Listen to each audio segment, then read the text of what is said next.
Santa Rosa, out there in the middle of everything.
Good afternoon, everyone, and welcome to the June 30th meeting of the Santa Rosa City Council. Would you like to call the roll, please, Madam City Clerk? Let the record show that all council members are present. Thank you. We had no study session, and we had a closed session. Madam City Attorney? Thank you, Mayor. The council met in closed session regarding one public employee evaluation with respect to the city attorney, and there is no action to report at this time. Thank you very much. Moving to proclamations and presentations, we have the retirement of a Santa Rosa Police Department K-9. And Mr. Councilmember Schwedhelm has this one. Thank you, Mayor. Is Taz coming down?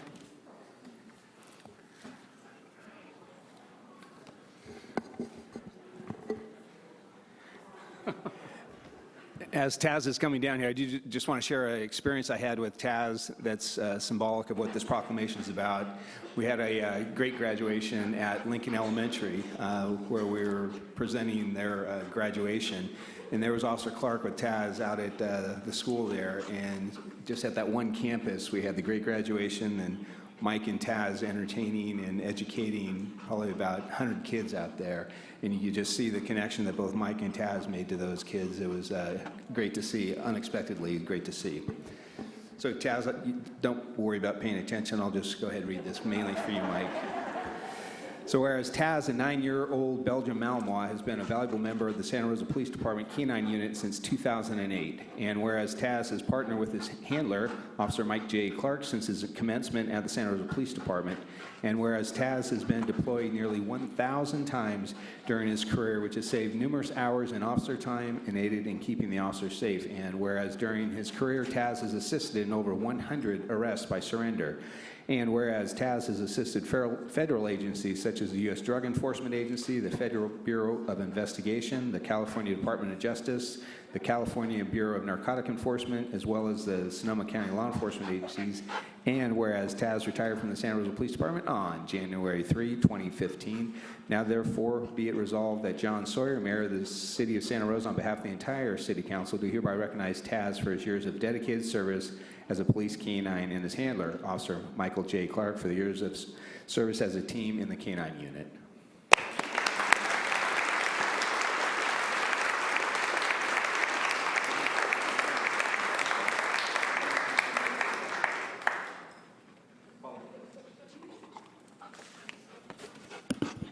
I'd like to thank the City Council seats. You know, Taz and I spent more time together than I would spend with my family. So the work that we did for the city, we're very proud of. We're very proactive, but I think that, you know, I'd like to thank the Police Department administration and the City Council, both past and present. Our city's gone through some pretty tough financial times where everything was on the chopping block. And our K-9s do a lot of work for the city. They keep people safe. They keep officers safe. They even keep the bad guys safe. So with that being said and everything being a potential cut, I'm glad that we didn't take any cuts because this guy saved my life more than once. So thank you very much.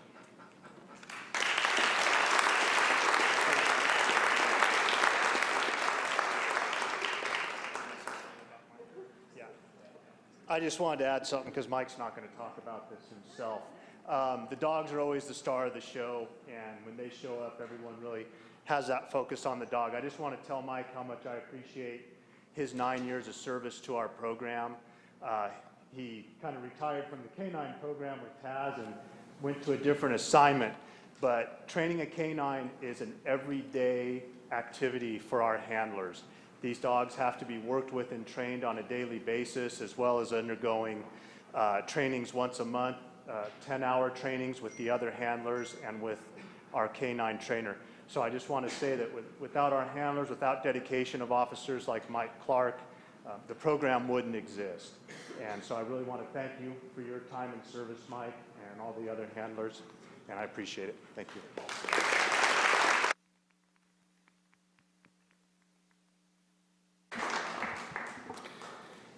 The second proclamation this afternoon is in celebration and acknowledgement of our LGBT community, and I'd like to have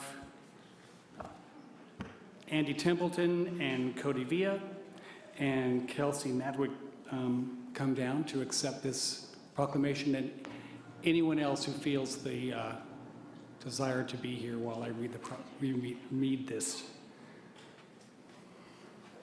A lot has happened since this was written, and it was written a week ago.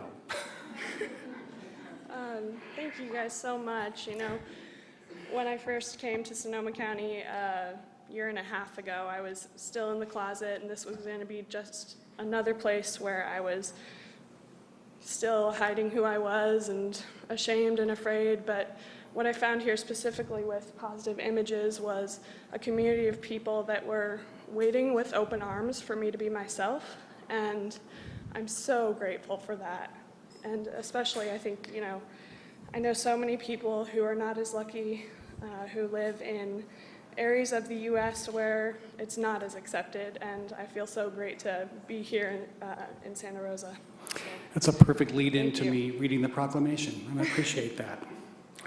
Whereas Santa Rosa's vibrant LGBT, standing for lesbian, gay, bisexual, and transgender community, comprises thousands of individuals, families, and supporters who are an integral part of the fabric of our city and who demonstrate pride in and commitment throughout the year by virtue of their contributions to its economy, the quality of life, especially as elected and appointed officials, professionals, business owners, decision makers, and employees in government, including the City of Santa Rosa, as well as public and private enterprises, parents, students, homeowners, charitable contributors, volunteers, and more.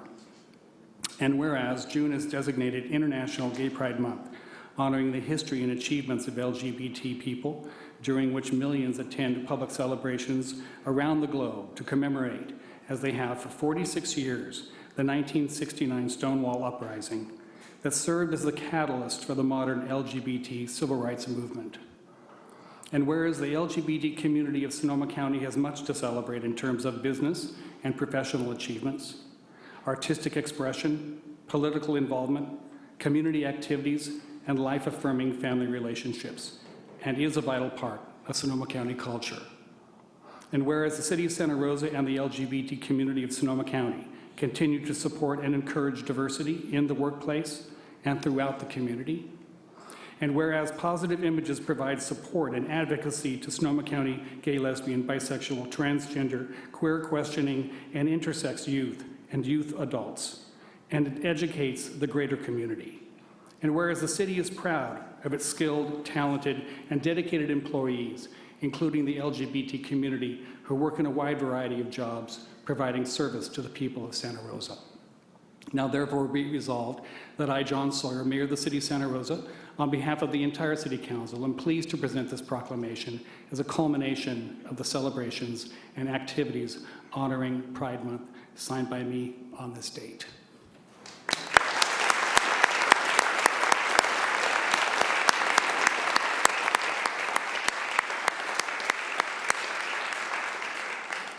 Well, I want to thank everyone here, and also I want to thank Positive Images and Jim Foster for everything that we have done to help the youth here. I came to Positive Images when I was 13, and I wasn't entirely sure, and I didn't come back until I was 20 and decided that I was ready to accept this community and accept myself for who I am, and it really helped me grow.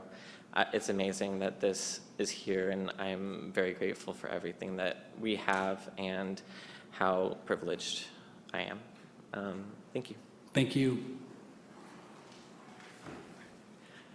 Thank you. My name is Anderson Templeton. I am the current intern at Positive Images, and I'm also a peer counselor in the Trans Youth Specialist.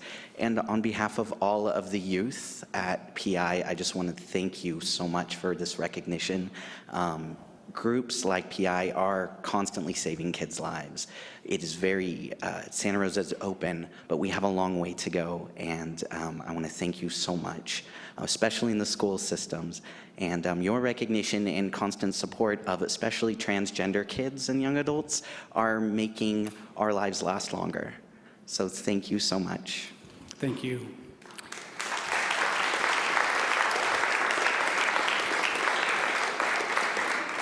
Well, a lot has happened in the last week, and we have a major decision by our Supreme Court. Yeah, as a married member of the gay community, and married before the Supreme Court, California was one of those forward-thinking coastal communities. I'm very, very proud about that. And recognize all those who came before us. It was mentioned the Stonewall, kind of a very special time, but the battle began long before Stonewall. Those were individuals who were willing to stand out and take the blows, the physical hits that were not easy to take and painful on a number of levels. But they were willing to do it because they said, we're not going to stand for this any longer. We want to be treated like other people, paving the way for equality and justice for all of us. So I have thanks and I have an apology. I have thanks to all those people that came before us, thanks to this community, this organization, the city organization, the city of Santa Rosa, for its acceptance of and support of our LGBT community and our the special committee that we have, our inclusion committee, which is so important as well and brings us together. I want to thank all the citizens of Santa Rosa, and it just goes on and on. It gets larger and larger, the state and nationally, that have shown the kind of support that it takes. And it was a long time coming. And I think that that's where the apology comes. I know that there are individuals in our country that died before this happened, that were in committed relationships for decades, that did not get the acknowledgement or the opportunity to marry and get the stamp of approval by either the state or the federal government. And I also apologize to the youth that have lost their lives because they could no longer endure the bullying and the pain and the hatred that was perpetrated upon them. So I'm sorry we didn't do it sooner. But we have lots to look forward to. We have nothing, but it's all will be a great future of opportunities, and we have fairness and justice to look forward to in a great future. And I wish you all well. Thank you for being here this afternoon.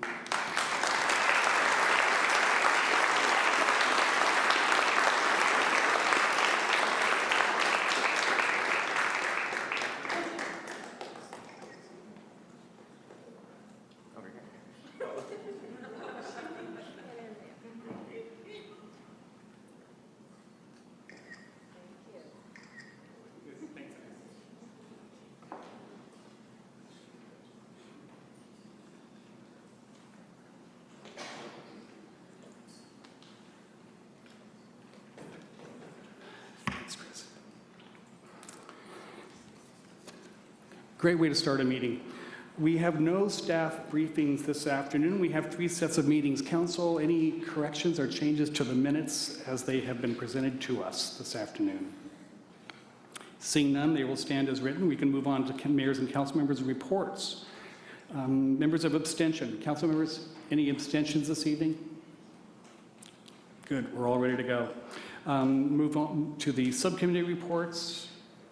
Who would like to start with any subcommittee reports in the last 2 weeks? Did I miss the minutes? Oh, the minutes. Oh, well, I'm sorry. The minutes will stand as written since there were no corrections. Thanks, Chris. I appreciate that. Councilmember Carlstrom. Thank you, Mr. Mayor. And if I may, I just wanted to thank you for your words with respect to the marriage equality ruling. I had the privilege of attending a conference in Texas over the weekend with the Young Democrats of America and was actually in the air on the plane when the ruling was announced. And so landed in Texas literally to a different America. And it was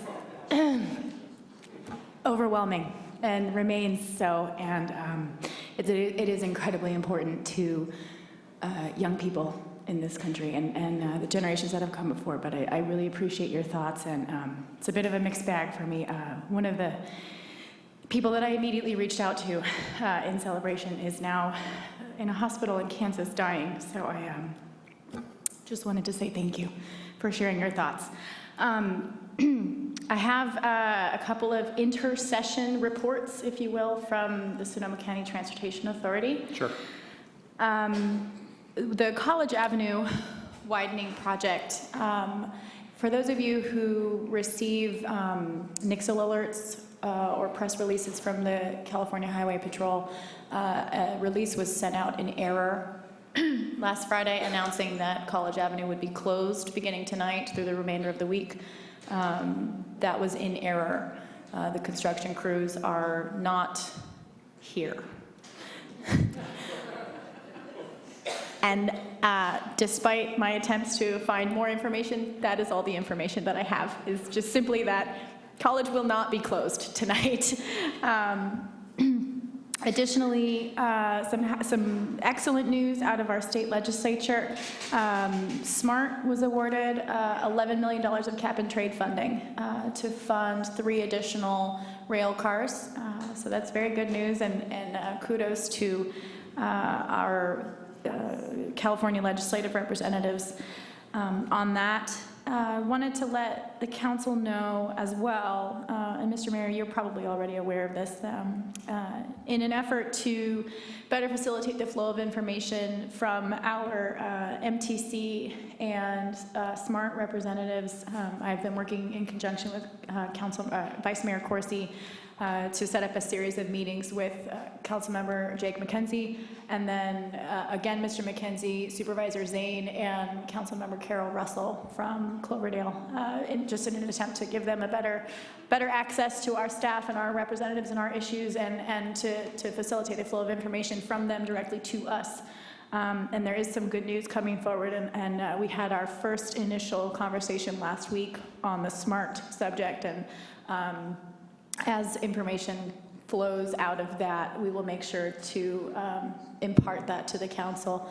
I think of primary importance is just an acknowledgement that we received that the general manager of SMART is very,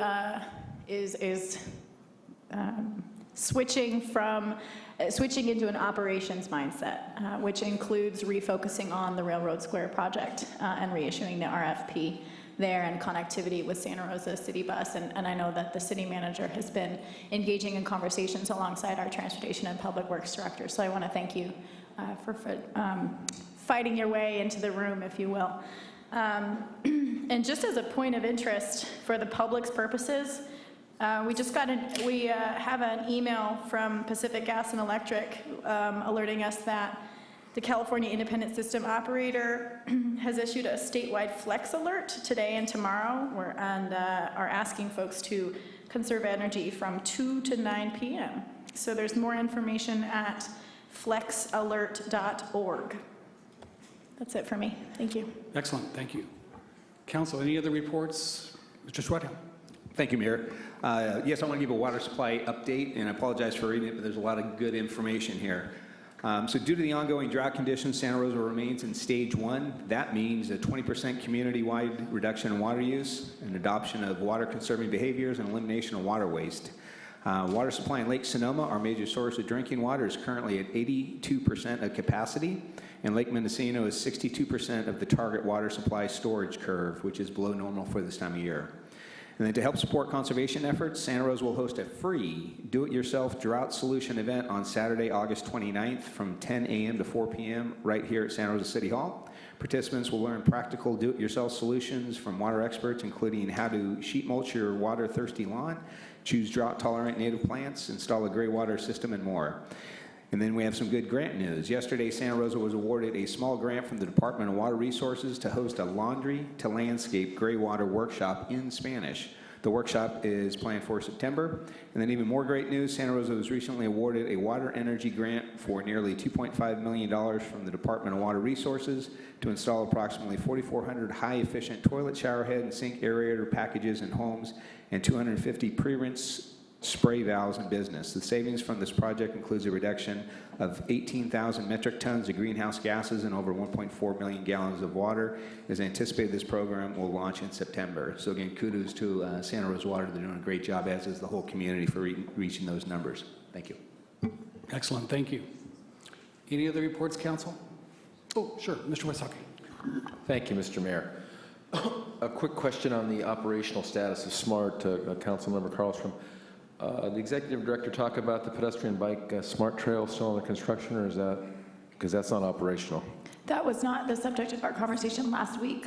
If I or Councilmember Corsi receive information, I'm sure we'll pass it along, and I know that the city manager has been having regular meetings, or will, or something about with the general manager, Farhad. Can you request, as a member of SCTA, what the status is for Sonoma County so we can at least get an idea as to where that smart trail is going to be? Yeah. Thank you. Appreciate that. I attended as the alternate for our vacationing mayor? No, working mayor out of in town. Monterey, excuse me. Conference. The June 25th meeting of the Sonoma County Waste Management Authority Agency, where in this meeting the board unanimously voted to certify the final environmental impact report for the new compost site, which will be at the central landfill, same spot that the major waste operations have been for many, many years. Unfortunately, this comes with an additional charge. And now the with rates for composting, because we cannot accept yard waste, will increase tonnage fees to $77.10 per ton as our trash continues to go up, up, up, unfortunately. There was also a mention by the County of Sonoma's representative that JPA renewal status, that the county's proposal that they terminate same, and the operating functions be turned over of compost and household waste be turned over to Republic, and education, outreach, and planning, they'd like that to be the responsibility of the Regional Climate Protection Authority. First time a lot of people on the dais there had heard that, but they came up with that. As a longtime, or an old member of the Solid Waste Advisory Group goals, which started in 2000, when there was a privatization plan by the county to privatize the landfill, this is a really disappointing outcome, because the goals of that committee were no outhaul, increased landfill diversion, and local recycling of waste. And where we stand right now is our local compost facility will be shut down. Had been diverting 100,000 tons of yard waste from the landfill. And the oversight responsibility will leave from government to a private concern. And to me, that is 180 from where it was 4 or 5 years ago. It's very disappointing where we're at today. So I'm hopeful that this is a step in the right direction, that we'll be getting compost back on board and back in county. But for right now, in my humble opinion, we're paying more and getting less. So, Councilmember Westlock, just for clarification, so the green waste will still be collected at the curb, but will not be processed at the central site. Thank you. I'm glad you did clarify that. It is still, you'll still be putting it in your green can. Nothing changes for the homeowners except a little more per month. For the city, we are also losing the 10,000 tons of ground yard debris that the Laguna wastewater treatment plant received free. That's a big number. So it's not in a good place right now, in my humble opinion, as the alternate representative of the Sonoma County Waste Management Agency. But thank you for that question. Thank you, and thank you for filling in. I really appreciate it. May I Sure, ask, Ms. Collins. is there any action that we can take?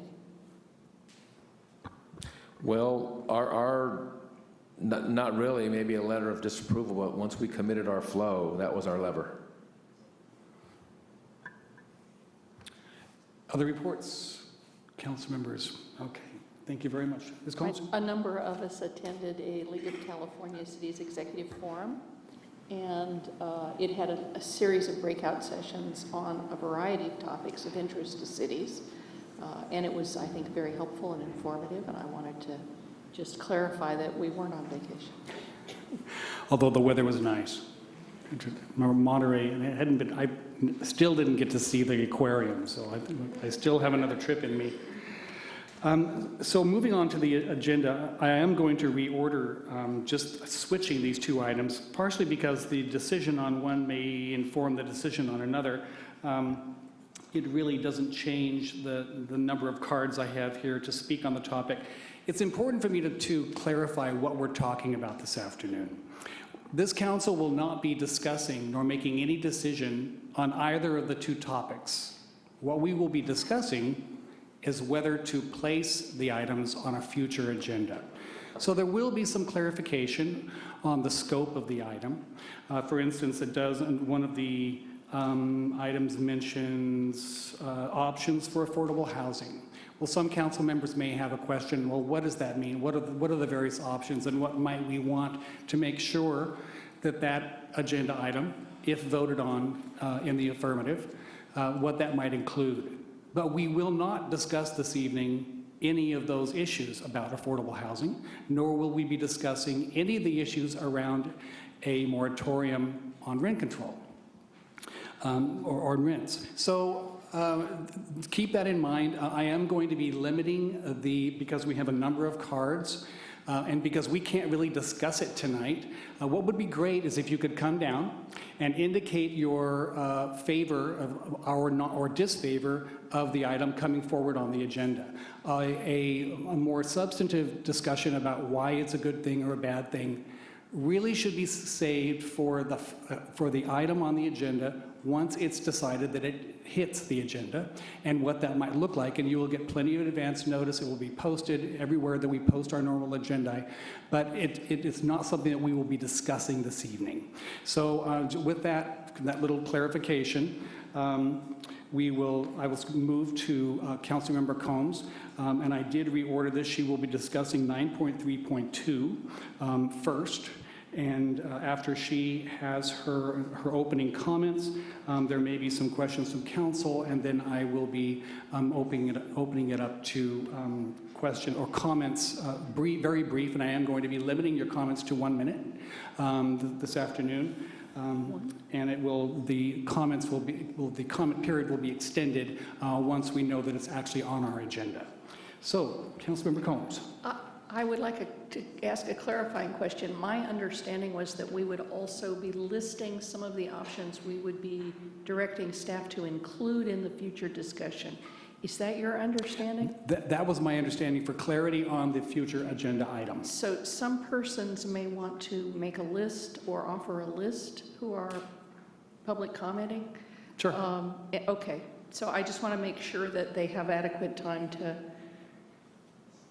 include their list. So I'm requesting that we discuss options for affordable housing, including a number of items, and that we bring this forward rapidly as possible, that we need to move the housing discussion forward. At what point should I mention the list of items that I think should be included, or shall we just all pitch some of those in? I think given that this was you kind of the lead and the one that is introducing the item, that it would be good for you to suggest what you are hopeful will be included on that agenda item. I am hopeful that we include on this agenda revision and enhancement of inclusionary zoning, including 20% of units new for sale market rate residential, that we require affordability restrictions on inclusionary units, that we impose in lieu fees on new rental housing construction, but give an option to include lower income units on site instead of in lieu, something like that, that we adopt or discuss the adoption of a commercial linkage fee on commercial development of 10 or more employees, and I'm willing to discuss the numbers. I understand there was a linkage study done around 2003, and we should probably be updating that study. Allocate 20% of the current redevelopment boomerang funds to the construction of new affordable housing. Focus on ways that we can improve our permitting process so that we facilitate and streamline the construction of new housing. Discuss the current practice of discrimination against persons, for example, veterans and others who use housing vouchers or rent subsidy programs. Provide an expedited or fast-track consideration for multifamily residential projects, particularly focusing on low to moderate income household affordable units. Look at what we can do with regard to the annexation of Roseland to minimize gentrification and maximize the preservation of existing neighborhoods. I think that the number is SB 375, but I would defer to the attorneys on this one. But I want to ensure that our general plan and zoning EIRs are sufficient for the streamlining that was recently allowed by law, so that if there was already an EIR done, a new EIR is not required. And I can't remember if I've got the number right. And we sent out a notice just on that particular topic about a couple of weeks ago, notifying that we had gone through that process for the first time. So we are doing that currently. Okay. But we're still taking the list. But I wanted to make sure you were aware that that was the notification we had shared. We're good on that. Okay, good. I just wanted to make sure. Also to include conversation about rent stabilization and just cause eviction.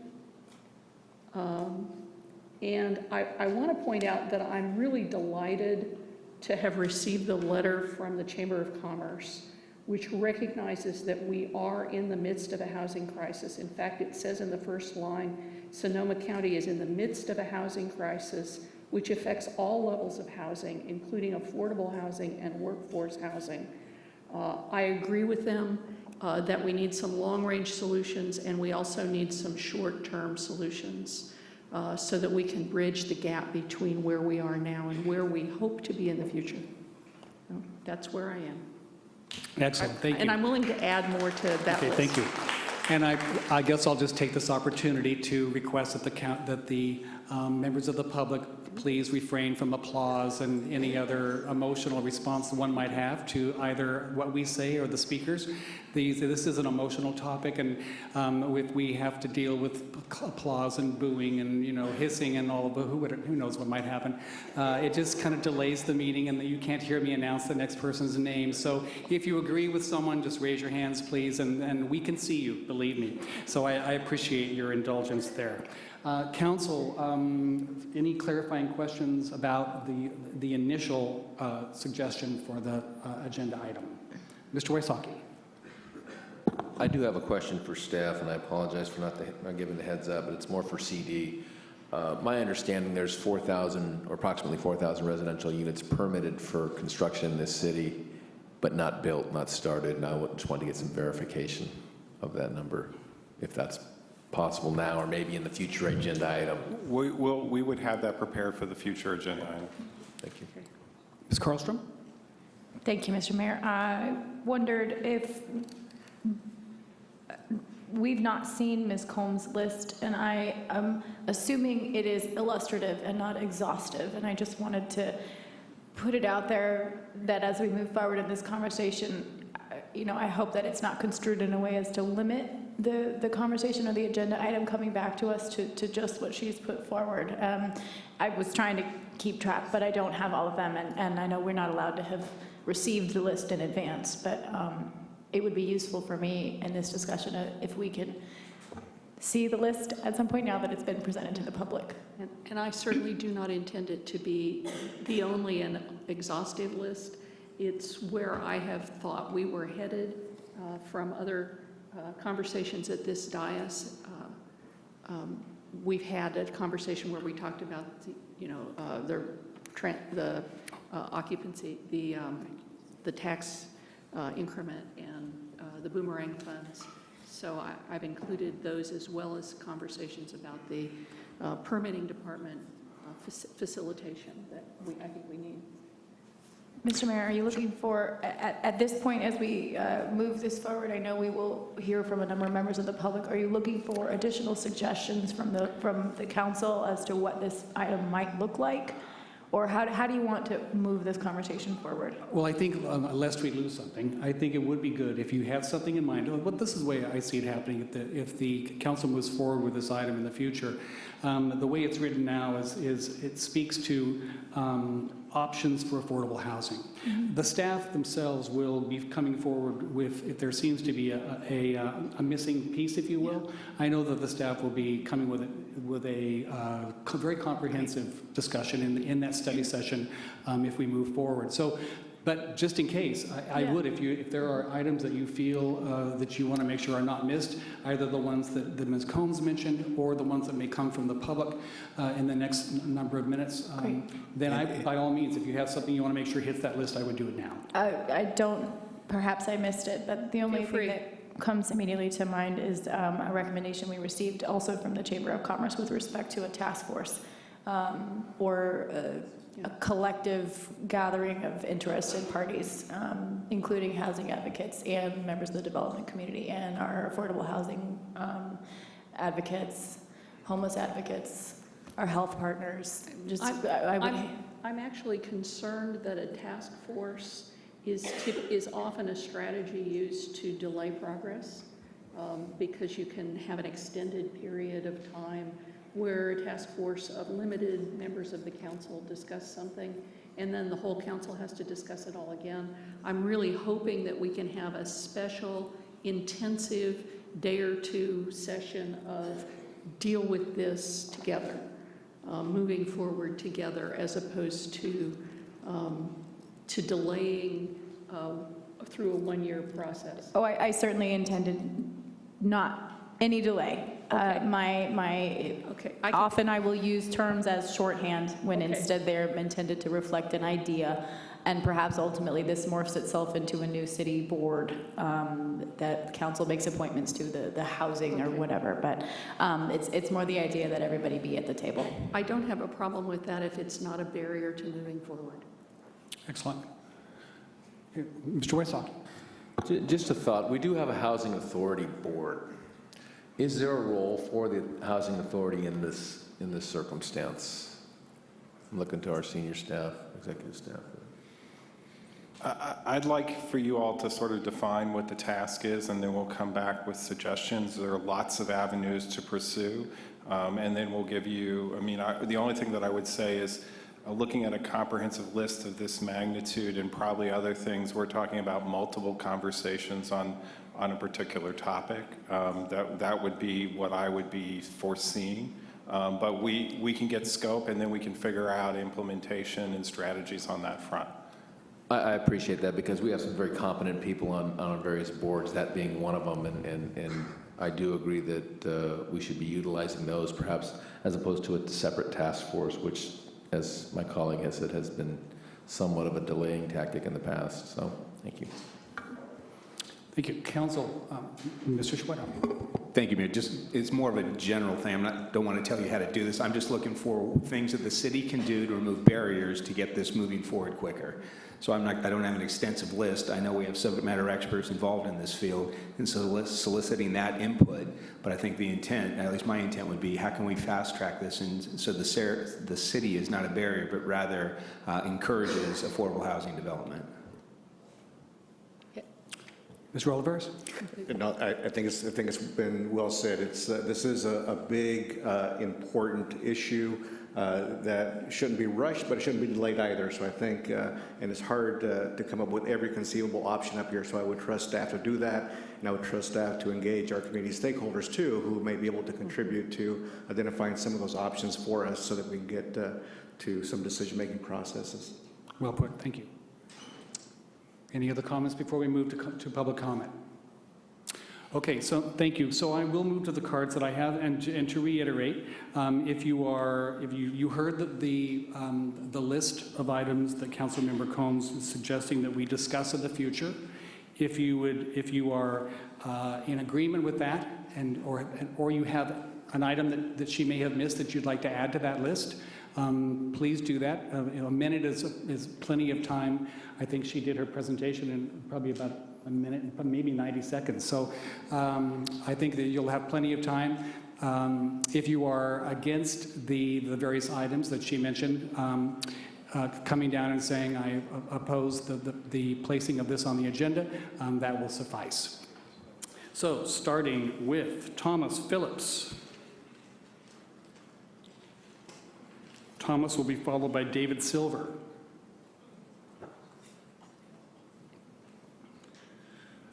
I've been a Section 8 landlord for 25 years. I'm opposed to just cause eviction. I'm dealing with a situation now, drug dealing, lots of traffic on the property. There's no arrests. Now I can give them a 60-day notice ending the tenancy. I could not do that with just cause eviction. The tenant would be protected by the city and the board and all that. A couple months ago, another tenant, son was arrested for random gang attack on a 50-year-old man. When I went to see the tenant, there were 10 people living in a 700 square foot, 2-bedroom apartment. I was able to give them a 60-day notice. With just cause eviction, that family would be protected. My hands would be tied for months. Thank you. Thank you very much. We'll add that to the list. David Silver. David is followed by Sarah Jones.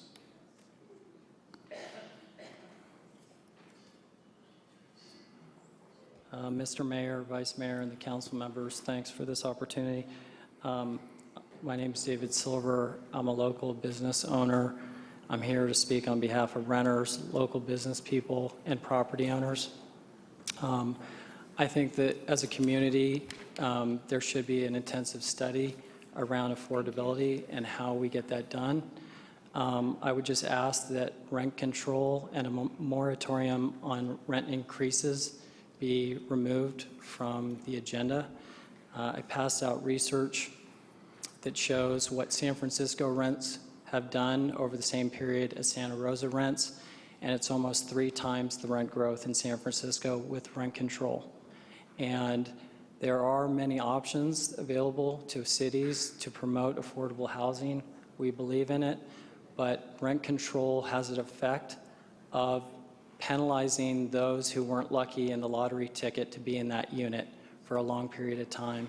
It dissuades family members from being here, and it dissuades investment in the community. So thank you. I appreciate it. And please take a look at the research that I passed out. Appreciate that. And as far as I can tell, the moratorium was not listed as one of the items in this particular item. It's next. Sarah Jones, and Sarah is followed by Jen Schallert.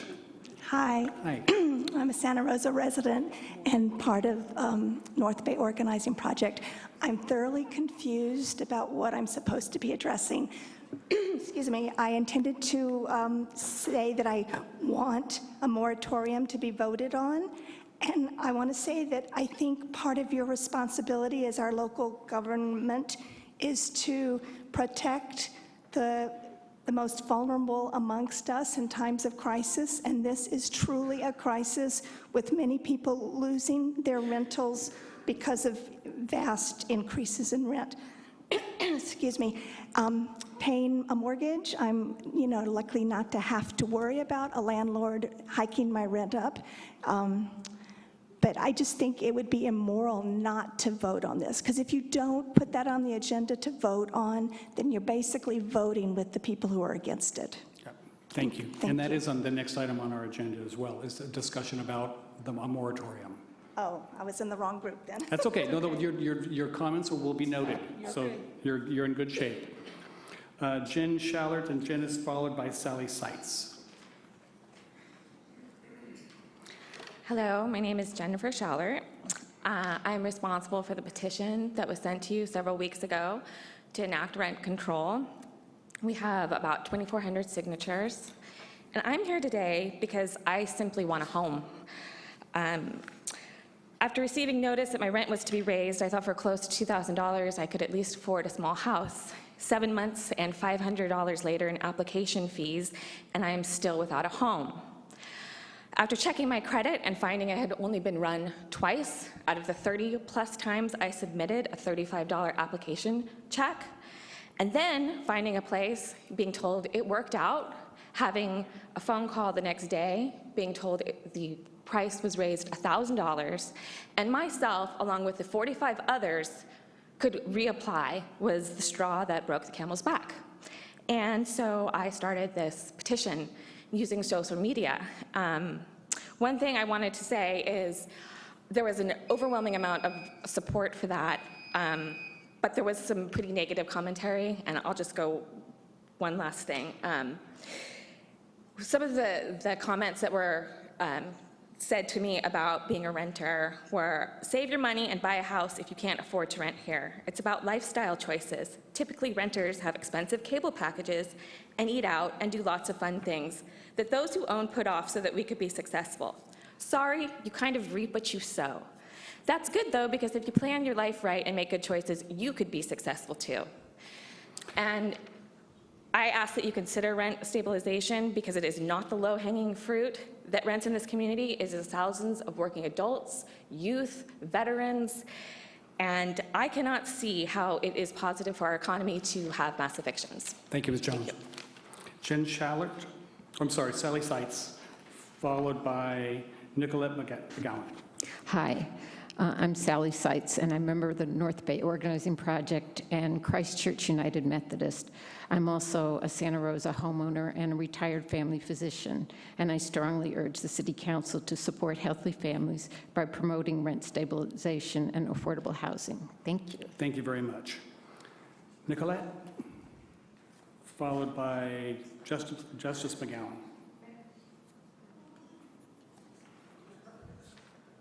Hello, members of City Council. Hope you're having a great day. I wanted to come to you and talk to you, of course, about stabilizing the rent. We do need rent control, but we also need rent control without decontrol, and I really would like you to add that to the agenda as well, and that's where many cities have failed, is the decontrol aspect. So they can't put these units up for rent control and then take them away by doubling or tripling the rent again once that tenant moves out. So that unit cannot go back on the table. I also want to talk to you about predatory remodeling. I believe it was you that asked about the building permits. And I know that we've had quite a few from our landlord because they've been doing repairs illegally without obtaining permits for these repairs. One of them that you've probably received quite a few requests for would be our unit. We're now staying in a hotel because these repairs have gone unaddressed for over a year. The other thing that I want to talk to you about is increasing the percentage of units that will be allocated to the affordable housing program. I think that no landlord, property owner, or property manager should qualify for the tax credit unless they have a minimum of 50% of their units in all new structures as affordable housing. All old structures before 95 need to be reassessed, and no less than 20% of these units need to be affordable housing. Great. Thank you very much. Thank you. This is my son. Hey, how are you? Good. Justice McGowan, and Justice is followed by Ellen O'Hare. He's a little bit nervous. Oh, are you Justice? Yes. Okay, what would you like to say to us? You've got 1 minute. This is the mayor, Mayor Sawyer. Mayor Sawyer wants to know how you'll feel if they take our home away. I would feel sad. How did you feel when the landlord threatened us? I feel a little scared. Did it give you nightmares? Yes. Has he done it more than once? Yes. Why are we not sleeping in our house right now? Is there water in the walls? Yes. Are you scared? Yes. Are you scared that they won't let us move back in? Yes. Okay. Do you want to stay in our home? Yes. Okay. Say thank you. Thank you. Thanks, Justice. Appreciate it. You're Good job. welcome. Ellen O'Hare, and Ellen is followed by Linda Adrian.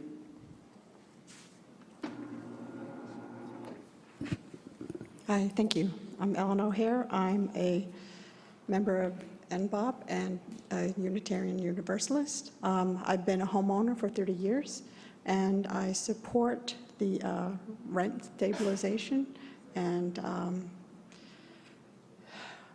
the Section 8. Thank you. Thank you very much. Linda. Oh, sorry, Linda, what? Did you call Adrian? Linda, we have two actually, so you'll be later on. It's Linda Adrian first. I did that last week, I think, or a couple weeks ago. I mixed you guys up.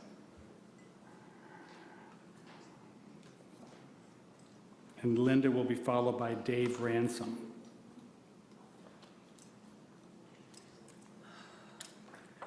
Okay, I am speaking for Santa Rosa Manufactured Home Park Association, and we're in, sorry, long day. We're in great support of the rent stabilization. We have had rent stabilization. Mobile home parks have had rent stabilization since the late 90s. It's been extremely successful.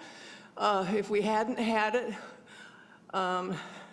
there is 15 parks in Santa Rosa, 12 of those are senior parks. If there hadn't been rent stabilization and rent control, probably at least half of the residents in there would be homeless now. Because in my park, the owners of the houses, we have rent stabilization. Our park also rents out some homes under the regular, rent laws, and those rent for almost twice what we pay. So, I'm all for rent stabilization. In this day and age, it's just, we need it. There's just no two ways about it. Thanks, Linda. Thank you. Appreciate it. Dave Ransom, and Dave is followed by Davin Cardenas.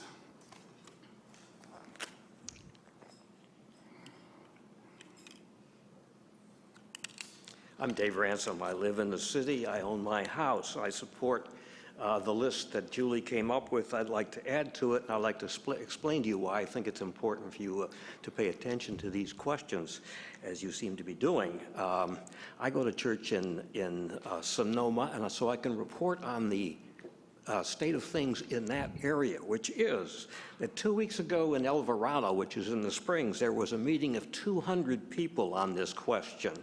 And it was evenly divided Anglo and Latino. There was Latino leadership. There was translation. There was unanimity. And rent control was at the top of the list. And it was a long list. 3 days earlier at the United Methodist Church I go to, we had 50 people in an after church event on housing. That was a congregation. That's a mostly Anglo church. There was translation. There was unanimity. Rent control is at the top of the list, and it was a long list. So I encourage you to keep working on this. Thank you very much. Davin. Is Davin here? Oh, there you go. Great. Yes, please. Can you hear me? All right. Yes. So my name is Davin Cardenas, and I'm with the North Bay Organizing Project. We come to the issue of rent stabilization and just cause eviction policies really from the point of view that in moments of crisis, which I think we're all in agreement, I think I've heard that several times, that local government actually has a role in protecting the most vulnerable, working people, middle-class people. So rent stabilization, just cause eviction policies are actually a means by which we can have a greater role in democratizing the process of how we go about this issue. I wanted to just briefly refer to a few things because I've spoken with some individually about what rent control is, because I think there's also a little bit of confusion. So I'm going to read off a few things. Rent control will not affect property issued a certificate of occupancy before 95. It will not affect single family homes and condominiums. And rent control must allow landlords a fair rate of return. Property owners may amortize the cost of capital improvements. So I just wanted to put that out there just so we're all clear around what rent control is, who it will affect. I actually think it's not enough. It's the smallest thing the city can actually do. It's the most simple thing that we can actually do to protect renters and make sure that this does not become a playground for the wealthiest amongst us. I do also want to refer, I'm familiar with the name David Silver because of the Hohen and Yulupa residents that we all know from the beginning of the year, so I have a face to the name now. That's very nice, but I just wanted to put that out that we'd also really like to make sure that a rent moratorium conversation happens before this broader conversation, because there's no timeline for this broader conversation. We all agree it's very important that it happens, but in the meantime, what can we do to stop the bleeding and the people that are getting squeezed? So thanks, Dan. Thank you. Appreciate it. Penelope Butterfield, and Penelope is followed by Nina Reeser, or it might be, yeah, it looks like Reese's. Penelope, are you here? I'm not seeing Penelope come to the mic, so we'll move to Nina Reeser or Reese's. I'm not seeing Nina. I believe she cannot get off work. She wanted to be here, and she signed in, but she's still working for the county. Okay, thank you very much. And then Vacio Peña. Looks like Gervasio. Oh, there you are, good. Welcome. Hi, my name is Gervasio Peña. I'm a member of the board director of Grayton Day Labor Center. And also, I came to speak because a lot of families of migrant people being affected for no rent control. So we support that. And we hope you reconsider that in the future, in the near future, or as soon as possible. I used to live in Santa Rosa 6 years ago, and my wage was cut back 20%, went down. So I was not able to afford rent anymore. I moved to Hillsborough. Right now, I'm homeless. Thanks to friends that they allow me to stay on the property for doing some yard work. But the way we see it in the labor center, a lot of people work hard and they need a place to live. So that's why I came to support this. Thank you. Thank you. Deborah Hammond. Deborah is followed by Dana Bellwether.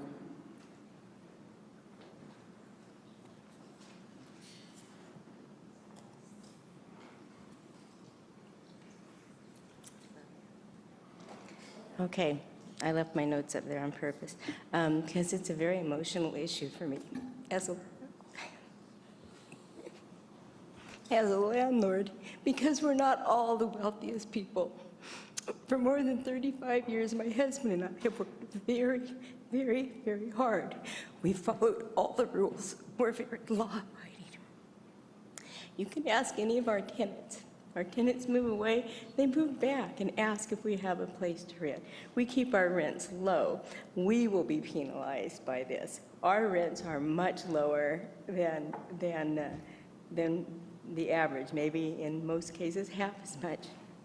I've watched our whole family, our 3 children, go out on weekends, do all the work ourselves when someone moves out, and paint and clean and whatever. It's been a family operation. It hasn't been easy. My husband's been on call 24/7, you know, anything that goes wrong. We've done all of this work ourselves. We very seldom hire anyone to do something to help us. Thank you very much. Just wanted to clarify. I appreciate it. Dana Bellwether. Dana's followed by Denise Poole. Hello, I am in favor of putting on the agenda an item including but not limited to Ms. Combs's points. Why is this not running, the timer? We'll correct that right now. Thank you. Okay. We could have been here all night. Plus opening the old Sutter Hospital, plus establishing a city registry for credit checks so that an applicant has to pay the fee only once, and everyone who wants to refer to that credit check can have access to it through the city. Right, so that a person doesn't have to keep coming up with $25 application fees every time for the credit check. Plus, the possibility of rent freezes for the units that are being rented for prices that are the furthest above HUD guidelines.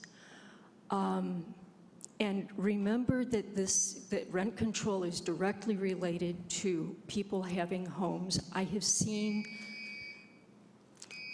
putting this on the agenda is just humane. Thank you.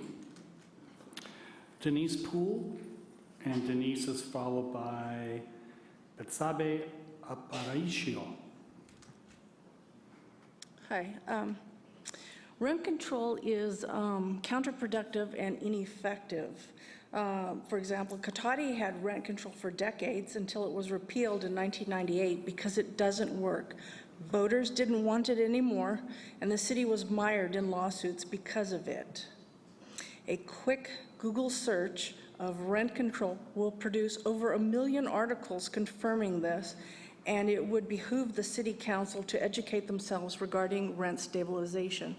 At first glance, rent control sounds good, but upon examination, it doesn't look so good. It hurts the poor the most. Poor families are at substantial disadvantages when it comes to finding new housing. In a tight market, there may be more people looking for housing than available rental units, thereby giving housing providers substantial discretion in choosing among competing potential customers. In an unregulated market, however, this consumer selection process will be governed by the level of rents.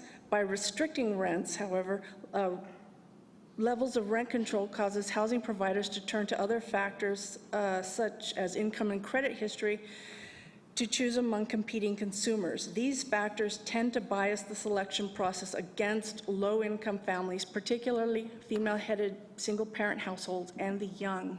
Thanks, Denise. Appreciate it. Betsabe? My name is Betsabe Aparicio, and I am a resident of Santa Rosa. I'm also an SEIU 1021 member. 9 months ago, I got my first apartment with my boyfriend, and I asked the manager, what are the rent increases like? I want to know, what is it going to be like? And she said, we haven't had a rent increase for the last 3 years. I was foolish and believed her. It wasn't in the contract, obviously.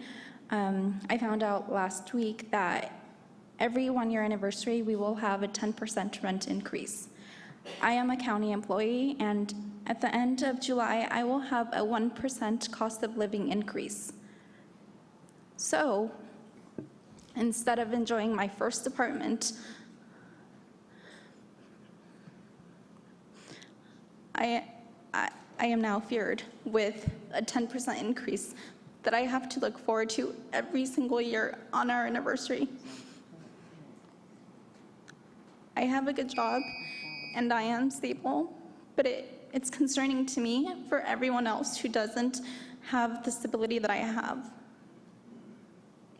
I think that this needs to be addressed, and I know that many of our other members would like to be here, but they're currently bargaining. Thank you. Thank you. Keith Becker. Keith is followed by Eva Herrerias. Or Ava. Good afternoon. I actually want to thank Aaron Morris. I want to thank all of you for something that's going to come up later on this afternoon regarding the smoking ordinance. Because with the participation of different committees and with different members of the city, different members of the community, I believe you've created something that is proper, legally enforceable, and appropriate to what our needs are. And the fact is that here we are with something that's immeasurably more important and immeasurably more complicated. Honestly speaking, I think that if you were to include everyone in this room on a task force, it would be unwieldy. But I do think that you want to get the participation and inclusion of the members of the community, the stakeholders. And speaking for myself, I'm willing to give you whatever time is necessary to help you fast track this, and I believe anybody else who's concerned about this will do the same. You do want to include the members of the community, and I think a task force is important. Thank you. Thank you.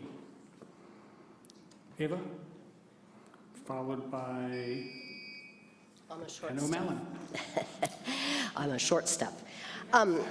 My name is Eva Herrerias, and I'm a Santa Rosa resident, and I'm a landlord. I have 12 rental units, and I'm a responsible landlord.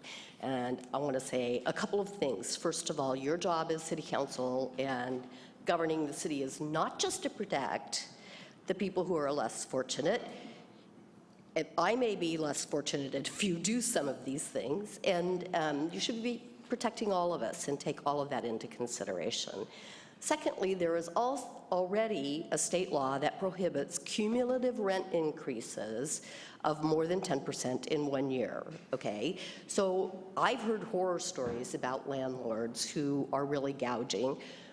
Come up with someone who can go after those people who are gouging and maybe have a hotline for people to report when they're getting ridiculous rent increases. I only raised my rents 4.6% last year, and my expenses have gone up 17% on property taxes, 19.6% on insurance. It's not feasible to be able to survive on 3 to 5%. You'll force me to sell those, and that'll take more of the rental units off the market. Thank you. Annie O'Malley? And it's followed by Greg Lucas, I believe. In hearing all of this, I am very confused, because I'm for poor people. Could be because I'm poor. I believe that all life matters, that in this ecosystem we all live in science and in religion, it says that every life matters. But I don't believe the funds that are given out are applied to things equally. I don't believe that people in all forms of life, animals, are looked at as if they have the same value as everyone else. I believe that your life matters. I believe that landlords' lives matter. My life matters. I don't know how to do it, but I work with people on making changes. I'd work with you. Thanks, Ann. Greg? Greg, oh, there you are. I'm going to go ahead and refrain. I think that you guys have covered it, and I'll wait for the further action by the council. Okay, thank you, sir, I appreciate it. Adrian Lobby.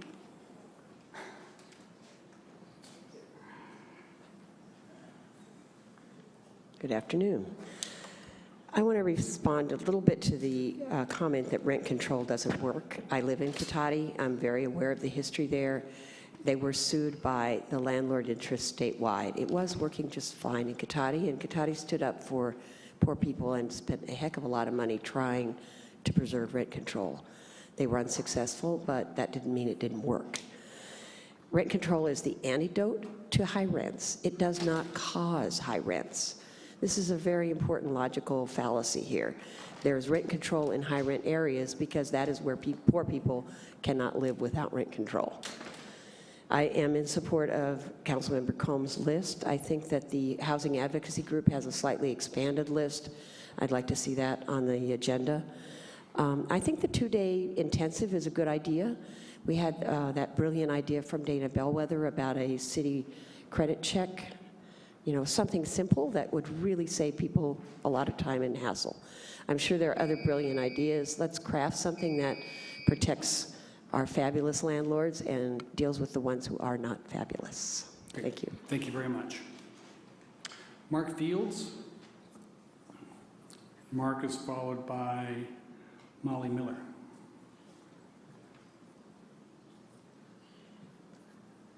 Hello, thank you for letting me speak. I'm a property owner, and I just want to say that I oppose having rent control on the agenda because I think it's counterproductive to developing new affordable housing and improving units that are available.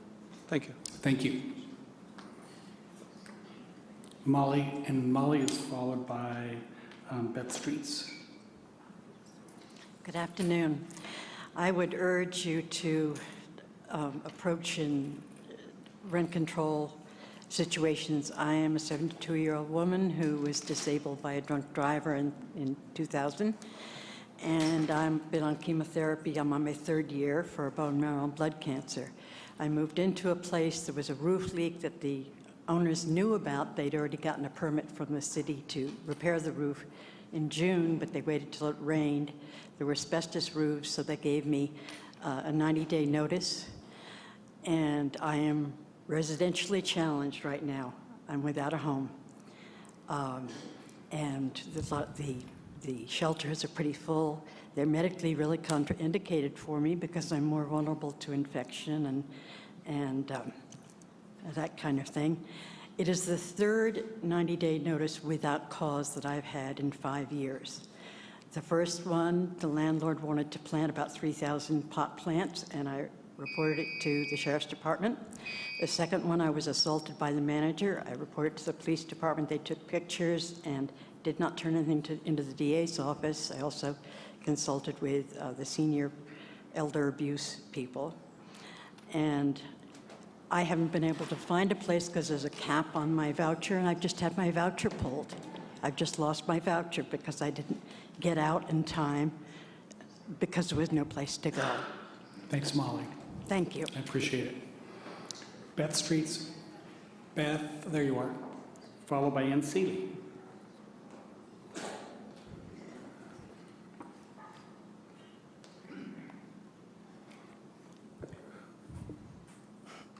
First, I'd like to thank you, Mr. Mayor, for your comments that were so thoughtful and considerate in the proclamation for Pride Month. I am opposed to the rent control.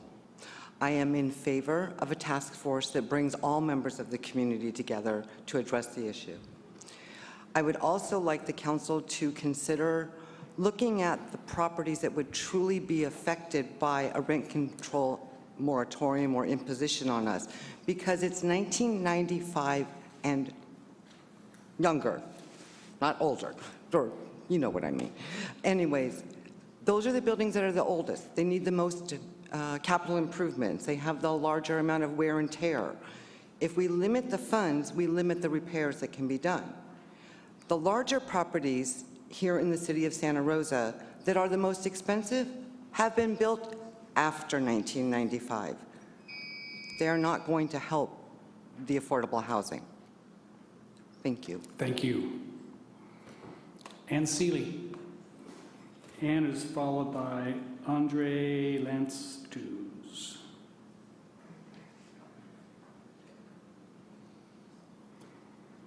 Good afternoon, Council. Actually, Mayor Sawyer, I did not sign up for this. I signed up for the public hearing. Perhaps I put the wrong number. That's okay, no problem. I think it's unavoidable for you to, I think that this discussion is absolutely necessary.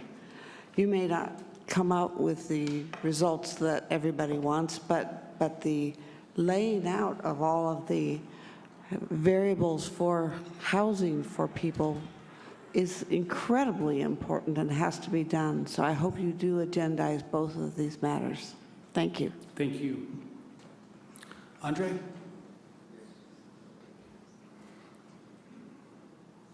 Followed by Michael O'Toole.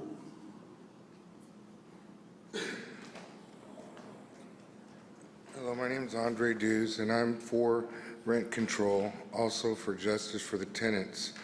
I have a Section 8 voucher. I've been trying to find a place to live since February the 25th, and it's virtually hardly to find anyone that will take a Section 8 voucher.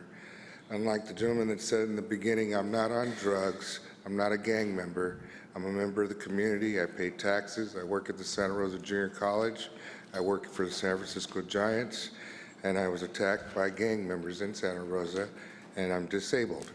And it's hard for me to find a place. The landlord ended up coming in, they ended up raising the rents from $9.50 to $11.75, which housing doesn't pay for now, so I had to move.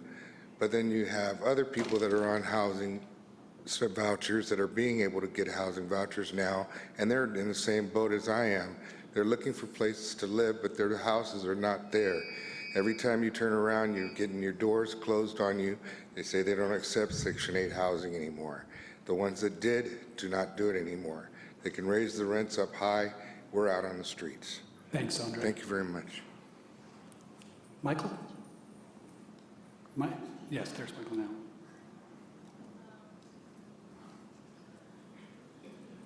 Mayor and Council, first off, I support 100% everything Julie's putting forth, and the two-day thing needs to happen next week. I don't know if anybody noticed, but everybody coming down that's opposing the rent stabilization stuff and affordable housing stuff are landlords or people that have a vested interest in property. those of us that are poor and those of us that are advocating for people that are poor are on the other side. And I don't know if anybody's even noticing this. Something else I would like to point out real quick is in my complex where I live, I've noticed 3 people have moved in the last 4 months that work in San Francisco, that used to live in San Francisco.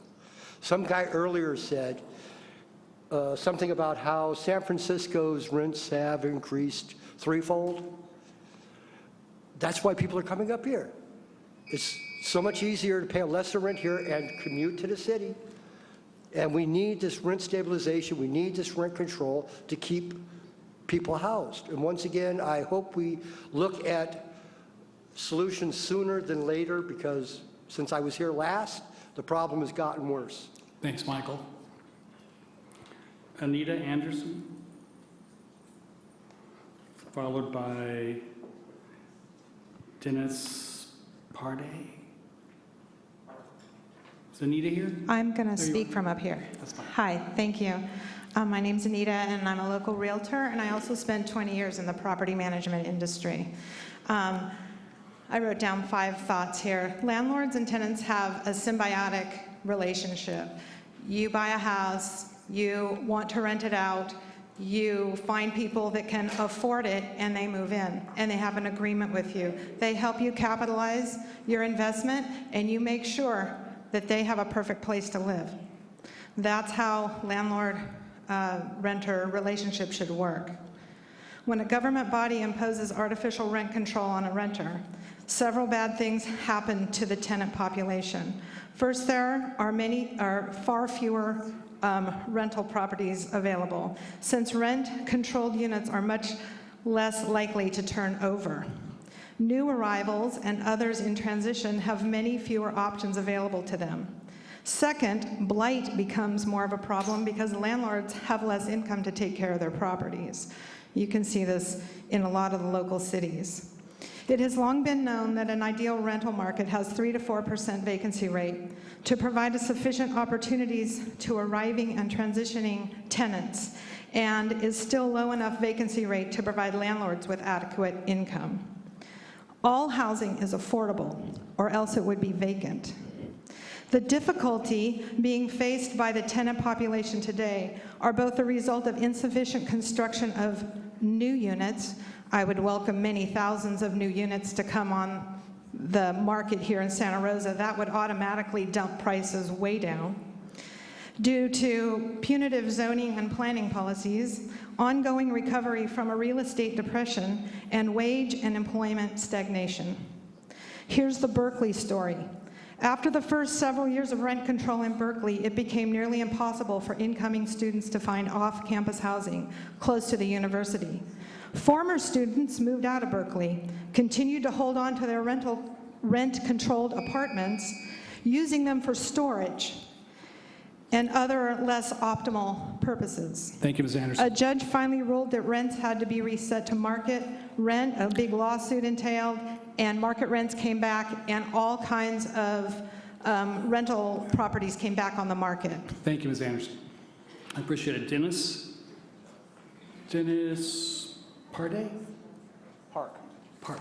Sloppy writing again. That's okay, no problem. I'm trying to get used to it, but I still get challenges every once in a while. That's quite Thank right. you. In any event, this is a very, very passionate topic, obviously, and I think that if you have a voice that seems to run counter to a lot of the considerations of some of the folks here, it might seem to paint you in a corner of a heartless person. I don't think that's the case. I'm a business person, and I would just like to encourage the council to please take advantage of the numerous amount of information that exists from easily verifiable sources about how rent control in general has not proven to be terribly effective. In fact, it has often been shown to be completely counterproductive and to exacerbate the very problem that these folks are facing right now. So my hope, again, is that you folks take a very reasoned, very thoughtful approach to this. Please do arm yourself with as much information as you can about rent control in different communities and how it's worked or not worked. And I would just have one postscript, though. I think a moratorium is absolutely, positively something that should not be considered. It's too draconian. Thank you. Thank you. Jeanette McFall, and Jeanette is followed by Sue Carell.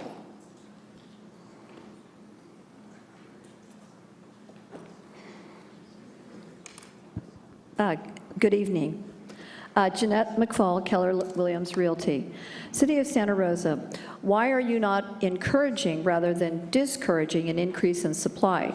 The answer is more housing, simple supply and demand. Rental amounts are now coming back to where they were after the market dropped.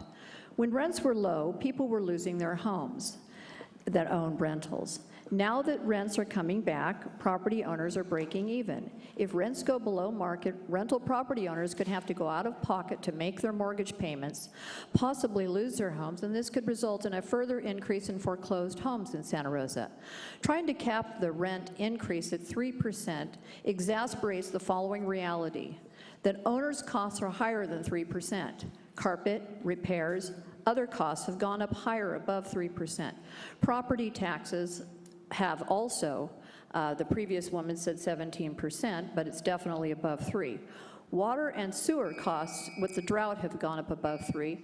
Property owners are currently breaking even. The ones who have a cap below rising costs will go under. Rent control is like taking property away from the owners. Thank you. Thank you, Ms. McFall. Sue Carell, and Sue is followed by Kelly Seibel. Thank you. Good afternoon, council members. Thanks for giving us the opportunity. I am a property manager and have been for the last 8 years. That's all I do. There are irresponsible owners out there who are raising the rents beyond what I think is a reasonable level. I myself see this on a day-to-day basis. I'm at ground zero. I don't charge application fees for people unless they're absolutely certain they want to rent the unit, and then I screen them one at a time. So let's not paint a broad brush over all property managers and all landlords.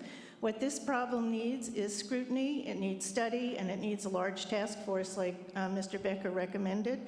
It's a planning issue, and to just jump into a rent control solution at this point is a big mistake. It's a slippery slope, and it hasn't worked in other communities. This is proven over and over again. Thank you for your time. Thank you. Kelly? Hi, Kelly. Hi, Kelly Bass-Seibel with the Santa Rosa Chamber of Commerce. I just wanted to clarify the comment that Councilmember Coombs made earlier in regards to the letter that the Santa Rosa Chamber submitted today to the council. I agree that a task force can take a long time to come to a solution, and we certainly think that this is a crisis. It's something that needs to be addressed swiftly, but really what we're asking for is an inclusive conversation that's research-based and really looks at the entire housing situation. And we're talking about affordable housing. We're also talking about workforce housing. I'm sure that some of the comments made today by employees that have come into issues with rentals are people who may not qualify for affordable housing. So we're looking at the entire housing picture in Santa Rosa and really do want to ensure that we have a seat at the table with that conversation. Thank you. Great, thank you. Dubil? Dubi. Followed by Laureen Therany. Yes. They can't see our words. Okay. What hole do I talk in? Oh, there it is. You're good. Testing, 1, 2, 3. I'm Dubi. I'm a visually impaired person. I live in Cotati, but I'm worried about friends of mine who are looking for homes even though they know their rents are going up. They're also disabled, visually impaired, blind. I have another friend who is in a wheelchair, visually impaired, blind, and she's been living in a shelter for over 2 years now. So we need to make it like bigger, not just here, just spread the thing about the problem about the disabled and people of no means being thrown in the street, because it's happening more and more. Because there's a new thing that says, DSLC says they want to help disabled homeless. It's pretty bad when you're disabled, but it's worse when you're homeless. So I hope something happens here. Thank you. Laureen? There she is. Followed by David Grable. Hello, my name is Lorene Devaney. I'm also a visually impaired resident of subsidized housing at Chelsea Gardens in Roseland. Thanks to having subsidized rent, I was able to be successful, and I have almost 2 master's degree and a teaching credential. But unfortunately, I was in an automobile accident 4 years ago, so I have had to put that aside. But without that assistance, there's about 600 units, and if the market rates keep coming up, we're afraid that, our contract won't be renewed, and we'll be giving vouchers. But as other people have been saying, they can't find affordable units or people willing to accept those vouchers. So that would be over 1,000 families that would become homeless. So we're hoping that something will be in place that addresses that, the people that we're going to be in the gray area. Thank you. Thank you. Mr. Grable. Thank you. I'm David Grable with the Housing Advocacy Group. We would second third and fourth Councilmember Combs' suggestions for full consideration of those agenda items. They're all needed, and no one is saying do rent control and don't do construction. Construction and rent control go together. Moratorium's another issue, which I guess is next on the agenda.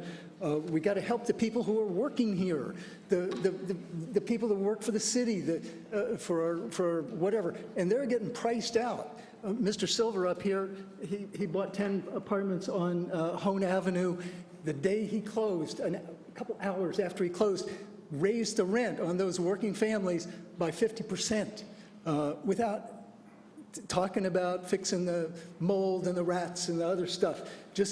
And they're all scattered. They're gone.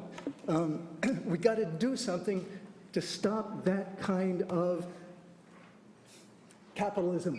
And these programs will help do that. Please move quickly because time is running out. Thank you. Those are all the cards I have on this particular item. I'd like to thank the members of the public very much for your willingness to, last one? Thank you. You bet. So anyone else that wants to speak on this item, please bring your cards down because I'm going to close the public hearing. So are you talking about the moratorium or the other piece? Hold on.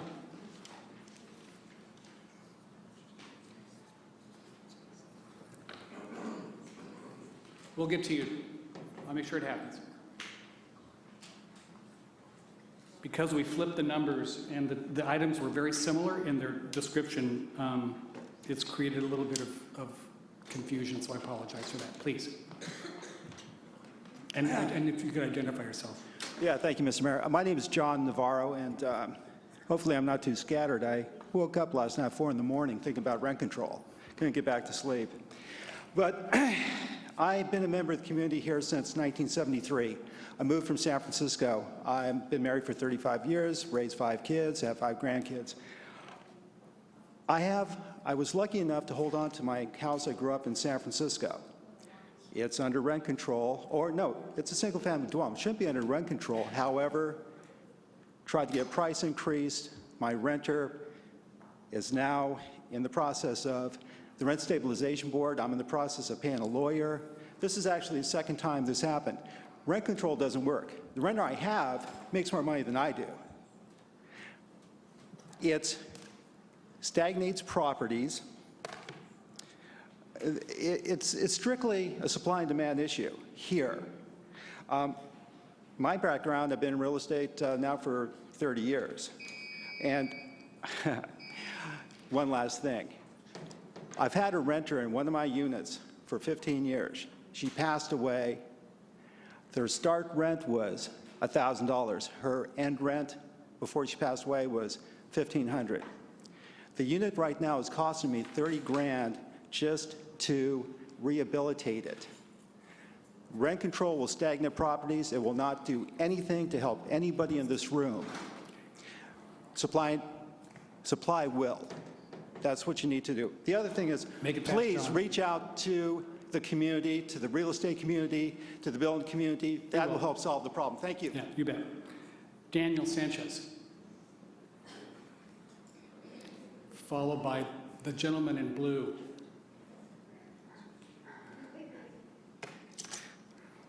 I'm Daniel Sanchez, North Bay Association of Realtors. I wanted to encourage the council to have a study session on affordable housing, period. Don't say affordable housing, rent control, affordable housing, fill in the blank. Let it be affordable housing, period. That way the public can give you their opinions on what exactly they want, what avenue that should take. There really hasn't been that opportunity. About 3 weeks ago, there was the moratorium, which we had for 24-hour notice. Then today, there hasn't been the opportunity to have the study session on broadly affordable housing and let the public fill in the blank. That's where we think the council should be going with this. And similarly, we don't think that doing some type of a task force or getting public input, some formalized way of getting public input is necessarily a delay tactic.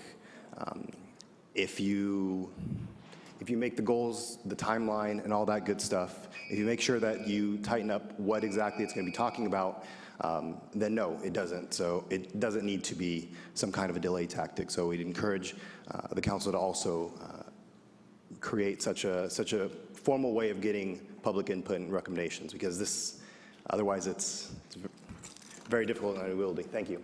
Thank you. And if you could just identify yourself, and I'll take your card. Yeah, can you hear me? I can. Okay, yeah, my name's Mark Grenier. I am opposed to the rent control and the moratorium. I agree with a lot of what Councilwoman Combs has suggested. If you're going to seize private property rights on a mass scale, you're going to have, I think it's incumbent upon you to have all the interested parties at the table.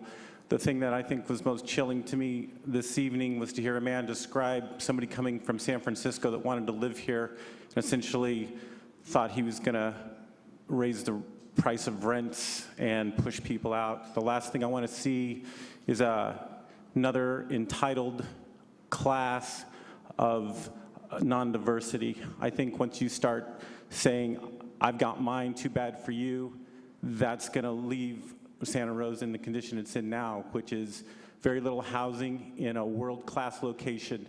How can you take a look around and see the limited amount of housing and not know you've done something wrong in the past? Thank you. If you could identify yourself. My name's Andrew Wernett. One thing that's being discussed with rent controls, the elimination of no-cause evictions. I think whenever you ask a landlord to take on more risk, which is exactly what would happen with the elimination of 30 and 60-day notices to vacate, you're going to have the landlord try to mitigate those risks. And one of the things they will do is to tighten their qualifying criteria, eliminating things like cosigners, increasing deposits, and increasing rents on the new tenants. All these things will make it more difficult for people to find housing. Thank you very much. Thank you. And I do have a few more cards here, and you may, the second item was originally the first. So if you were speaking on 9.3.1, that has not been before the council as yet. If you wanted to speak to affordable housing in general, that is what we are talking about right now. And I have no more cards on that particular item.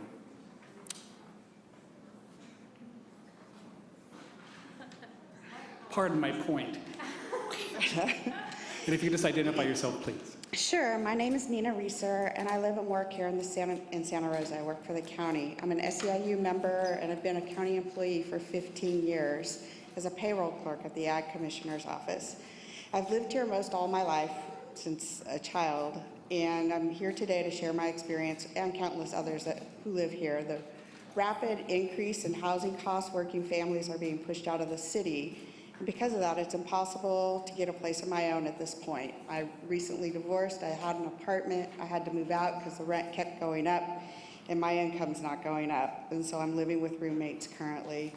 Santa Rosa and the county of Sonoma have recovered from the recession, but many of the people who live and work here still are getting left behind. As elected leaders, you can do something about it and protect the tenants as working families to support a moratorium. I also have another coworker who recently told me his rent went up 30%, but his income has increased less than 5%. I also have an elderly mother who's living in a senior community, and they are raising those rents really high compared to what they can afford on Social Security at this moment. Great. Thank you very much. Jenny? I'll be very quick. I wasn't sure if I was going to say something, but I'm Jenny Holmes with Catholic Charities. I'm here to really just say I hope we do agendize this. It's apparent that there's things that we need to discuss as a community, and I'm really excited to see all of these people in the same room, and I hope that we can continue that conversation, whether it's rent control, affordable housing, building new units. I think there's a lot that we need to accomplish, and I see the stories of the people who are struggling in our community every single day. And I hope that all of us can come together and look at an agendized opportunity to discuss this further. Great. Thank you. Those are all the okay. Now, just for everyone's knowledge in the future, it is important to fill out a card in advance. Did you fill out a card on this item? I have a card there, but I put moratorium on it, and Oh, that's okay. I'll just, what is your name? Anita LaFollette. Excellent. Good job. I have it here. Thank you. So I can speak? You may. All right. I just want to let you know I'm back again. I've been evicted. I don't know what I'm going to do. I can't look for an apartment now because I'm really busy. I'm sure that he wants a bunch more money. The house I live in was built in 1911, so the paint was bad, and he wanted to repaint it, and I told him he had to have a certified painter, and so he got kind of upset about that because they're very expensive, I guess. Anyway, he was going to have lead paint all over my house. So I guess I'll start looking. So I'm all for the moratorium, which is going to be too late for me. I'm just living on Social Security and a small income. So please consider that affordable housing is so important. Yeah, thanks. Thank you. Okay, those are all the cards I have on the affordable housing issue. The remaining cards I have on the moratorium issue specifically. Thank you. So again, thank you to all the members of the public for this expedient kind of taking the pulse, if you will, of the members of the public here this evening. Next time, I expect to double the amount of time that you have to speak. Yeah, I know. Yay. I will now bring it back to the council for any further comments before we, or clarifications before we vote either to place this on the agenda or not. Council, questions or comments, clarifications? Mr. Vice Mayor? Well, I didn't say anything at the beginning because I wanted to hear what the public has to say. I do believe we need to talk about rent control, but I don't want to do that in a vacuum. I like the idea of having all these things on the table. In February, all 7 of us agreed that affordable housing was one of our top issues that we wanted to tackle this year. One of the top goals is creating more affordable housing. To date, 5 months later, we haven't had any discussion about this, and we don't have anything on our schedule. I want to get this on our schedule, and I'd like to do it before the end of the year. I want the discussion to be a comprehensive discussion. I don't want to do this in a vacuum, taking affordable housing here and exclusionary zoning over here. I want to do it in a comprehensive way so that we can have a strategy going forward. I appreciated the way that staff put together the discussion we had on homelessness over the last couple of months. And I would suggest that we do something like that again, where we can look at all of the tools that are available to us. So when we go to work on this problem, that all of us acknowledge is a problem, that we have every tool in the toolbox. That for me would include such things as matching funds for the creation of new affordable housing, a discussion about our inclusionary zoning ordinance and in lieu fees, a discussion about commercial linkage fees, a discussion about the nexus study on all of our fees for building and zoning. A discussion about using a percentage of the real estate transfer tax for affordable housing. And I'm not talking about the new one that's being proposed at the state level. I'm talking about the one that we have now. I'm talking about using a portion of the tax increment we receive, that we still receive from redevelopment areas. And I'm talking about rent control, and I'm talking about a rent moratorium. I'm talking about any and all strategies that we can come up with for producing and preserving affordable housing in the city. Maybe this is going to take a couple of meetings. It's going to take a lot of staff time. If it's necessary to push back some of the other things that we've put forward on our coming agendas, I'm totally supportive of that. I'd like to go back to the goals that we set in February. You know, maybe that means we delay talking about Uber and Lyft and Airbnb. Maybe it requires that we push back a discussion about project labor agreements. I'm not sure, but for me, this is the one that should be before us first. And again, I'd like it to happen soon. I don't want to see it slip into 2016. And finally, I'd just like to say that I don't want to put a task force between what's being discussed today and the date that we actually get to work on this project. This council can be a task force. This is a task that we need to address. So let's start addressing it. Thank you, Mr. Vice Mayor. Ms. Carlson, did you have your hand up? I did, Mr. Mayor, thank you.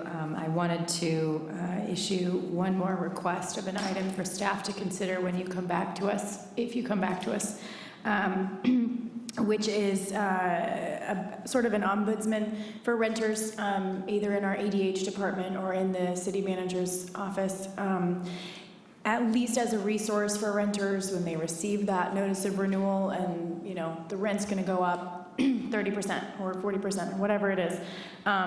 I am an attorney and a council member, and I got my notice of renewal, and it never occurred to me that I could push back and say, well, I won't pay you that, but I will pay you this. It's essentially an offer to contract, and I don't think many people are aware of that, and I think it could be a very useful resource for the city to provide.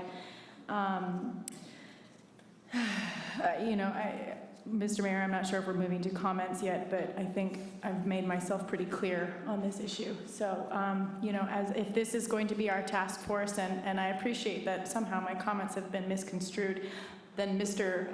Oliveris and I represent the renters on this task force. So it doesn't happen to other people. It happened to me. It's already happening, and I want to be clear. I've had many, many conversations with people on both sides of this issue. And, you know, when I got my scary, scary letter from the landlord, it was a big, giant, multinational, out-of-state corporation. And I want to be very clear that I respect people who live in this community and own properties and want to be good stewards. I'm very lucky to live in a home now with one of those owners. But I should also be clear that one of our speakers was concerned about, you know, skyrocketing deposits.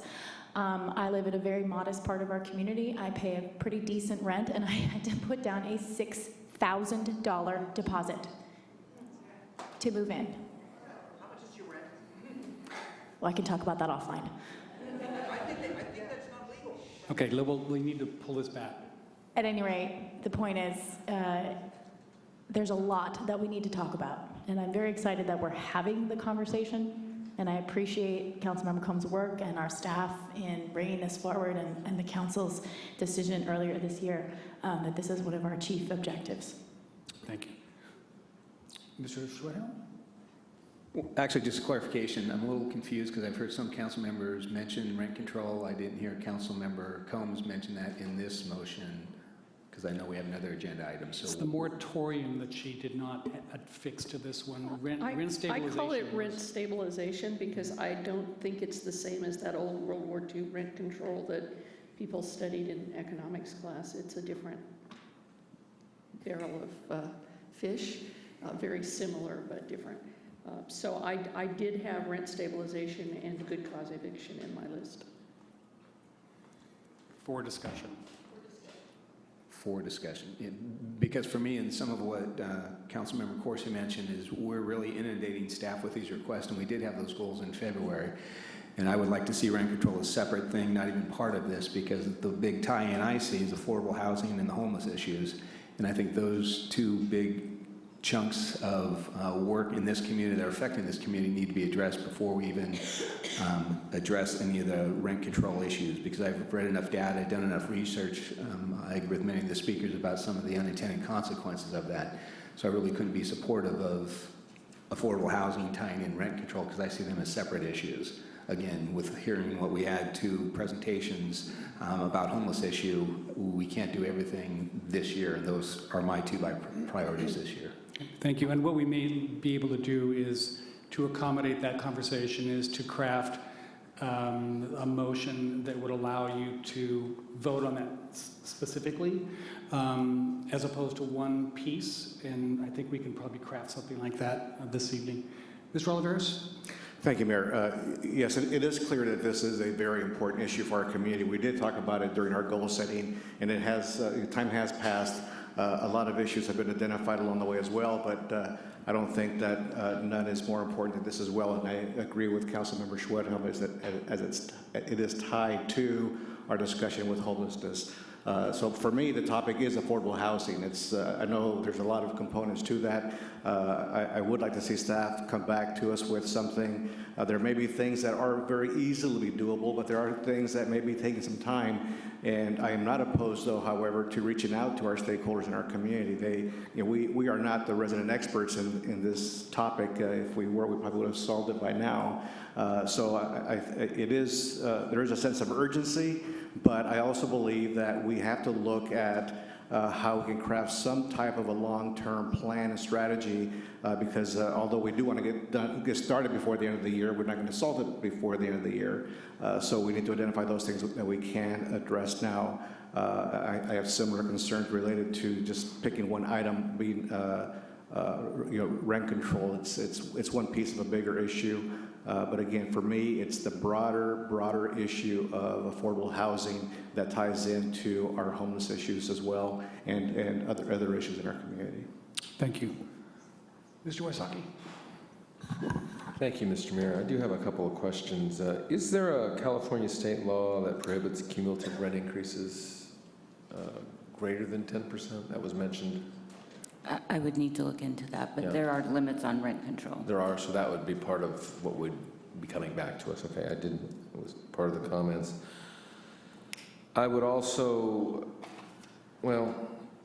like a smaller piece of this, and it's a very smaller piece, the Airbnb residential rental regulation. Maybe this would be part of the further discussion as well. We've already had that agenda item approved for a future date, but what the Vice Mayor said I thought was very important was comprehensive. I don't think a piecemeal solution is long-lasting. So I would like to see staff come back with a time estimate as to what it would take to get this back in front of us.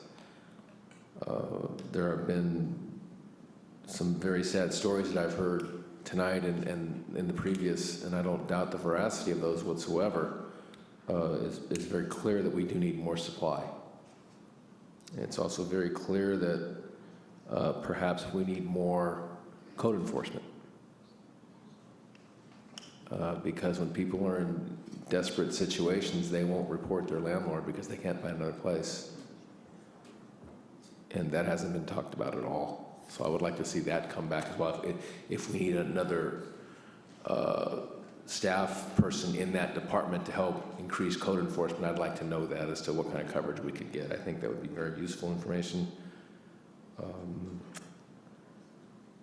That's my comments for now. One other, the mobile home park rent stabilization or rent control, I'd like, should this come back, that to be part of the conversation as well, because I would assume that would be useful as to what type of administration costs or administration or staffing requirements rather for such a ordinance. Thank you.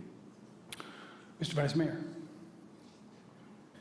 I just want to make it clear that I'm not under any illusion that we could enact or put in place all of the items that I listed when I gave that list out. I don't think that we can do that this year. What I want to do, though, is have a comprehensive discussion about it. And I don't think that you can have a comprehensive discussion about affordable housing without at least talking about rent control. We are seeing rents going up 30% over the last 3 years. We can't build houses fast enough to make up for the affordable housing that we're losing right now. So whether we ever actually get to rent control or not, I think we need to talk about it as part of this discussion. And again, I'm open to having the staff make suggestions about how we go about this. But my thought is that you bring us back a list of things that we have the ability to do on a short term, medium term, long term, what it's going to take, what we can do now, what we might be able to do in the future, and then we can have a discussion about whether we are in favor of these things or not. But right now, my hope is that we can agree to talk about it all, put it all on the table. Thank you. Ms. Combs. So I have a question for staff. The Vice Mayor and I agree that it would be most beneficial to have the conversation soon and covering a wide-ranging set of topics. I would like to hear from you the possibility of doing that. How soon? What could we do? We're receiving instruction right now. We're going to have to go back and frankly look at what you've charged us with to date, what the additional workload is going to be. We're preparing on the 21st to come back with a revised work plan. In that, we will try to address these items. You'll have opportunity to input and adjust in that conversation. But at this point, with this comprehensive of a list, I cannot comment on. We have some work to do to get an answer to that question. So on July 21st, I was thinking it would be the 14th, but July 21st is when we're re-examining our priorities. Well, and this was a frank. I'm assuming that we're going to get this assignment, which I think was part of the initial work plan conversation. The goal-setting conversation.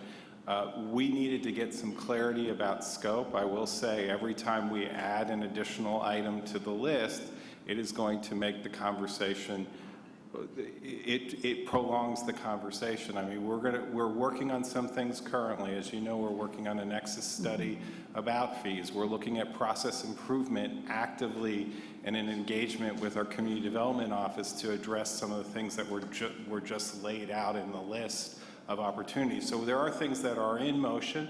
There are things we're going to have to look at. Some of them fall into the city attorney's lap to give you scope. We're going to lay that out, come back on the 21st, make our best guess on a timetable. I'm assuming there's urgency here because that's what I hear repeatedly, both from folks who are coming to the podium to speak, but also from the council. So we will do our best, and we will then, if you want to make alterations in that, we'll try to do some alterations on that date. When you hear urgency, are you thinking that it's possible to come back with a detailed package in 3 to 4 months, or are you thinking 7 to 8, or are you thinking beyond that? We will come back with some understanding on the 21st. We have to look at these on the things. 21st with the dates of when it might be. Again, we're getting into month conversation. There's always discoverables. As I said back when you initially adopted the plan, there may be reasons things move. Other items occur, such as this. I mean, I think that Councilmember Corsi hit the nail on the head when he cited the conversation around homeless. I mean, as I told the council before, back in February, some of the same people were being pulled that were in the homeless conversation were also your folks that are our team that is expert in the housing conversation. And we were pulling them into the homeless conversation, and that focus, it produced I think it was a very favorable result, but then it was causing inertia in other parts of the organization to address this. So again, we have to take some time to assess. We'll bring back, assuming that this measure passes, we'll bring back a work plan that tries to best address the concerns raised today. and then you can get into some comment, but there may be some tough choices in ordering on the 21st about where you want to go and what you want to address first. But this conversation needed to happen so that we can get some clarity from the body on the direction you wanted us to approach this particular problem on. So I think it's actually a very good conversation and a great place to launch the initiative. Thank you. I do have I'll make a couple of comments. It's clear that this is a very difficult topic to address in any small way because it's just simply very complex and there are lots of moving parts. And it happened very quickly and there are lots of people that are victimized and lots of victims in many, many cities across this country. But Sonoma County and Santa Rosa has been hit very, very hard. What I would like to do, because I consider rent control to be a very divisive issue and could well take a great deal of staff time in developing, kind of getting their arms around developing an ordinance in that regard.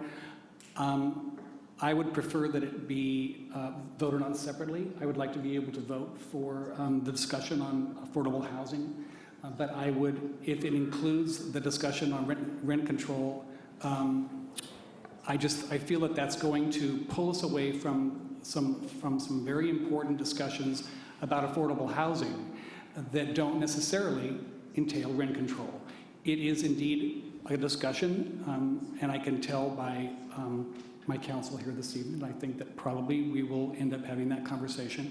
But I would appreciate if you could separate the two, because I'm concerned with the amount of staff time it's going to take to develop an ordinance in that regard, and I would prefer to have it separated as an item, if you'd be willing to do that. I would prefer to move the motion forward as it is as a package, but I understand that when staff comes back on the 21st with our prioritizing and schedule and calendar, that they may be separated on the 21st by council wish. So I would prefer to move the ordinance as a package because I'm trying to keep the concepts together. My concern is having one without the other is like trying to split a coin. We need both sides of that coin. Okay. Well, if there is a motion and a second to that effect, then I would be voting no for the reasons I stated earlier. So if there's no further discussion, we can entertain a motion to move. I'll second. Okay. And so is everyone clear on the motion? No, I'd like it to be restated just so we're clear what we're... Thank you.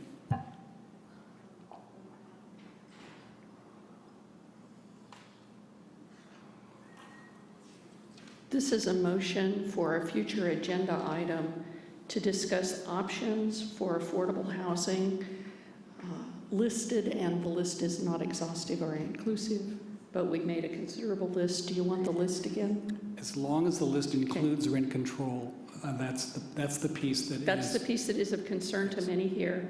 And I call it, of course, rent stabilization. And I'm moving it forward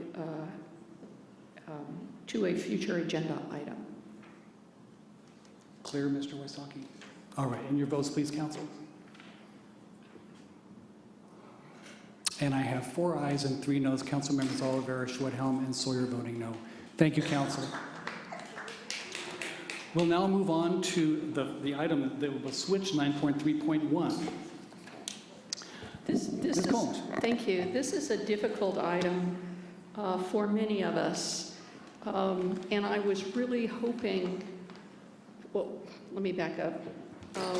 First, I have been a renter and I have also owned rental property. So I have been on all sides of this issue myself.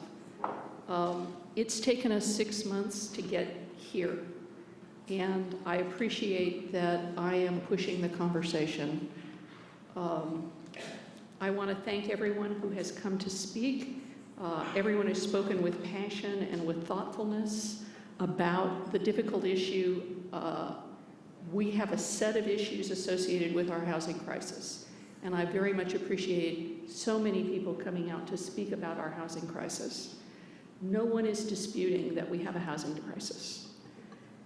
And I want to be clear that I want a good, inclusive, and thorough conversation about how we move forward together to solve our serious housing crisis and at all levels of housing. But we currently have a 1.5% vacancy rate. And almost daily, I receive a call or an email from a family that is either homeless or soon to be homeless, a family asking for help to find a home, a family that is experiencing severe rent increases. And I'm concerned about how long our thoughtful and inclusive process is going to take. And if we could have a quick, thoughtful, and inclusive process, I would not be moving this forward. But if it's going to take a long time for us to have a conversation, and then once we implement housing actions, do we really think that we're going to change our permitting, streamlining process and have housing tomorrow? Or do we think it's going to take another 5 years for those homes to be constructed, or longer, depending upon the methods that we're using, depending on the economy, depending on many things? How long will our thoughtful and inclusive process take? And what will happen to the people who are renting while we wait? I want to protect people who are working here now while we take our time, while we have an inclusive process. I had a phone call today telling me that if our workforce can't afford to live here, they should move away. I don't believe for a minute that most people here feel that way. I believe most of us value our workforce here in Santa Rosa. I believe most of the people in this room value those folks. I don't believe telling them to move to Lake County or somewhere else is a solution. And I am calling for for us to move forward, a temporary moratorium on rent increases while we take the time to work this out. And that's my motion. Okay. This is to move forward a conversation about a temporary moratorium. And so that in respect to Dr. or Judge Rosenberg, may I have a second to that motion so that the council can talk about it? I'm actually trying to follow the rules. Second. Some days we do. Thank you. Okay, council, questions or clarifications before I move to the public comment? This is moving this forward as an agenda item. Yes, as an agenda item, not that we're going to be discussing whether to do it tonight, but as an agenda item for the future. Make it clear to the members of the public here this evening. It's the same situation as the prior item. This is for discussion at a future time to make a final decision. So this is a discussion decision. Any clarification, council, before I move to public comment? Seeing none, I will go immediately to, and we'll keep it to the same number of minutes. That way we'll move this process along. Dwayne DeWitt. Is Dwayne still here? I don't see Dwayne. Larry Goodman? You got called out for a maintenance emergency, so I'm Patty Goodwin. Okay. All right, thank you. Okay. So my husband and I, we deal with a total of 1,400 units in Sonoma County. And we've been in property management for 30 years, and our biggest landlords are born and raised here in Sonoma County. So I oppose the moratorium. At this point, it will mostly affect the landlords that have kept their rents low as ours, and it will mostly penalize those landlords that have kept them fair. And that's the main reason that we would oppose the moratorium. Great, thank you very much. Carolyn Eppel. Carolyn is followed by David Grable.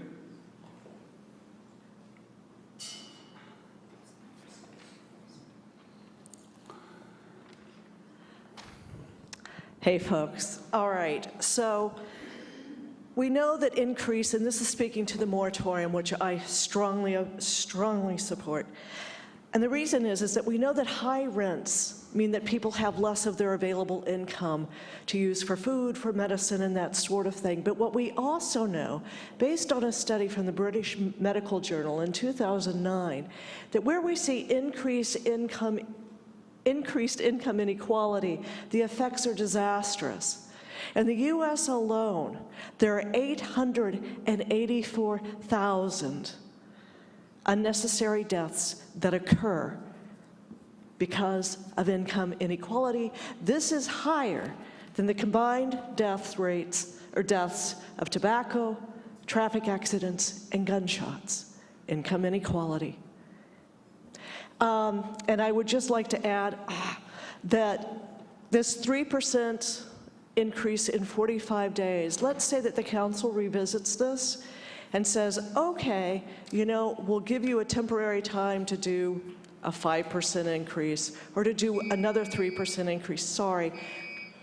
That comes to just 24%, or it comes to a 24% rent increase anyway, which I really don't understand why landlords are upset by that. Thank you. Thank you. David Grable. David is followed by Daniel Sanchez. David Grable with the Housing Advocacy Group, and thank you. This moratorium, I know it's difficult to grapple now. I think you got to have a longer discussion. I do a lot of work with tenants, and I see situations like Hone Avenue, major rent increases coming in with new owners coming from out of the county. And if there's a discussion of possible rent control in the future, those kinds of things are going to happen with increasing frequency while that discussion goes on. Landlords would be, you know, their DD Reynolds is going to tell them, God, raise the rent because there might be rent control. Put a reasonable moratorium on rent increases while you're talking about whether to adopt a more comprehensive rent stabilization program. Ms. Combs has suggested 3%. I would suggest you're going to go a little higher than that and avoid the gouging that happened at home and other places and is going on all over, and still protect your workforce, your existing renters.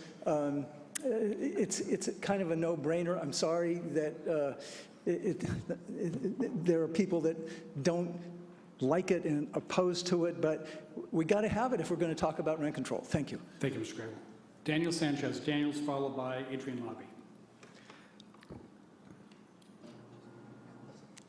I'm Daniel Sanchez, North Bay Association of Realtors. I wanted to say that 45-day temporary rent control isn't really temporary rent control. Anytime rent control or practically any policy passes, it's incredibly difficult and unlikely that it actually is going to go away. And temporary rent control sets a certain expectation among investors, among property owners, among people who have a stake in this, and most likely will expect that temporary 45-day rent control is going to be expanded to your other option, which is 10 months. And after that, you have another option, which is a year.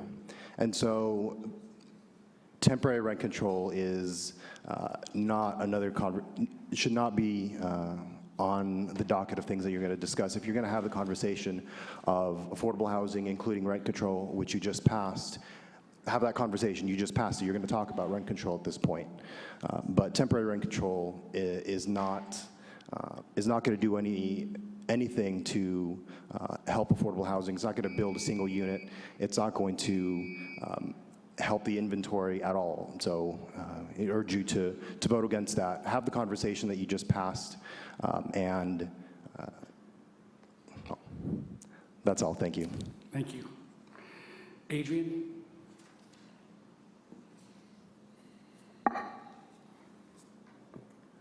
Hello again. You have, this is a measure that we need because of the fear and the anxiety and the stress. We have 50 to 60,000 units of rental housing in Santa Rosa. These are people, not all of them will be able to be covered by rent control, but they are living with a huge amount of anxiety right now. And I totally agree that now that we have had this public discussion and we're putting it on the agenda, landlords will raise the rent in anticipation. I've heard a lot in this chamber today that rent control doesn't work. We need to have the studies. Those studies should be 50% studies of what do working class and poor people think about rent control. Because we think it works just fine. I know we don't like to live in substandard housing. I've been a renter here in Sonoma County for 30 years. I've had a variety of landlords. I know of what I am speaking. I would like to add encampments as one of the options for the list of housing options, and also relocation money in that longer list. Thank you for your attention. Thank you. Jeff Comar, and Jeff is followed by Nicolette McGowan. Good evening, Mr. Mayor, council members, thank you. I don't think I made this up. I think I heard it as a quote because I'm not that smart, but there's nothing more permanent than a temporary government program. The idea of this moratorium has scared myself and my business partners, who are good landlords who upkeep and take care of property, to move what projects we were working on in Santa Rosa to other areas.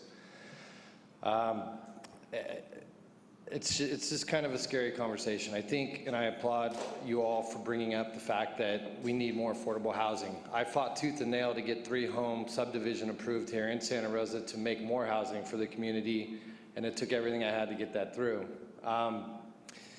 We need more housing. I think rent control or moratorium on rent raises is something that's going to be prohibitive against reaching that goal. That's all I want to say. Thank you. Nicolette McGowan. This is the last card that I have on this topic. I think freezing any further rent raises right now is crucial. I am not living in my apartment and I am paying an increase in rent. I'm living in a hotel. Everything we own is locked in my bedroom. My unit is left unlocked during the day. I have another increase coming, and another, and we're being denied access to a roommate unless they can actually show the same qualifications as the landlords are requesting now. You have to make, as a roommate applying, you have to make 3 times the amount of the total rent.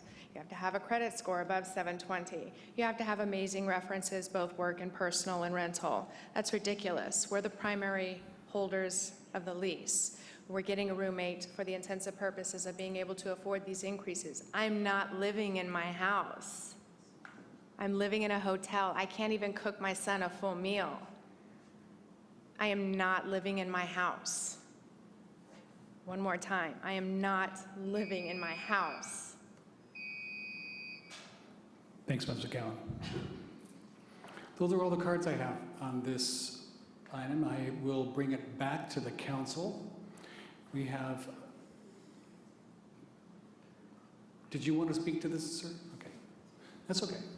So bring it back to the council. Council questions or final comments before we vote? Who'd like to start?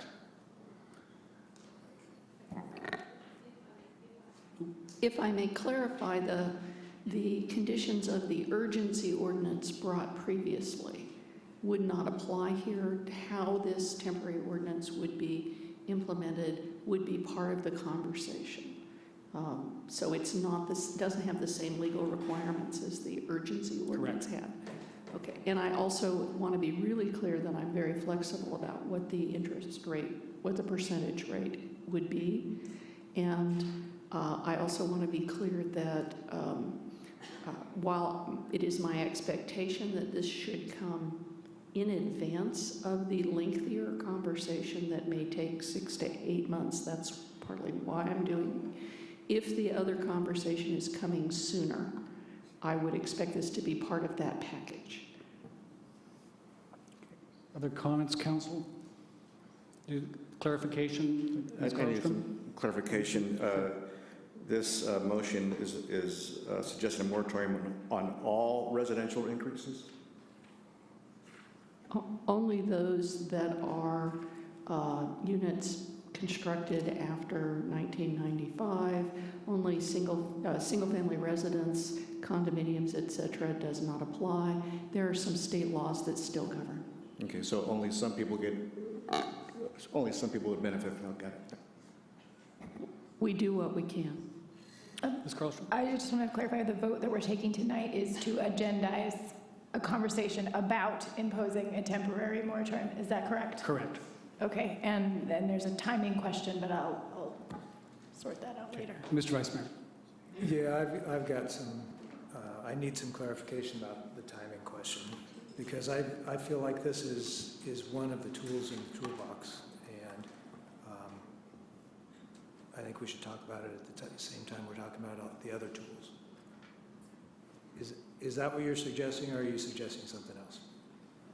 My understanding is that on the 21st of July, we will be deciding whether the other tools in the toolbox are discussed together or not. And that we don't have any guarantee that the others will move forward together or separately as of the 21st. I'm willing for this one to be included in the conversation on the 21st, but I'm very hesitant to have the situation continue for 6 to 8 months if the other conversation is delayed 6 to 8 months. Is that clear? So we would talk about it. I'm hoping this would come forward on the 21st. I will provide some input. I mean, right now, if I were to receive this direction from you all, we would begin working on this immediately. This would jump to the front of the queue because it's asking for action to be taken. As I understand it, action to be taken as we go through a different type of conversation where a perceived threat lies. So unless I'm given different direction, because as I sit down to do planning, that would be the approach. If I'm given a different direction or asked to take a different type of consideration as we move forward, there'll still be time on the 21st to lay this out, but it seems to be about action immediately out of the conversation. But that's why I'm asking for clarification right now too, because I'm not sure how I go into a planning session with staff without some clear parameters on how this plays into the other conversation. So I would be asking for some clarity in the motion about where the priority rests with this motion in conjunction with the prior motion. So that would be my request of council. Ms. Combs? Well, my initial desire is to move this particular piece forward as rapidly as possible. But I'm not sure I have the votes to move it rapidly, but I may have the votes to move it to the 21st. So I'm waiting to hear whether I have the votes to move it on the 21st or not. So are you asking to have a proposed ordinance presented on the 21st, or you're just saying that in the discussion about priorities, that this would be one of the items which presumably you would give a high priority to? Didn't we just vote to approve that as part of the conversation on the 21st? No, we voted to discuss rent stabilization. We did not vote to discuss a moratorium while we were having the rest of the conversations. Right. So this is a separate piece. So this is a separate piece. And I am, as the city manager has clearly indicated, seeking to provide protection for renters while we have the other conversation. And what the city manager is asking for is clarification on how expedient you want this to be. I think I'm telling you how I want expedient if I have the votes for expedient, and I will take a delay if I don't have the votes for expedient. That's where I am. So I'm waiting to hear from one of my fellow council members about whether they'll go forward expediently or whether they want to wait until the 21st. Council, anyone like to weigh in on the expedience issue? Mr. Vice Mayor. This is pushing it forward. 21st is 3 weeks. Is there any chance that this could be before us before then? Well, I'm trying to get some clarification. If you're asking about having the discussion of whether or not to have a moratorium on the 21st as opposed to having a fully drafted ordinance, that is not possible with our agenda process and with the drafting and research that would have to go into that. Certainly, you could have a discussion on the 21st, or it can be part of the discussion of priorities. So as the measure is instructed right now, we would receive the instruction today. We would immediately begin figuring out how we could work this into the work plan as the high priority item to get this addressed. So we would begin working tomorrow morning, trying to figure out how we're going to come back. And it would be reflected in the work plan, but it would take priority over the other work, because that's what I think I'm understanding the direction to be. Get the safeguard into place, then get to the other work. So it will have an impact on the calendar. That's what we would need to start sorting out, how quickly, as the city attorney said, we can get through some of the research and what else other impacts. So you will see it reflected if it's brought forward in the work plan. I'm just telling you how where I'm going to receive the instruction is what I'm hearing is craft the remedy first to address the concern, and then begin the work on the other processes, and that's going to impact our calendar and how we get to those other processes, the other analysis. And we'll have more of that clarification on the 21st. Well, we'll have a work plan that reflects that, but this would, from my reading is this was necessary or is being put forward to prevent some of these other actions that are anticipated as the longer discussion goes forward. So we need to caucus, because that hasn't been assigned as a work product yet. This is what tonight is about, and then we would figure out what the timetable to bring you back that crafted ordinance would be. Okay. And clearly on the 21st, it'll be reflected. We might have an update before then, but clearly on the 21st, it would be reflected in the work plan. Thank you. Sure. Another question then. Should you get approval to craft such a moratorium, it does not come into play until we meet on the 21st. So the landlords could raise their rents prior to the 21st. Could Well, the issue was the urgency didn't meet the supermajority vote, so now we're going through the normal process on how to address this particular item. And with our agenda process, an item for the 21st would be like due this week. And so there's a significant amount, as Councilmember Combs has referred to, limitations on what you have the legal ability to do under state law. And you also have to determine what are going to be the rates, who's going to appeal, who's going to hear these, how you're going to set up a mechanism to deal with this, and then the likely lawsuits that are going to follow.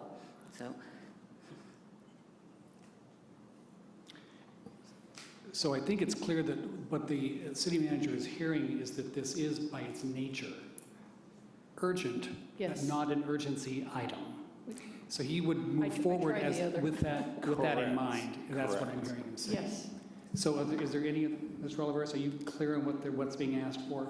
I am clear on that. I just thought we're going to go into comments or Please do. whatever, but I still have concerns about that. I expressed some concerns the last time we talked about the urgency measure. Is that, again, I think it's something that we created. We created by starting to talk about rent control. The general topic of affordable housing is a very important one that we can all wrap our hands around, but I just have a concern about us as a council creating this fear, if you will, with whether it's the tenants or the landlords as well. So it's just something that I can't support. Okay, thank you. Who would like, Mr. Wysocki, you ready for final comments? Okay.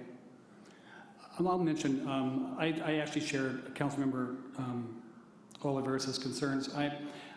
If my father has a couple of a duplex that he inherited that he uses in part for his income, and he's 88.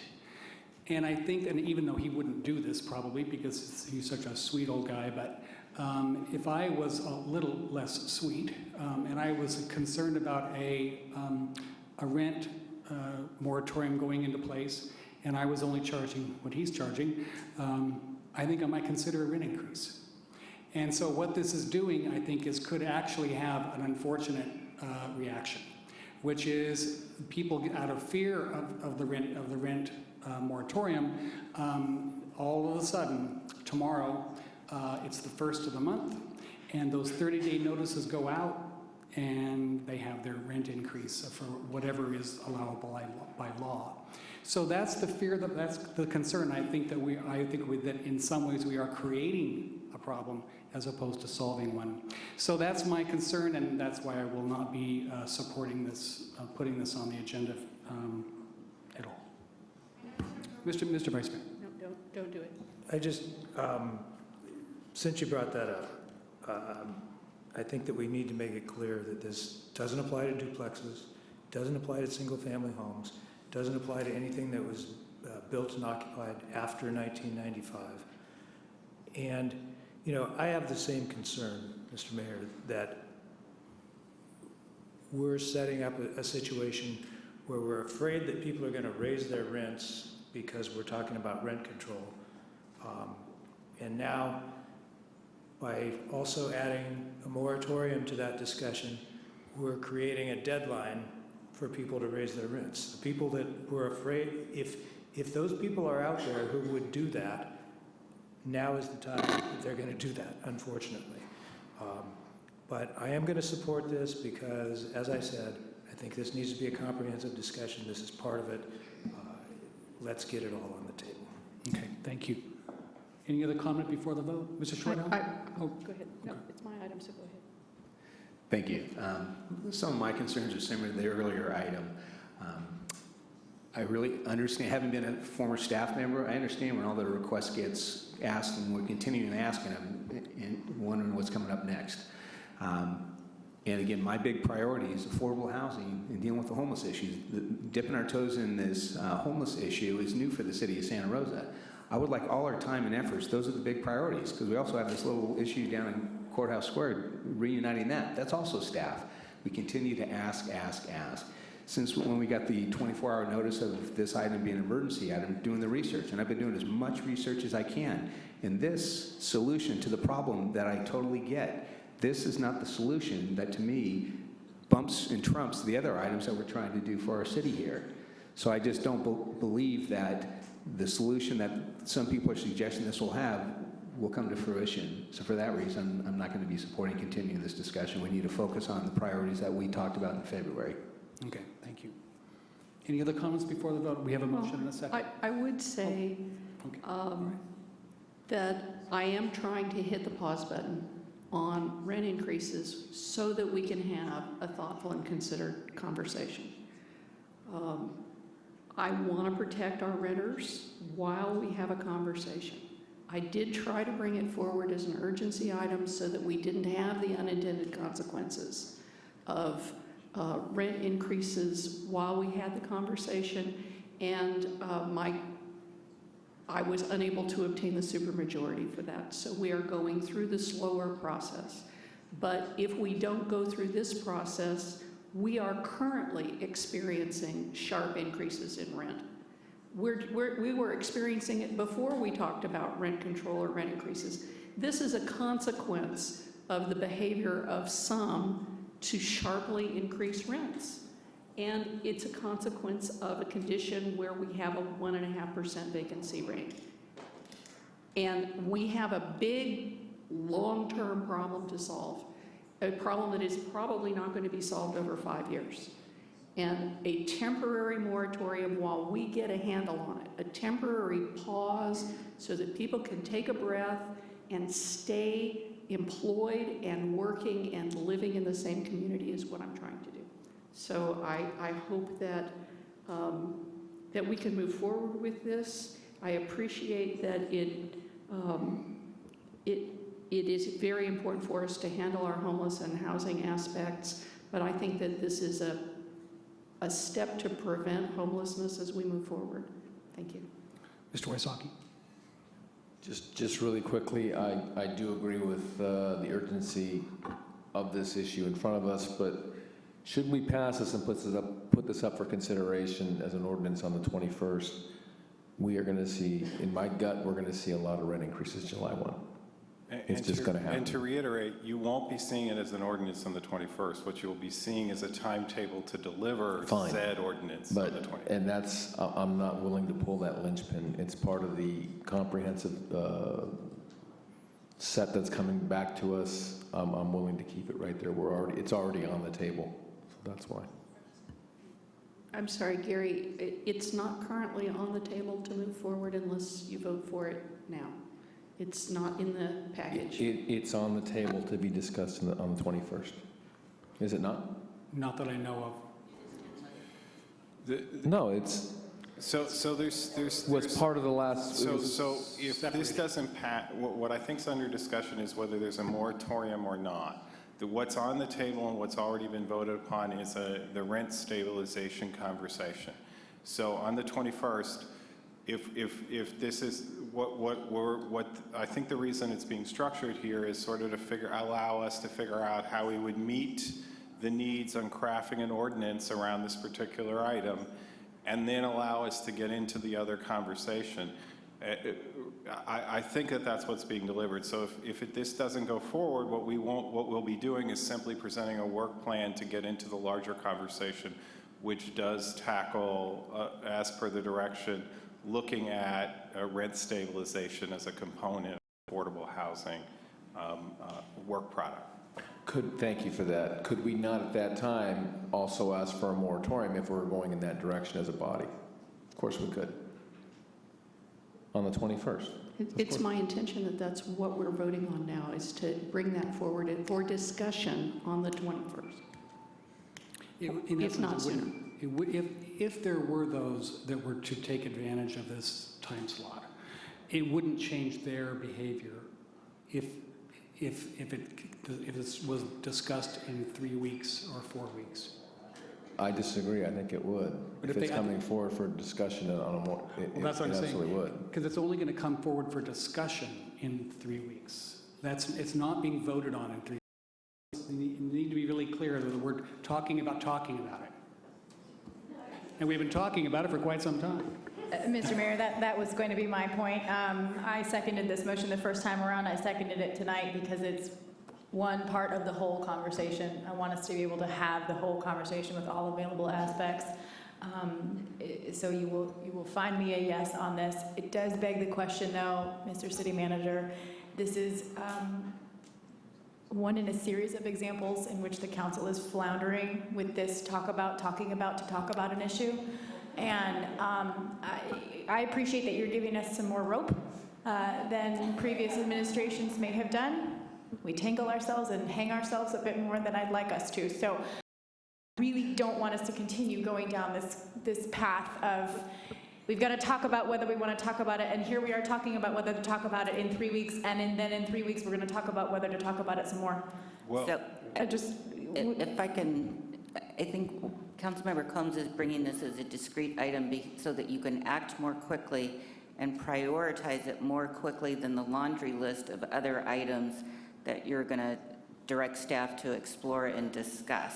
So on the 21st, you can say you want this to be the first item that's done, and this can be the first thing that we work on and bring to you as quickly as we can put it together. I appreciate that. And I know that you guys are, you're trying to work based on the feedback that we're giving you, and I just wanted to throw it. I'm very process oriented, and maybe we're muddling through and finding a new process, but it just seems to be, it's getting used politically, and I think that that's really unfortunate and unfair to a lot of the topics that we're trying to work through here. So I'm done editorializing. We have a motion and a second.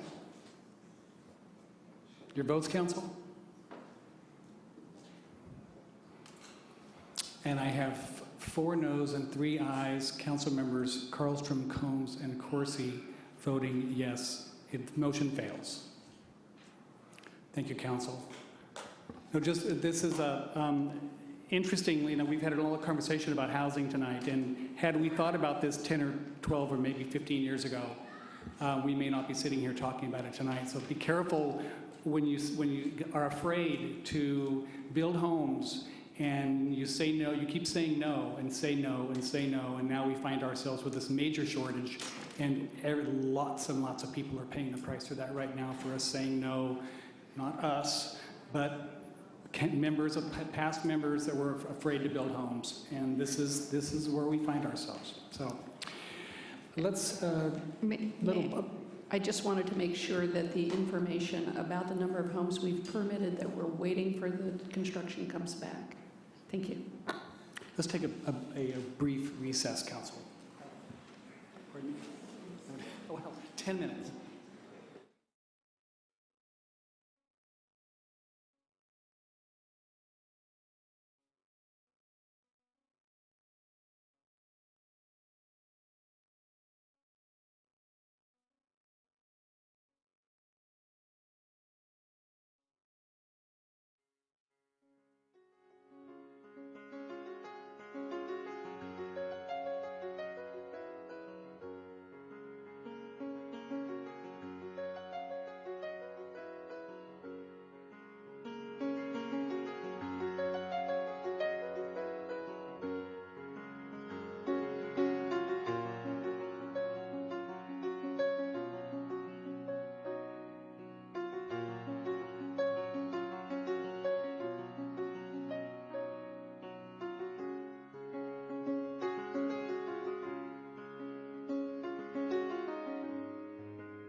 Welcome back.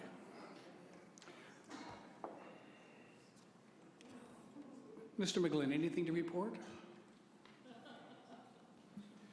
I have plenty. Okay. Please do. No, I was saying, we've got lots of work to do, and Okay. we'll be starting. All right, thank you.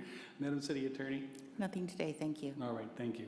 I'm going to move now to our first of two public comment periods on this evening's agenda. First is Robin Wellman.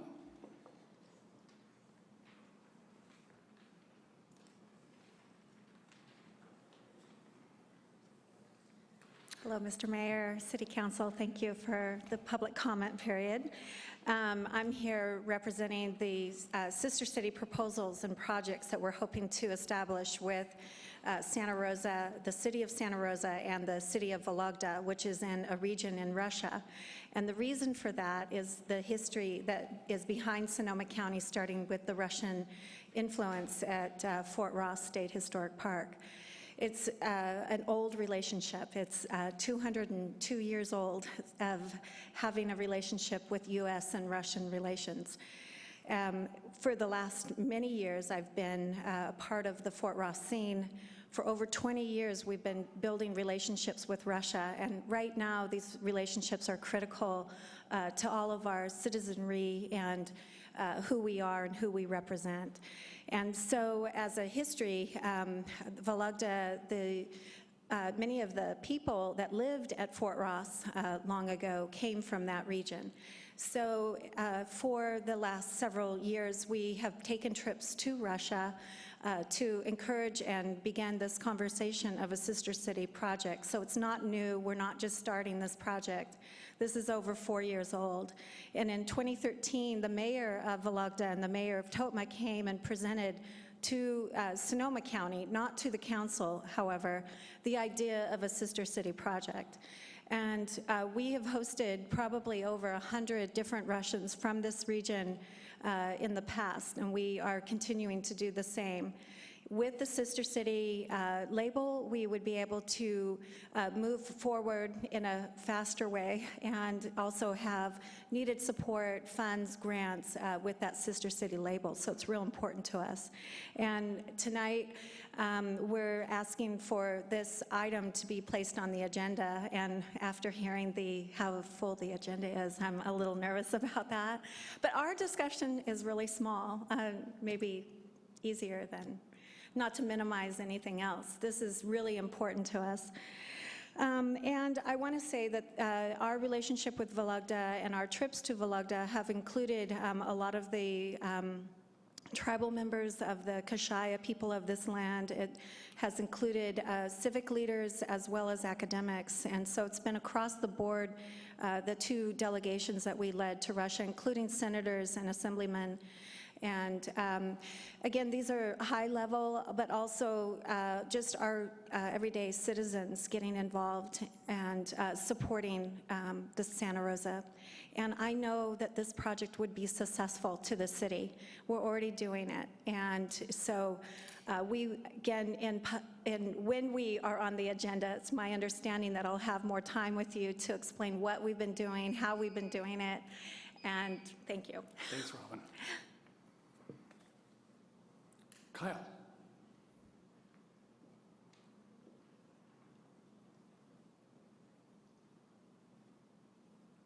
Welcome. Thank you. Good evening, Mayor Sawyer and fellow council members. My name is Kyle Luchinsky, and I'm a lifelong Santa Rosa resident and Fort Ross Youth Ambassador. As Youth Ambassador, it's one of my roles to cultivate person-to-person relationships in order to create a greater mutual understanding between the citizens of Russia and the United States. As such, during my trip to Russia this past October, I met with the Deputy Mayor of Vologda to discuss the possibility of a sister city partnership. They were very supportive of such an initiative and sent a letter to the Santa Rosa City Mayor's office in November 2014 expressing their keen interest in such a partnership. And even before this meeting, Robin and myself have been laying the groundwork for the sister city partnership. We jointly contacted a multitude of organizations and individuals in the area, and we currently have letters of support from local State Assembly member Jim Wood, Sonoma County Supervisor Shirley Zane, the Sonoma County Museum, the Fort Ross Conservancy, former State Senator Noreen Evans, Sister City International, and the Russian Consul General Sergei Petrov in San Francisco. Moreover, Robin and I, along with the team of volunteers from Santa Rosa, have already been running a Sister City-like program for several years, hosting delegations from Vologda multiple times during the past 2 years. Also, in 3 weeks, we will be hosting a delegation of 20 young chess players from Vologda, and they will be touring Santa Rosa for 1 week and holding a tournament against Santa Rosa youth. And Robin and I have organized and run these programs without any city or government money, relying on grants, donations, local volunteers, and fundraisers. And adding this official stamp, so to speak, on the sister city would only make it easier for us to procure these grants that allow us to put forth these programs. And I believe this is a wonderful opportunity for Santa Rosa to learn from our colleagues in Russia and for our Russian colleagues to learn from us. And we have reviewed the Santa Rosa Sister City policy, and Vologda meets the criteria. It has a population of 300,000, an extensive dairy industry, a wine industry, and high-tech companies much like Santa Rosa. And also, it has a major university, Vologda State University, with thousands of students. And I have papers currently signed by the president of this university asking for a partnership with a local academic institution, be it Sonoma State or the SRJC. I have full faith in myself, Robin, and the many volunteers who have worked with us throughout this journey that this will continue to be a successful relationship for years to come, and that this citizen diplomacy will lead to greater cultural understanding between our two cities, as well as countless mutual benefits. Thank you. Thank you. Eric Stanley. Oh, did he go ahead to go? Okay, no problem. Thanks, Robin. Bill Borum.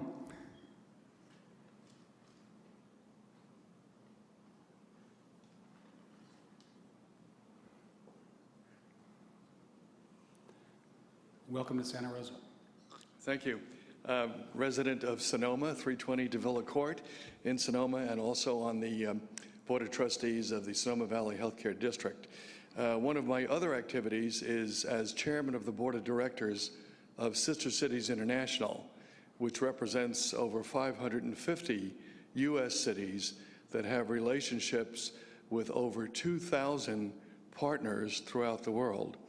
And I'm coming here to express my support and ask for your consideration of their future request and application.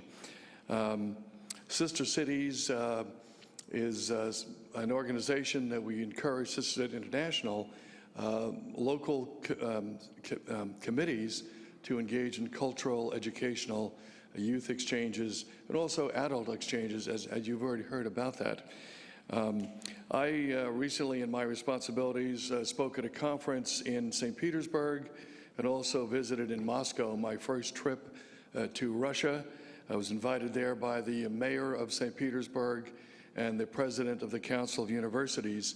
So I came away with a very favorable experience that a lot can be gained despite perhaps the high-level diplomatic tensions. We can gain goodwill with people at the sub-national level, and in particular, that's people who have common business interests, as has been expressed, and also through universities. So I think this is a good thing for you to consider. I think the local organizing committee, from my perspective, is doing all the right things to marshal support in Russia and also here locally to have a volunteer cadre that will work as citizen diplomats truly in behalf of Santa Rosa. So I think you've got a good crew that will bring something additional to the city, trading on the heritage that you have with the Russian past. I will say that there are 77 U.S. cities that have relationships with 66 Russian cities, so across the country. And here in California, a number of cities have relationships with the Russian Federation. For example, San Jose, Santa Clara County, Oakland, Los Angeles, Livermore, Long Beach, Los Altos, San Diego, and San Bernardino. So it's not as though something unique is being done here, but I think it is a tribute to you that you have citizens here who want to do something for people-to-people international relations. And as was said, I'm sure you'll be hearing more about this in the future. Thanks for your attention. Thanks, Bill. Ivan Panzin.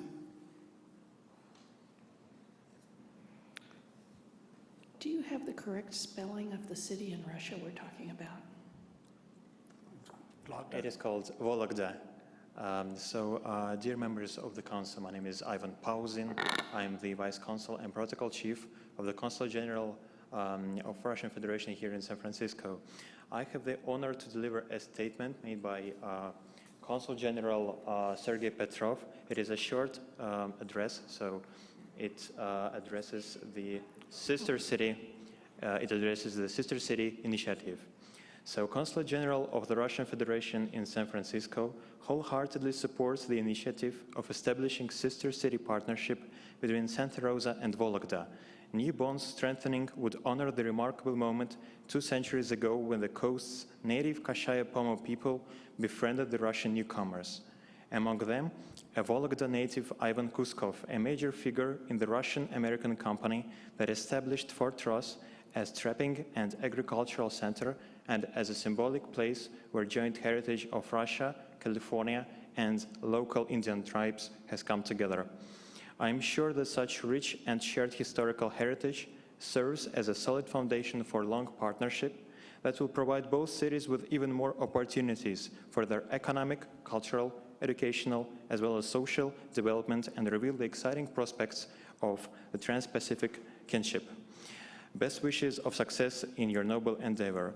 So personally, as for me, I have been working in California for only half a year and didn't devote so much time to examining the historical link between the two cities. But one thing I can tell you for sure is that there are many other joint events in our history than Fort Ross.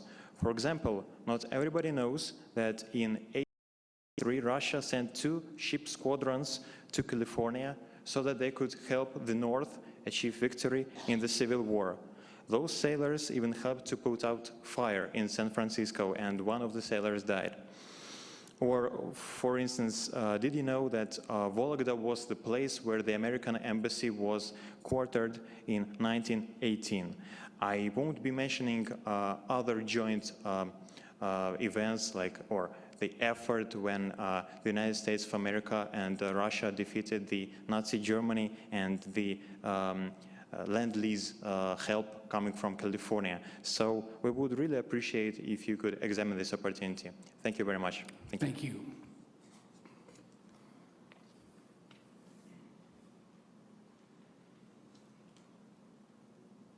I believe those are all the cards I have for our first public comment session. Thank you very much, ladies and gentlemen. Did anyone else want to speak to the public during this public comment period? Seeing no? Mm-hmm. Yeah. And we'll be in touch. Moving on to consent. Mr. McGlynn.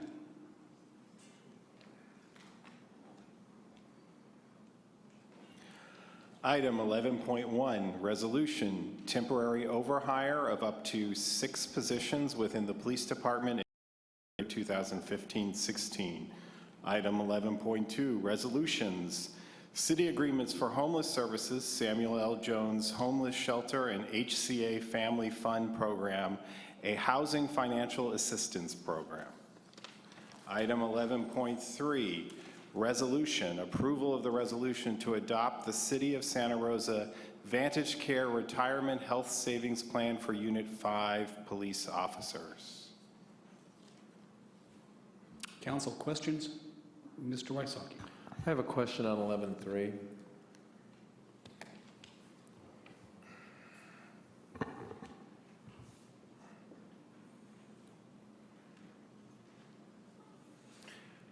Is there a reason this is not coming forward as part of the collective bargaining process?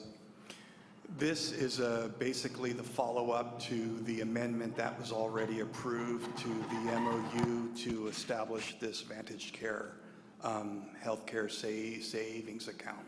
The amendment approved when in closed session? No, the amendment that was approved in open session a number of weeks ago. So this is not part of the negotiating session. Why? You lost me, I'm sorry.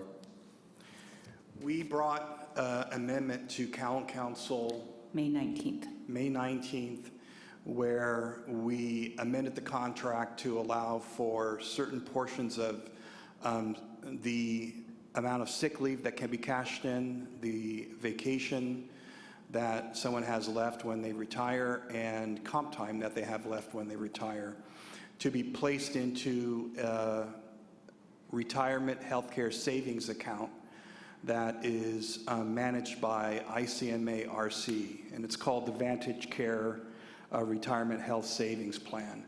And so this is the follow-up to that, which is required for us to establish that plan. Oh, I understand now. Okay, so we've already had this one time in open session. Right. So this is just to implement the MOU provision. So in order to implement it, we have to enter into this contract with the provider of the plan. Fine, thank you. Any other questions, Council? Mr. Schwedhelm? Sorry. On 11.1,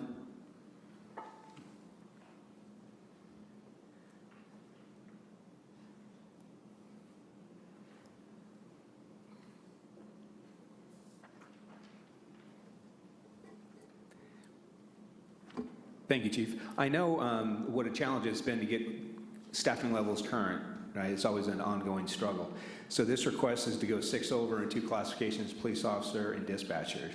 So can you share with us what strategies you're going to do to go over when it's been such a challenge to get level, which actually might create some opportunities for additional members of the community that hadn't been there in the past? Sure. Mayor, council members, the idea, the Santa Rosa Police Department spent a lot of time working in the area of recruiting people ongoing, as well as an entry-level classification over the last year and a half, 2 years. We've hired 6 in a previous academy, 8 in the last academy, and we have 6 for the next academy coming up. So to answer your question, the 2 classifications we're asking for, dispatch and officer, have the longest and hardest training program in order to backfill positions that end up retiring, have medical injuries, or some of the things that really we struggle with keeping up to staff on.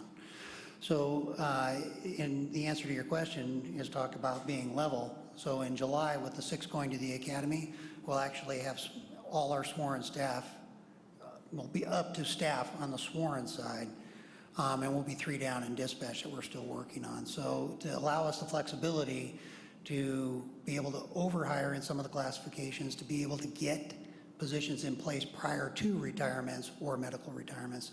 That's what this is about. Ms. Combs? Thank you. Can you explain to me where the funds are coming from for these positions, and will we be carrying this forward into future budgets? I think the funds are within our existing budget, so we'll maintain our existing budget. What we do is reprioritize which positions within the organization we're going to fill. If we have to dispatch, for example, right now is a significant priority for the police department.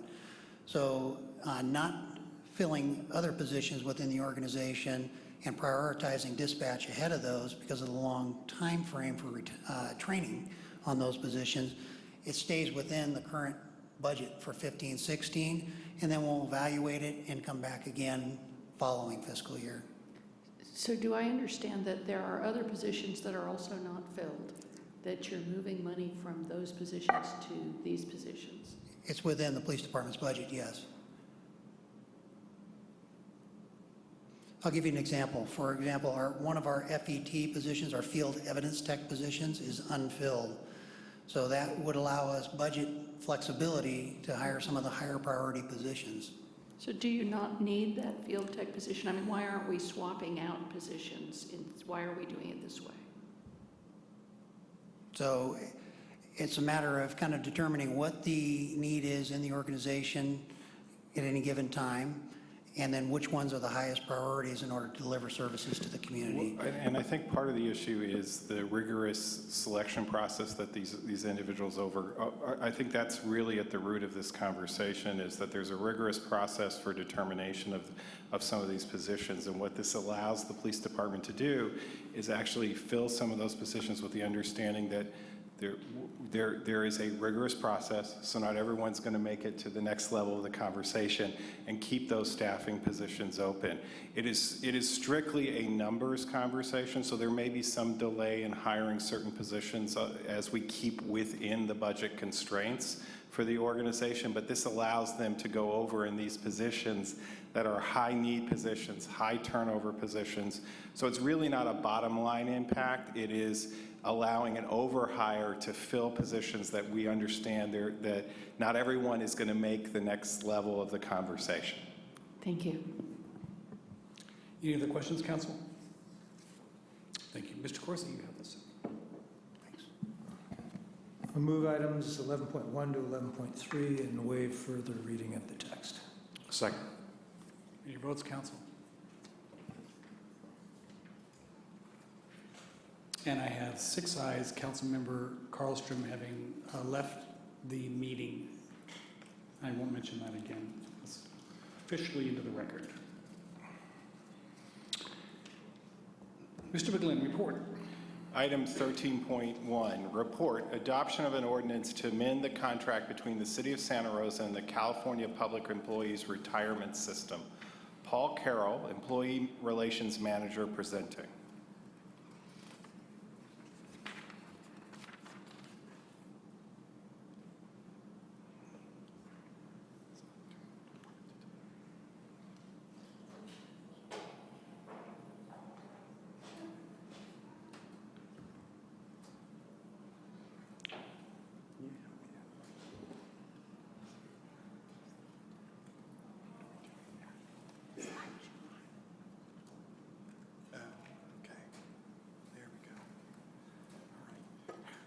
This is the second reading of the original ordinance to enter into an amendment with the with CalPERS regarding cost sharing.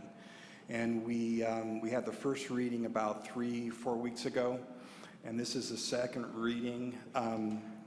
City of Santa Rosa has had ongoing pension reform discussions with the city's bargaining units. In 2014, the council approved contracts that included cost-sharing agreements for all of the city's bargaining units. We had a group go through an election process recently, and the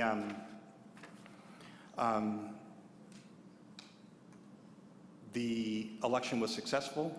We only had 10 people vote no out of over 400 ballots cast. Public Employees Retirement Law and CalPERS have mandated these contract amendment procedures.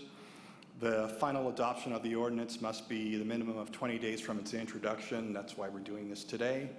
And no costs are associated with implementation of the employee cost sharing.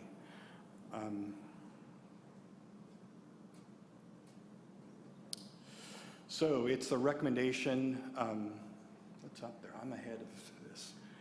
Sorry.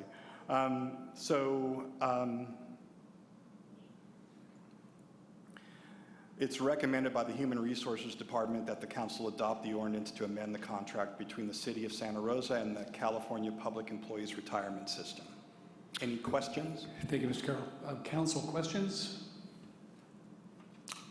Seeing none, I have no cards on this item. And Mr. Oliveris, you have the item. Thank you, Mayor. I'll introduce an ordinance of the Council of the City of Santa Rosa authorizing an amendment to the contract between the Council of the City of Santa Rosa and the Board of Administration of the California Public Employees Retirement System, and waive further reading of the text. Second. Thank you. I have a motion and a second. Your votes, please. And I have 5 ayes, Councilmember Wysocki having stepped away from the dais. Thank you. Mr. McGlynn, number 2. Item 13.2. Report. Request from the Santa Rosa City School District to amend the Fur Ridge Holding Agreement to extend the deadline from June 30th, 2015 to June 30th, 2017 for the school district to begin construction of affordable housing on Fur Ridge Drive, APN 173-620-030, Marjorie Jackson, Program Specialist, presenting. Thank you, Mr. McGlynn.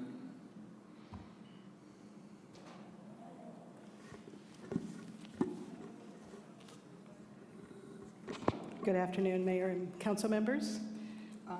Mr. McGlynn stated the issue, whether the council would like to approve a 2-year extension of the expiration date of the holding agreement for Fir Ridge Affordable Housing.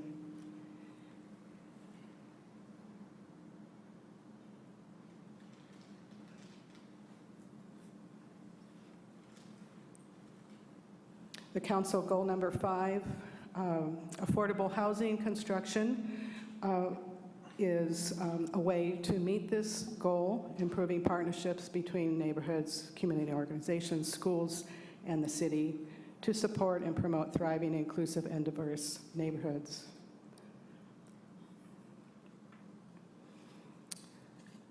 This next slide shows the site, which is on Fir Ridge Drive in the Fountain Grove area off of Thomas Lake Harris Drive, which is off of Fountain Grove Parkway. The background to this item goes back to 1981, actually, when the Fir Ridge North at Fountain Grove subdivision was,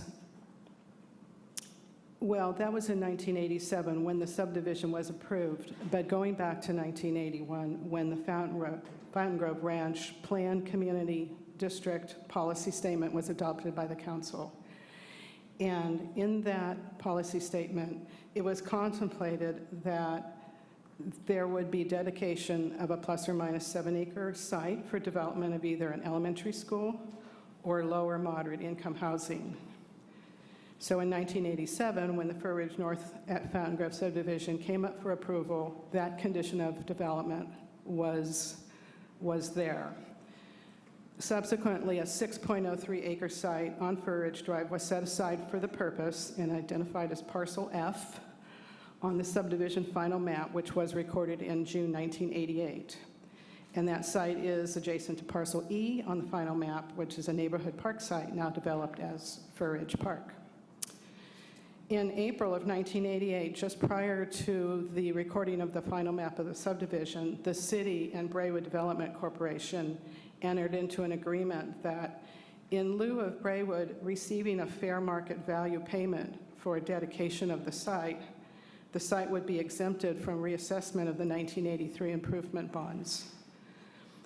That agreement provided for a holding agreement to be recorded in conjunction with the final map, which would allow time for the Santa Rosa City School District to determine whether it wished to acquire the site for development of an elementary school and to negotiate purchase of the site from Braywood.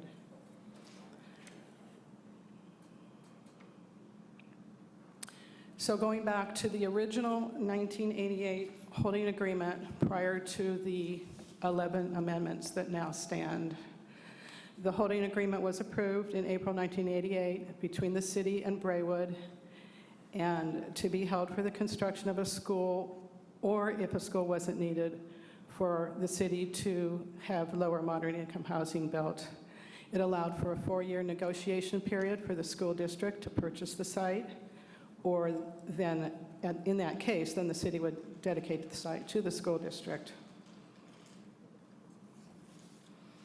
It also provided for a 10-year period to begin construction of a school or to determine that the site is not needed for school purposes.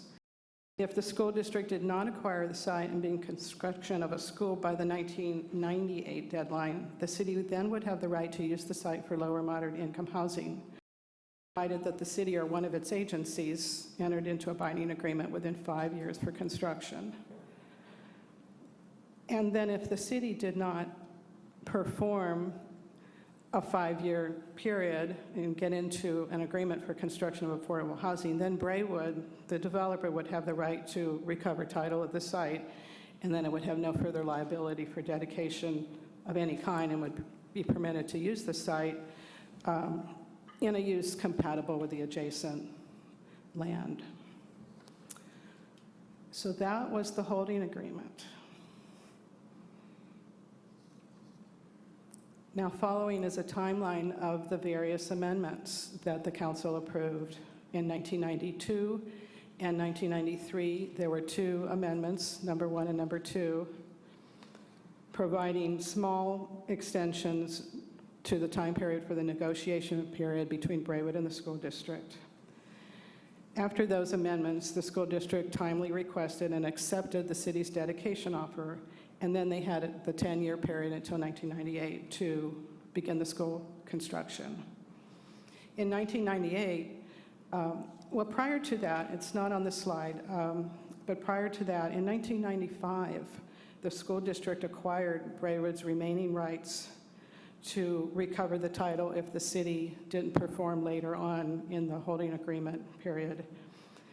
So that was in 1995, and they acquired it for a price of $190,000, which was under the fair market price that was named at that time of $237,000. The title was transferred from Braywood to the school district, and the school district became at that time a successor in interest of Braywood, the original developer, therefore party to the holding agreement with the city. In 1998, the council approved amendment number 3, giving a 5-year extension beyond the original 10-year extension to 2003 for construction of a school.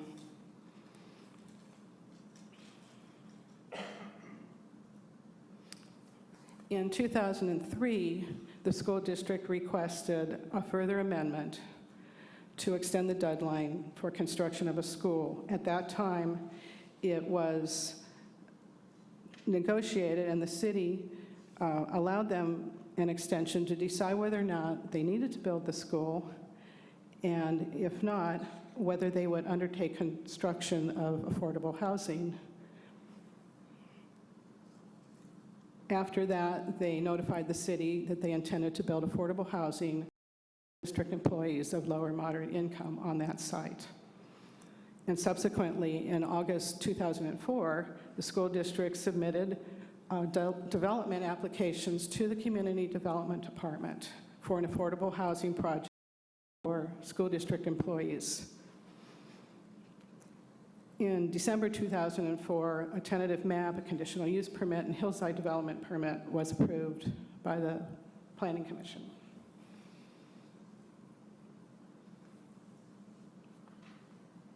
In 2005, the council approved amendment number 5, extending for 1 year until 2005 and another year to 2006 to obtain land use approvals and for commencement of affordable housing and construction, respectively. Meanwhile, in April of 2005, the Design Review Board approved preliminary design approval. And after that, the Fountain Grove Ranch Master Association, the Homeowners Association, appealed that design review approval to the council.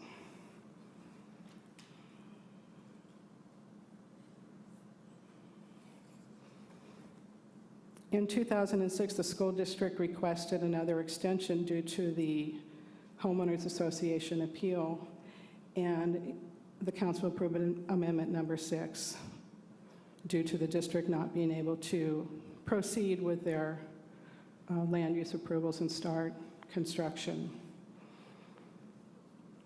In June of 2006, however, the appeal was withdrawn, and then in December 2006, it proceeded with the Design Review Board for final design review. In 2007, the council approved another extension, another year to 2008 for land use approvals and to begin construction of affordable housing. In July of 2007, the Planning Commission approved an extension of the tentative map, conditional use permit, and hillside development permit. In September of 2007, the Board of Education approved a proposal developed by the school district for implementation of the affordable housing project. In 2008, the school district had a request for proposals called the Fur Ridge Workforce Housing Project Program to provide 36 for sale condominiums for the school district employees, low or moderate income. The council approved amendment number 8, extending the timeline. In August, the Land use approvals were extended by the Planning Commission. And then in October of 2008, the Board of Education approved selection of Pinnacle Homes to build the affordable housing. And then in December of 2008, there was an automatic one-year extension per SB 1185. In 2009, a 2-year extension was approved by the council to June 30th, 2011 for the land use approvals and the commencement of construction. This was per the school district's request due to the downturn in the housing market due to the economic recession. In January of 2009, final design review approval had its first extension to December. And then in December of 2009, there was another extension, automatic, per state AB 333. Going on with the amendments, in 2011, amendment number 10, the school district requested a 2-year extension in order to draft a development agreement between the city and the school district and to present it to council for consideration. And so they were given a 2-year extension to 2013. Then in December of 2013, another automatic extension of all of the land use approvals per AB 208. In 2013, amendment number 11, which is the amendment that is now standing as what the holding agreement is now, which was a 2-year extension approved by the council for their land use approvals and commencement of construction to today, June 30th, 2015, which is now the current deadline for the school district to begin construction of affordable housing. The request in 2013 was for additional time to work on the development agreement with the Community Development Department. Then in December of 2013, the land use approvals were given another 2-year automatic extension per AB 116. And per the city's aggressive economic development measures ordinance.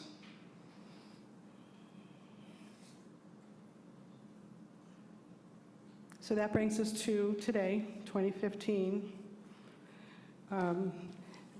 In the spring this year, in March, staff learned that a development agreement was not underway between the school district and the Community Development Department, and at that time, Economic Development Housing staff met with school district staff to determine what the plans were for the site, considering that there was a deadline approaching June 30th. Subsequently, we were told that the school district had no definitive plans and they would go to the school board, which they did on April 22nd, and got approval to ask for a 2-year extension of the timeline to build affordable housing. Since the writing of the staff report, the amendment has been drafted. It was submitted along with the staff report into the council agenda for June 9th. We learned from the school district at that time, we submitted the amendment to the school district for review at that time, and it was based on if the council would like to approve a 2-year extension, then the amendment was written with some milestones along the way during the 2-year time period. This was submitted to the school district for review. The school district staff then held a closed session with the school board on June 10th, and then approval of the amendment went forward to the school board on June 24th, last Wednesday, and it was approved. Because of the 2 extra meetings with the school board, we rescheduled this item to today, the very next council meeting, that we could get into the agenda process by the deadline.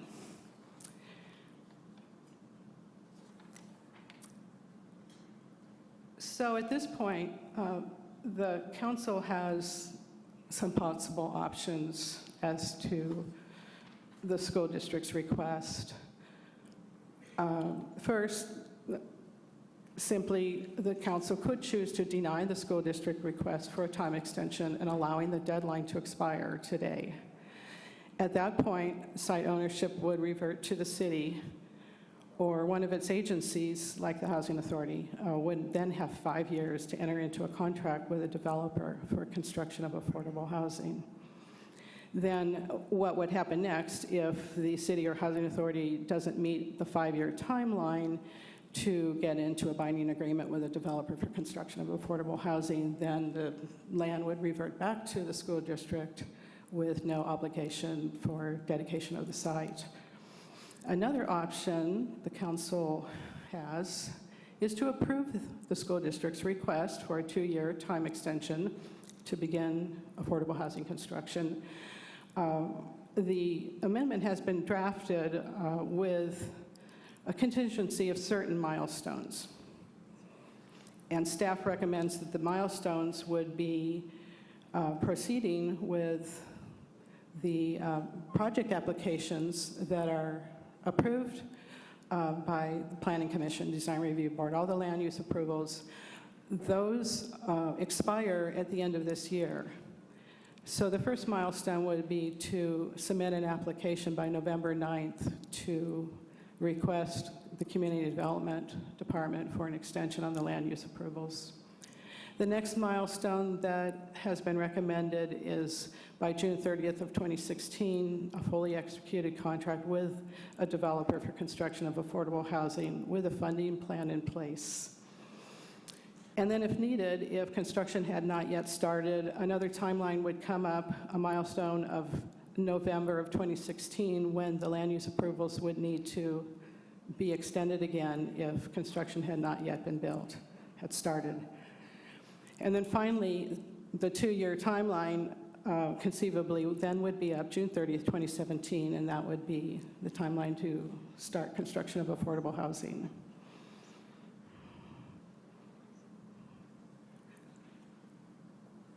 The Department of Economic Development and Housing recommends that if the council chooses to approve the school district's request for the 2-year time extension to begin affordable housing construction, it's recommended that approval be contingent on achievement of the milestones as drafted in the 12th amendment to the holding agreement, with default of any milestone resulting in an expiration of the timeline. And that is the end of the staff report. So if you have any questions, we do have Mr. Steve Eichmann here present. He's the Assistant Superintendent for Business Services with the school district, if you have any questions for the school district. Thank you very much. Council questions? Mr. Vice Mayor? Thanks for the report. You may have said this, but has the Board of Education agreed to the milestones that are suggested in the recommendation? Yes, the milestones as in the draft amendment, the amendment was approved by the school board last Wednesday, June 24th. Mr. Wysocki. Thank you very much for the report. Did I hear you say that the school district presently has no plans underway for this site? No, not to our knowledge. They've told us they have no definitive plans. And because of new staff and the economy approving, they would like more time to implement a plan for the site.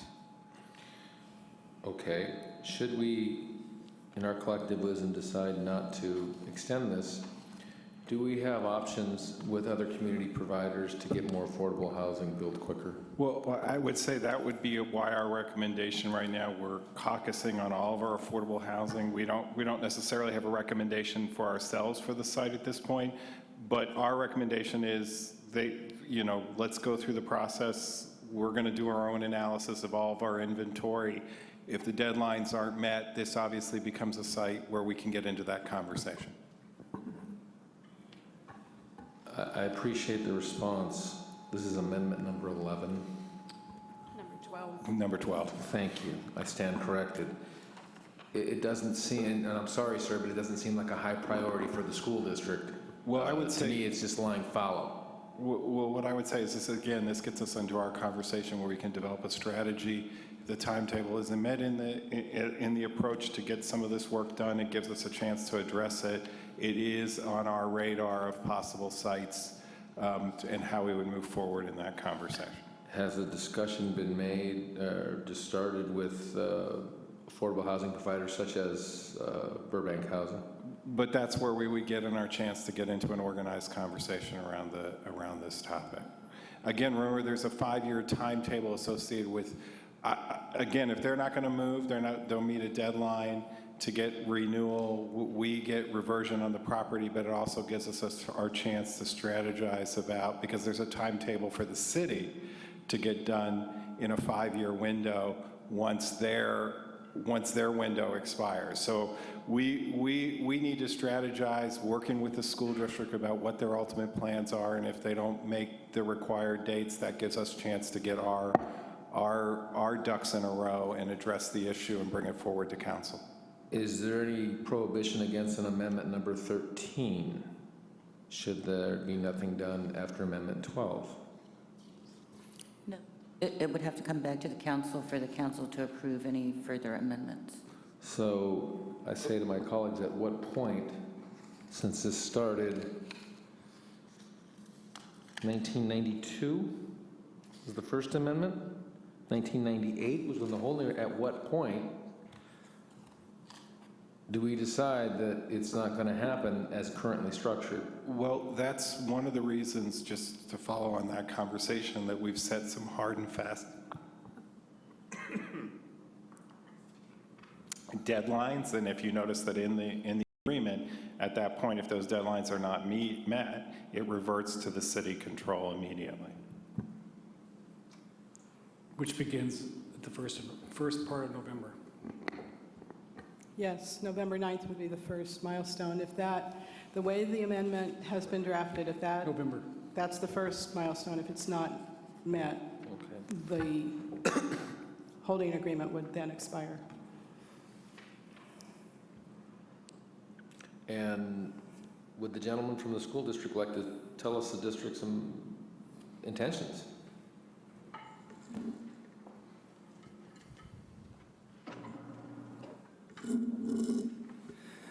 Thank you, Mr. Mayor and council members. When this was originally presented to the school board, it was presented as it is now with affordable housing. And as we went through this in the presentation, originally it was talking about a school site or affordable housing. As it was vetted through the school board, what they would like to look at is for educational uses. And because this was, this relatively new administration, we didn't have time to get, housing plans in place and contract with a developer and have all of that in place. So what we're asking for is of this time, and we understand, and as well as the school board understands completely the milestones that are in place and what happens if those are not met. So what we're asking for is an opportunity for the extension so that we can have conversations with the city on what the use of that property may be. Thank you for the explanation. Has the school district developed such similar properties in the past? Not that I'm aware of, no. But I have a limited history here. I eagerly await my colleagues' questions. Ms. Combs. Thank you. We just spent like 3 hours on how urgently we need housing. And I don't know if you waded through that 3 hours or not, but okay, thank you for doing that because you hear how important it is to us. Assuming first that they don't manage it because of past history, do we have enough time in the documents, do these documents give us enough time as a city that if the property reverted back to us, we would be able to come up with a plan, fund it, and implement it? Do we have enough time within this, or we're giving them some time extensions with deadlines. Do those deadlines give us enough time to get our act together too, so that if they fail, we can move forward? If the school district fails the milestones and then their date expires for constructing affordable housing, at that time, the holding agreement gives the city 5 years to get into an agreement with a developer. Not to build, but to get into an agreement. Okay, so it doesn't have to be constructed, then completed, and have occupancy permits, and it just has to be an agreement with a developer in 5 years? Yeah, per the agreement. And the land completely transfers? There's no... Well, it transfers subject to the reversionary interest, so... Right. Thank you. Mr. Schwartz. Thank you, Mayor. My only question on the previous, first time I read all these amendments, but on any of the previous amendments, were there timelines that are included in this 12th amendment? No. Thank you. Council, any further questions? Ms. Collins? Does the school district want to express what their intention is? Have they clearly said to us their intention? Ms. Shields is in the audience. If there was any further comment that she'd like to make. Did you want to make a comment?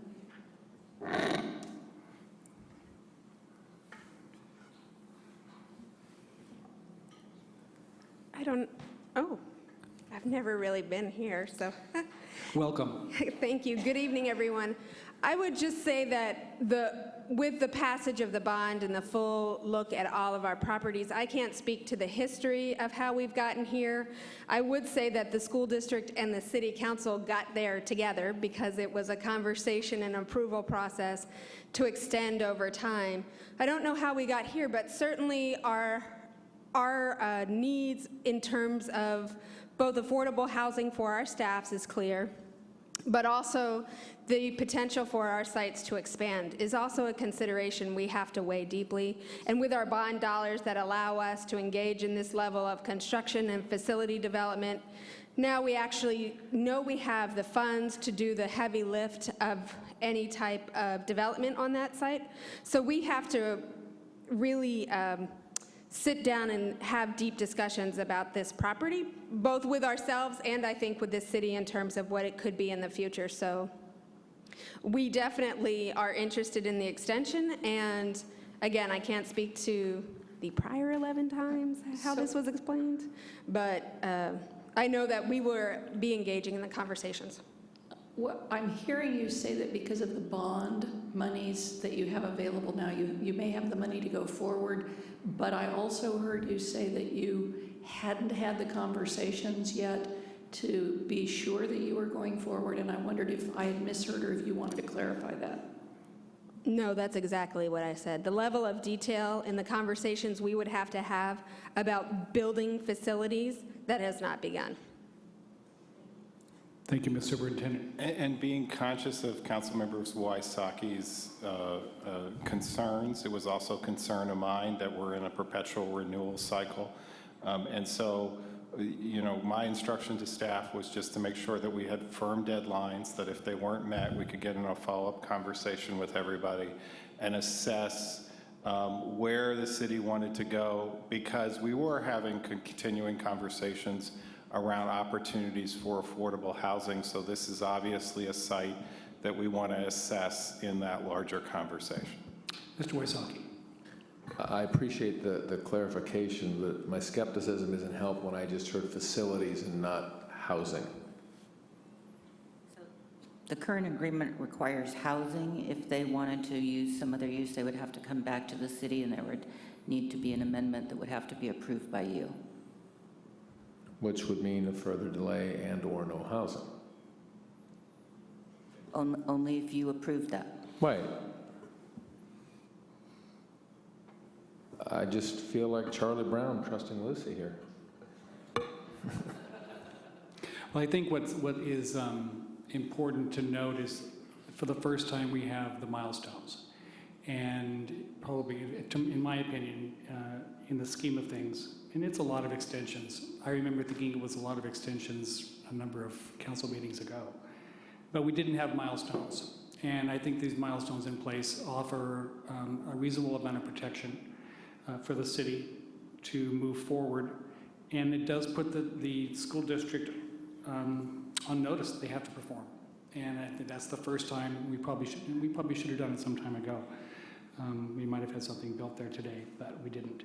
So yeah, I understand, and I'm sensitive to Councilmember Wysocki's frustration over these extensions, but at this point, I'm comfortable with the milestones.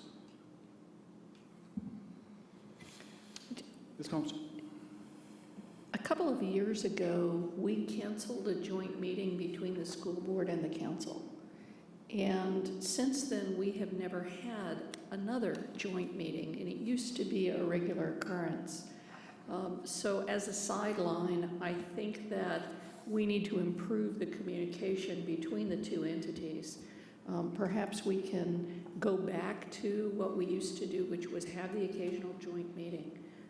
So I would like to, as we move this forward, also suggest that we re-examine the former schedule of having joint meetings intermittently. It is something to consider. Thank you.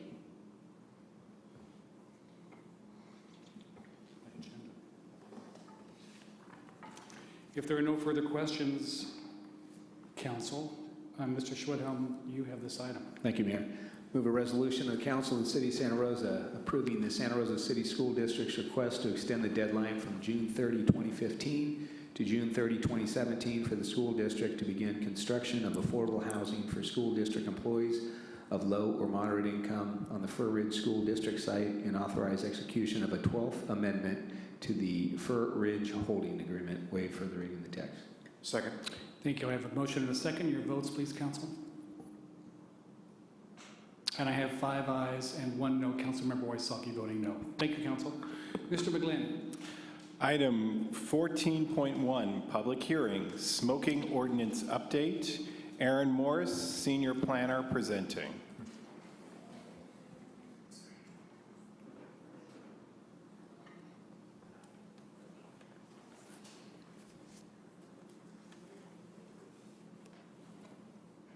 Your binder is getting larger. Yes. Let's see here.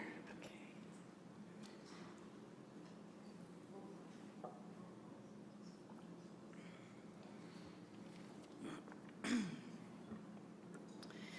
Thank you, Mayor Sawyer, members of the council. Back again with the smoking regulations update item. Just to recap, this project involves replacing existing Chapter 920, which is prohibiting smoking in and around workplaces and public places, with a new Chapter 920 titled Smoking Regulations. There's also an amendment to the city's zoning code to add and change some definitions. By way of background, this project came about due to City Council goal number 6, and this is the goal to commit to making Santa Rosa a healthy community where people feel safe to live, work, and play. Specifically, this whole project was launched as strategic objective number 2 to expand the city's smoking ordinance for public and private places. So back in August of 2014, we came here to get direction on how to proceed with implementing this goal, and basically 8 key elements of the ordinance update were identified and launched at that time. These included prohibiting smoking in attached multifamily housing, prohibiting smoking on city-owned recreation properties, including parks, prohibiting smoking at all city-owned properties and in outdoor service areas such as movie theater lines and ATM lines. Also to tackle the use and sale of electronic smoking devices, basically treat that land use the same as a tobacco or smoke shop. The 6th item was to evaluate increasing the percentage of hotels that must be smoke-free from 50 to 75%. We were to look at increasing the minimum reasonable distance, basically the minimum separation between a smoking area and a non-smoking area from 20 feet to 25 feet. And then we were asked to research secondhand smoke as a public nuisance. So that was August 26th of 2014. In December of 2014, we brought you a study session. A draft ordinance was released for public review in October. Following the study session, we left with some comments from you folks to address as part of bringing back a revised ordinance. That revised ordinance was released for public review in February of 2014, and we held a public hearing here on March 31st of 2015. And really, the focus of the staff report and the staff presentation is on the direction staff received at that last public hearing and how we've try to implement that and bring you a smoking ordinance that will meet your needs. So the first element of council direction was to add an exception for smoke shops that would allow electronic smoking devices to be used within retail tobacco stores, to specifically allow product sampling. So this language that you see in underline was added to the draft ordinance. It requires that the retail tobacco store has to post a sign that does not allow folks under 18 to enter their establishment. The second topic area, the big topic area, was about multifamily residential regulations, and this is where we've received some different comments and interests from the council. The first thing we heard, though, loud and clear, is that the council, at least it seemed the 6 of you that were there at the time, supported the ban of conventional smoking at multifamily housing. The second thing we heard consensus on was to allow the use of medical marijuana through electronic smoking devices in multifamily housing. At the last meeting on March 31st, we had numerous landlords here who had concerns about the ordinance, and we were asked to address those concerns. And subsequent to that meeting, we've met and talked with them, and I'll tell you more about that in a bit. And then the other thing we were asked to do is to see were there any more studies about electronic smoking devices that might provide useful information to the council to consider when thinking about how to regulate it in multifamily settings. So we'll start with electronic smoking devices. The staff report highlights kind of the study that I found that was the most on point to a couple things that were discussed on March 31st. And this is the University of California, San Francisco electronic e-cigarettes, a scientific review. So that study talked about how electronic smoking devices emit ultrafine particles, which are very similar to smoke particles. The study highlighted research to identify that there's toxins in the aerosol that is emitted from the electronic smoking device. And then you also were provided with, within that study, basically it talks about how these particles are basically essentially the same smoke particles and e-cigarette particles, so they probably have similar mobility. In addition to that study, I gave you a publication from another outfit that has some stats on how cities around the country and in the state of California are tackling this. And really based on the review of this recent study and also the recommendation from the California Health Officer and all the research staff has done, we continue to recommend that you treat electronic smoking devices the same as conventional smoking. However, we wanted to make sure that at this meeting you had some options to consider. I'm hearing that there were some different interests and positions at our last meeting. So as discussed in the staff report, option 1 would be just don't allow electronic smoking devices in multifamily, treat like smoking, and that's the staff recommendation. The second option that we outlined for you is do not regulate electronic smoking devices in multifamily. And for this option, we've given you, like the remaining options 2, 3, and 4, specific ordinance language that you could plug into the current ordinance should you choose to do option 2, and same with options 3 and 4. Option 3 would be to allow the indoor use of electronic smoking devices only. So the idea would be to contain the use within the unit as best that is possible and keep the outdoor areas and hallways and common areas free of the aerosol. Option 4 would be to allow the outdoor use of the devices only. So keep the interior spaces, the internal common areas free of the aerosol and allow people to use the devices outside. Okay, so we'll move on to the next topic about landlord responsibilities. The landlords in Sonoma County actually were generally supportive of the smoking regulations, but they were concerned about the timing of the common areas and when they would need to go smoke-free.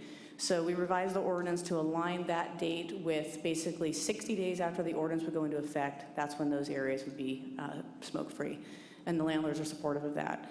The second thing the landlords wanted was more of an approach that would say, hey, here are the appropriate steps you have to take in order to be in compliance, and they wanted to have assurances that if they do a specific set of things, they're in compliance and they're not going to be subject to recourse from the city. And so we drafted some appropriate steps, which include notifying tenants for a 3-year period of the smoking regulations on an annual basis, posting signs, responding if you get a complaint by notifying the party that's being complained about that there has been a complaint. And basically the list we've crafted, the landlords are supportive of, the ones we've heard from anyway. And there was a concern about HUD units. These are units that are regulated through federal housing, and whether or not landlords will be able to introduce new lease provisions. And so we've added and amended the smoking ordinance to allow that they can incorporate these rules into their house rules, provided that they can enforce their house rules through their lease. And again, we have not heard any negative responses to that element either. Since the meeting, at the last meeting, we heard that there was support for declaring secondhand smoke a nuisance. And so that language that's on this slide is actually from the last version of the ordinance. But at the advice of the city attorney, and considering some of the comments the council had about electronic smoking devices and not being sure, we're recommending that you add an exception that would state, for the purposes of this nuisance section, the definition of smoke does not include emissions from electronic smoking devices. The standard for declaring a nuisance is pretty high. There's a ton of research about regular conventional smoke. There is a little less about electronic smoking devices relative to it being a nuisance. This implementation schedule is essentially the same schedule as the last time, but all the dates, of course, have been changed. But I guess the key changes are, or I'm going to actually just walk you through it. So if you approve the ordinance tonight, it will come back for a second reading in a week. And then it would go into effect on August 7th. So on August 7th, city parks and all city-owned facilities would be required to be smoke-free. Outdoor service areas would be required to be smoke-free. And so would 75% of hotel and motel rooms. And when I say smoke-free, the way the ordinance is written, also free of the emissions from electronic smoking devices. On October 6th, that's when multifamily common areas would be smoke-free, along with multifamily residences that are on a month-to-month lease and owner-occupied units. And then on October 6th, also any new units that become occupied would need to be smoke-free. And then, consistent with the previous approach, between August of 2015 and August of 2016, as units' leases come up, the landlord would be required to amend the leases to add the smoke-free provisions. So essentially, by August 7th of 2016, all multifamily residences in Santa Rosa would be smoke-free under the current draft of the ordinance. Staff is recommending that you introduce the smoking regulations ordinance and also its companion ordinance, the amendments to the zoning code, and I'm happy to answer any questions that you might have. Thank you. Council, questions for Ms. Morris at this point? Mr. Schwetter. Thank you. A lot of information on this. And when I read some of the studies, including that San Francisco one, where I'm missing it, a lot of the measurements that they would do like a cafe environment. Were there any studies that actually mirrored what we're trying to do here? Vaping in this room, no vaping in this room, and measure what those effects were, even these ultrafine particles? There are no studies that I could find that are directly on point to that topic. Okay, and you also cited some of the 354 municipalities in 3 states, which includes electronic smoking devices. That number, is that what we're trying to do here, the multifamily dwellings, or can you interpret those numbers? Is it what we're talking about here? I need to actually refresh myself on that It's particular. page 6 of the staff report, Yeah. the second paragraph. Here. So basically, what the report from this outfit is saying is that 354 municipalities in 3 states have included electronic smoking devices as products that are prohibited from use in smoke-free environments. So they haven't necessarily addressed smoking in multifamily, but they've determined that where they are prohibiting smoking, they're also prohibiting the use of electronic smoking devices. Correct, but it may not apply to what we're talking about here. Some may, some may not. We may be prohibiting smoking in more places than these Correct. 354 Thank you. I just wanted to make municipalities. sure I was Yes. interpreting that data correctly. You were. Thank you. Mr. Wysocki. Thank you, Mr. Mayor. Thank you, Aaron, for your comprehensive work and report on this. I know it's been a load for you. Back to the slide, council direction, August 2014, that might have been the second or third one. Prohibits smoking on city-owned recreational properties, including parks. That's a new provision? This was introduced in August of 2014. Right, Staff was, but yes. It's not law right now, it's not an ordinance. Well, we have a law that prohibits smoking in parks and in certain city-owned properties that are used for recreation purposes, but it's not quite that broad, and it has some exceptions in it that this ordinance would eliminate. And the responsibility for enforcing that ordinance, like all the others, fall upon our police department? Yes. Because the issue I have is that you have one person walking alone in a park well outside the 25-foot nuisance area. Technically, they're violating the law, and our police department's supposed to enforce that. So that's more of a comment, but that was my question. I appreciate that. Thank you. Ms. Combs? Okay. Any other questions at this point, council, before I go to public comment? Okay. So this is a public hearing. Open the public hearing. I have a number of cards. I have 2 minutes per speaker to address us this evening. I'm starting with Daniel Schultz. I might need a little extra time because when they walked in, I started having an asthma attack. Do you want to, would you prefer to wait until? Yeah, give me a little time. Okay, I'll put you at the back, Daniel. 5 or 6. Michelle McGarry.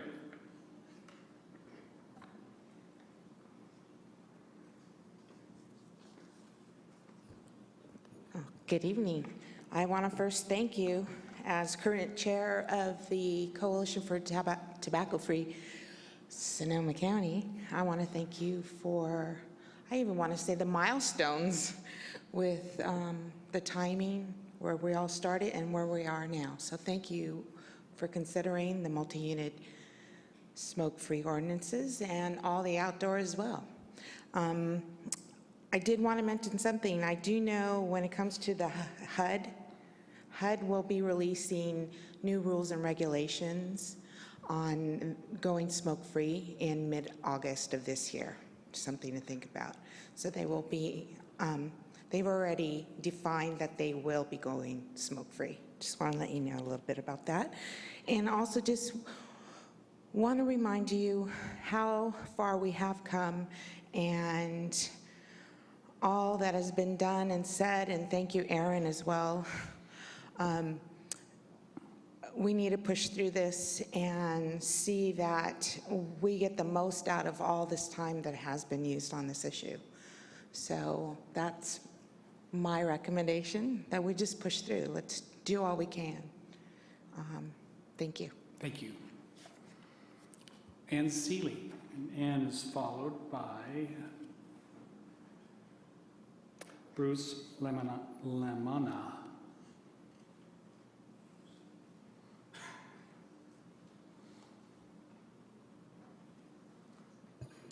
Thank you, Mayor and Council.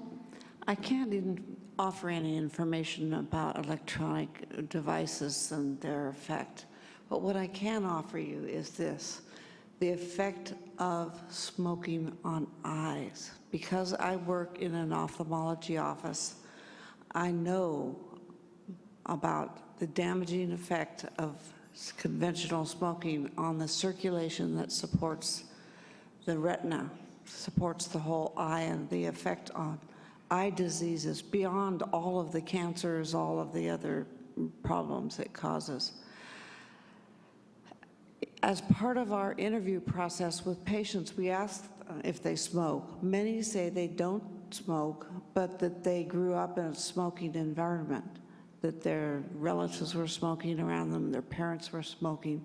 This has bearing on the multifamily issue. With all of, I don't know about the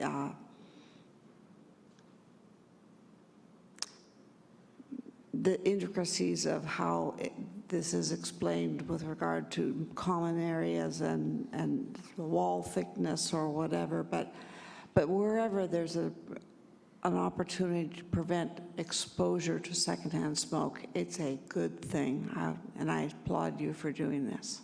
Thank you. Thank you. Bruce, and Bruce is followed by Keith Becker. Good evening, Mr. Mayor, council people, or council. It's a good thing to do this. One, we all know the problems with secondhand, and there's even third-hand smoke issues.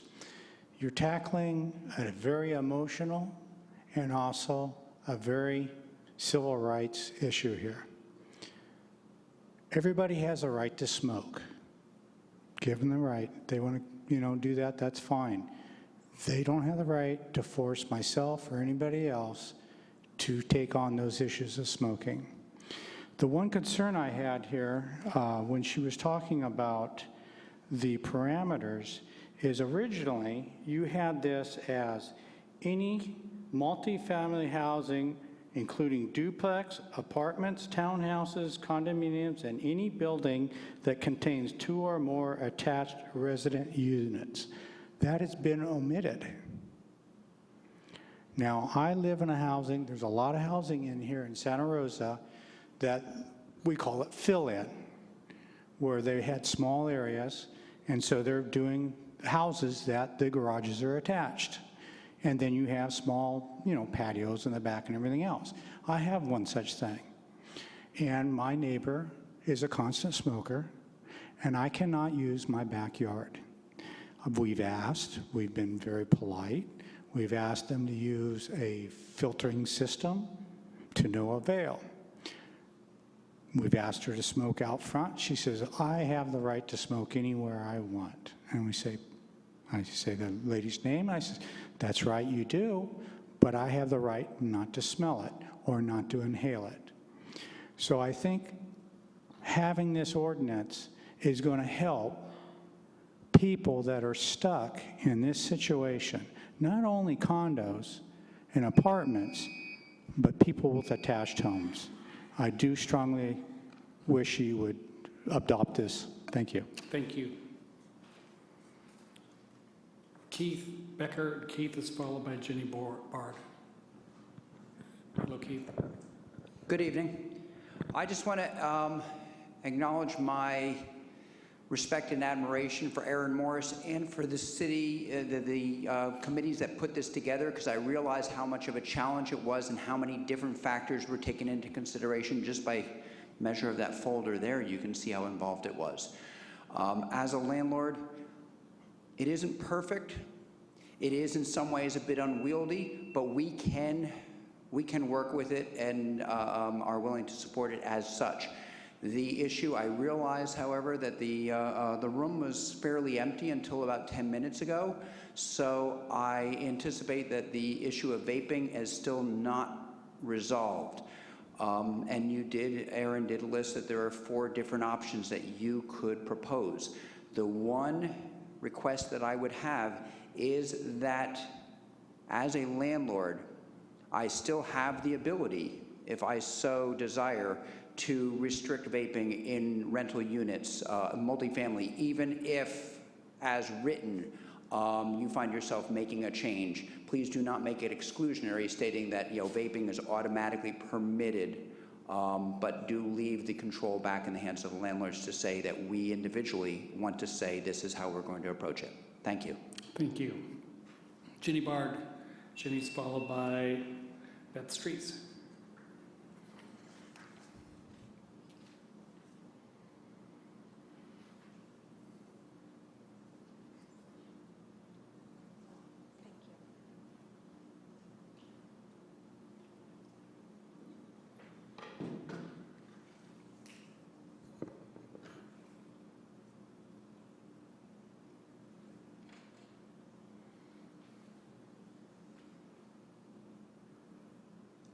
That's warming up.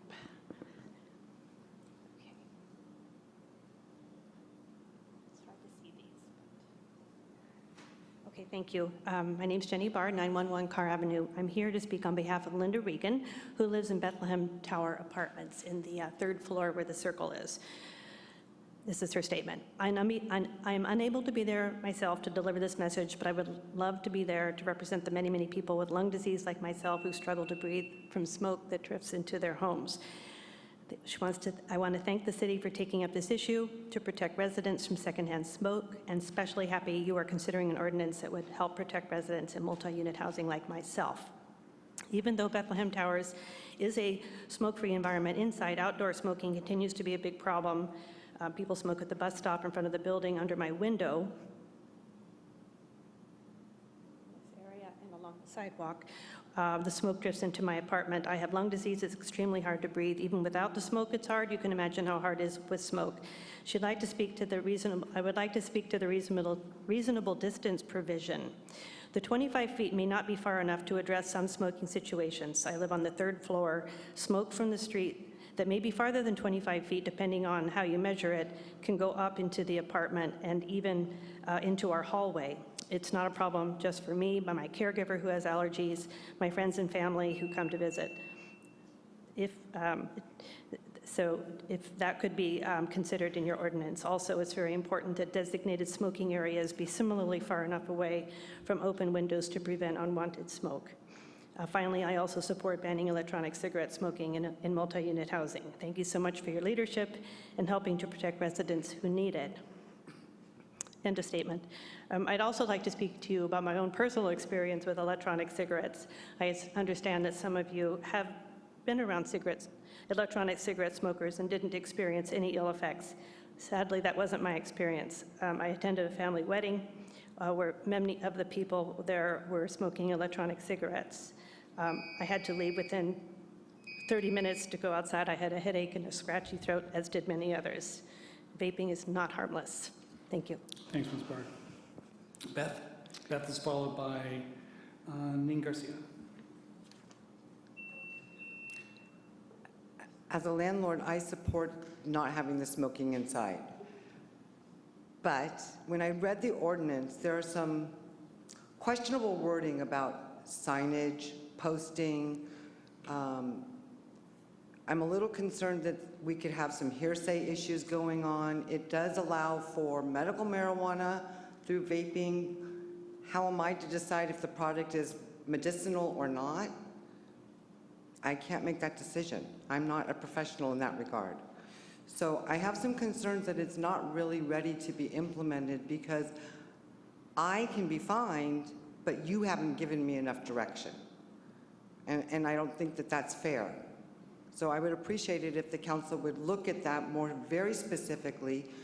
Do you really want signs on all buildings?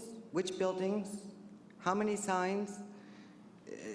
Just because I have a sign on my property doesn't mean a whole lot. I have big signs that say, no dumpster diving. You can't even get into my dumpster without seeing the sign.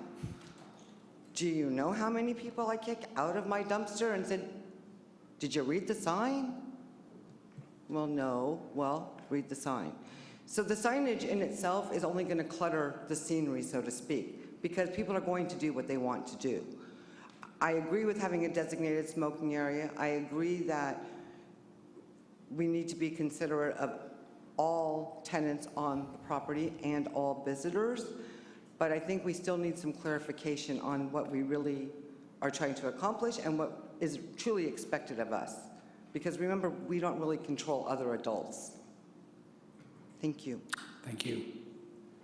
Ning Garcia, followed by Daniel Schultz, or later. Good evening, Mr. Mayor and City Council members. My name is Ning Garcia, and I own a vape shop in Vacaville, California. I'm here before you today because I'm an advocate of vapor products and those who choose to use them.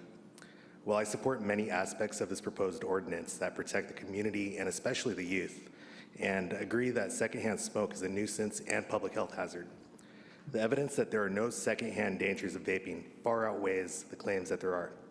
In fact, 53 specialists in nicotine science and public health policy signed a letter to the World Health Organization stating it is inappropriate to apply legislation designed to protect bystanders or workers from tobacco smoke to vapor products. I think it's important to recognize the fact that many of the groups that are lobbying against vapor products are attempting to demonize our industry for political reasons and not looking out for the best interest of public health. Please take this into consideration before making your decision. Thank you. Thank you. Daniel, you good? We'll find out. Okay. Followed by Keith Butler. My name is Daniel Schultz, and I own Not of This World bookstore located at 553 Mendocino Avenue in downtown Santa Rosa. Last year, one of Sonoma County's largest electronic cigarette stores tried to open a new vapor lounge in the retail space on the other side of the wall of my bookstore. I was concerned that the e-cig vapor would pass through the holes and cracks in my walls and eventually saturate my store, rendering my sensitive books and artwork unsaleable. Imagine trying to explain to my customers why my children's book smells like bubble gum and cherries. It would have been a problem. My health would also have been at risk because I have asthma and an extreme sensitivity to e-cig vapor. The only thing that spared my bookstore and my sensitive lungs was the fact that Santa Rosa's current smoking ordinance implicitly banned the vaping of any kind of cigarette in any smoke shop or e-cig store. Fortunately, the e-cig company withdrew their permit application last year, and I'm very thankful to them for that. Another downtown business was not as fortunate as I have been. There is currently an active vapor lounge downtown that shares the same back hallway and bathrooms with the hair salon. When the hair salon hallway door is open and you enter into the shared hallway, you sometimes encounter a strong vapor smell. And I just went over and confirmed that today with the owners. They're actually coexisting so far, but they're having trouble with people vaping out in front of their door, which is only 10 feet apart. And the vapor comes into their hair salon. They have troubles. Anyways, my time is short, so no, it isn't. Okay. There is this unequal pairing of incompatible businesses is an intolerable situation for our small business community. If e-cig vaping is going to be banned in multi-unit residential buildings, then how can the city allow vapor lounges to constantly vape into the same airspace shared by neighboring attached businesses? If we are trying to protect the public health and make Santa Rosa a safe place to work and live, why encourage more e-cigarette vapor lounges to open in our city? It would be difficult, though, to turn back the clock and force existing vapor lounges to close their doors. And, you know, I know they've invested a lot of money in their business, and I don't want to hurt them. And they seem to be getting along with their neighbors mostly. So I have a compromise I'd like to recommend the City Council for the future to consider, or maybe even tonight. Add a paragraph to the new smoking ordinance stating that the new e-cig vapor lounges only open in detached buildings. This should be a requirement for them to receive a conditional use permit. This will protect existing Santa Rosa business community and guarantee that our businesses will not be jeopardized by an influx of vaping lounges squeezing into crowded small business areas. This will protect me from what if one of my neighbors moves out and they move in. Even if the wall is impermeable, they're going to be smoke vaping in front of my store. So anyways, by limiting it, it would help. Let's make Santa Rosa a safer place to live and work. Limit new vaping lounges to detached buildings. Thank you very much for this. Thank you. Keith Butler, followed by Christiani.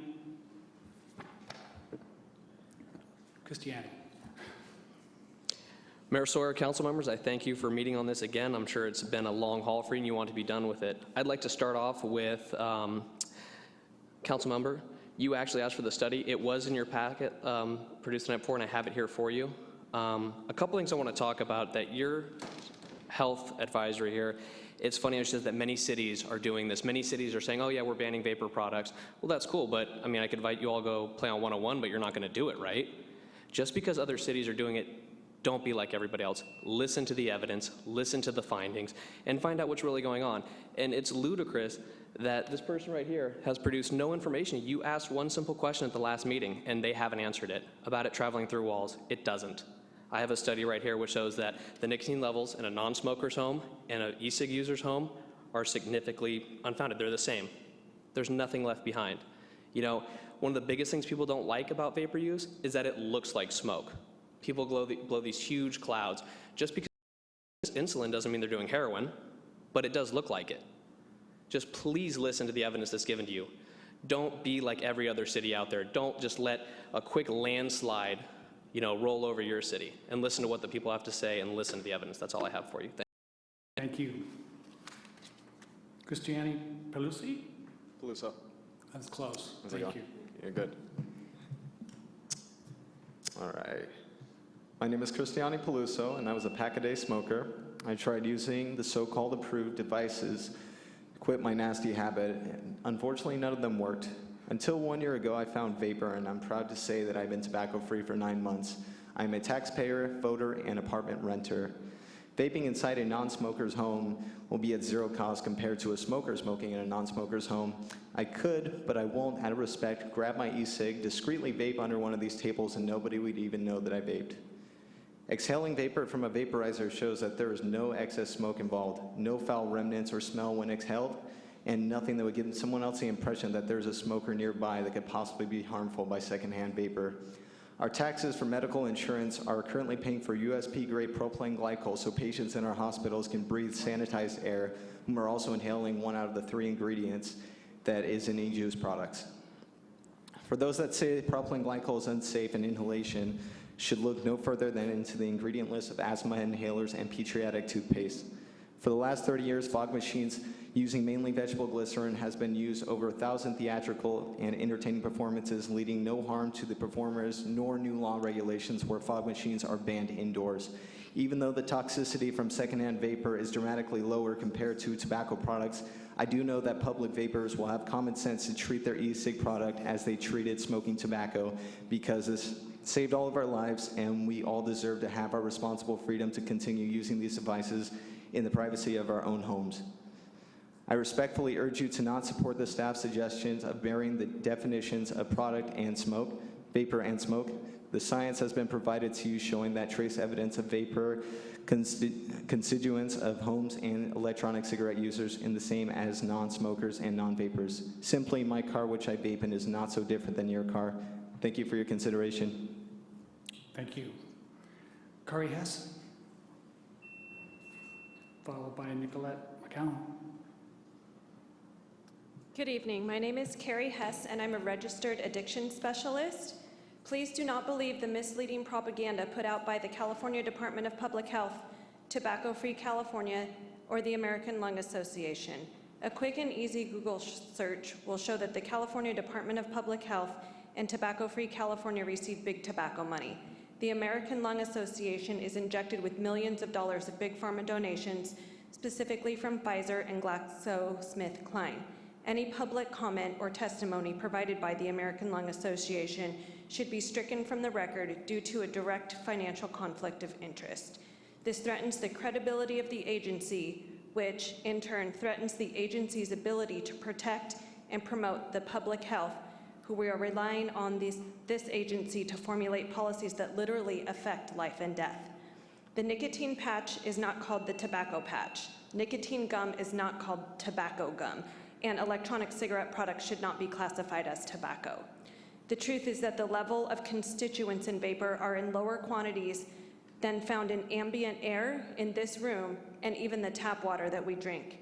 Vapor dissipates in 11 seconds, whereas cigarette smoke emissions last in the air for over 2 minutes. The peer-reviewed science that was provided to you, I hope, has convinced you that vapor emitted from electronic smoking devices is 96% less harmful than the smoke from combustible cigarettes. This entire binder that I have here is full of scientific reports showing that vapor is less harmful than cigarette smoke.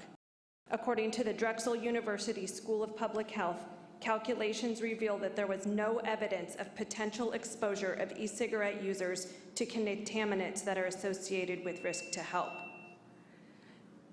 Based upon my professional opinion and the overwhelming amount of science that we've all seen in the last few months, electronic cigarettes should not be treated the same as cigarettes, and I respectfully urge you to remove the inclusion of vapor from the indoor smoking ban. Thank you. Thank you. Nicolette, followed by Jolie Belinsky.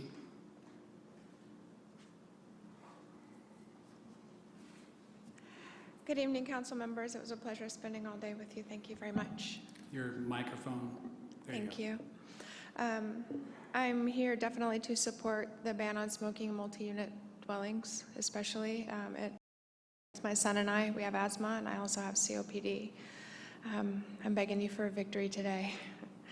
We didn't quite get the moratorium, which is also affecting us, the rent increases, rent control. We need some relief, at least if we have to fight this battle outside of an ER. We're exhausted, we're sick, so any help would be appreciated. Thank you. Those are all the cards I have at this point, but you needn't have filled out a card. This is a public hearing.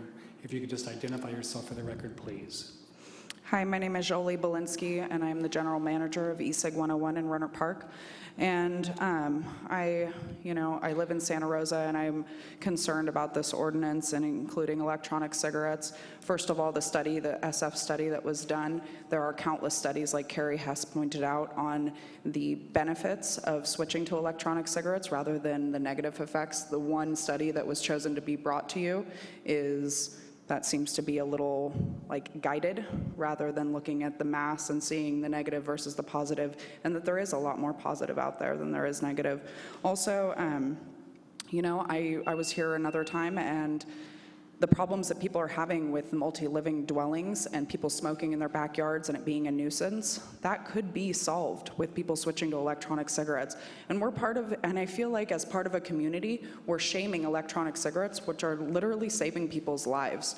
And this is not the correct way to go about this. You're taking something and making it an evil demon and not allowing people to have a chance to quit cigarettes. Cigarettes are going to continue to be around. It's just whether people are going to pick up a cigarette or they're going to choose something different. And I think it's a much safer option, and the studies also show that. So please read some more studies on this. I urge you. Thank you very much. Lori Bremner.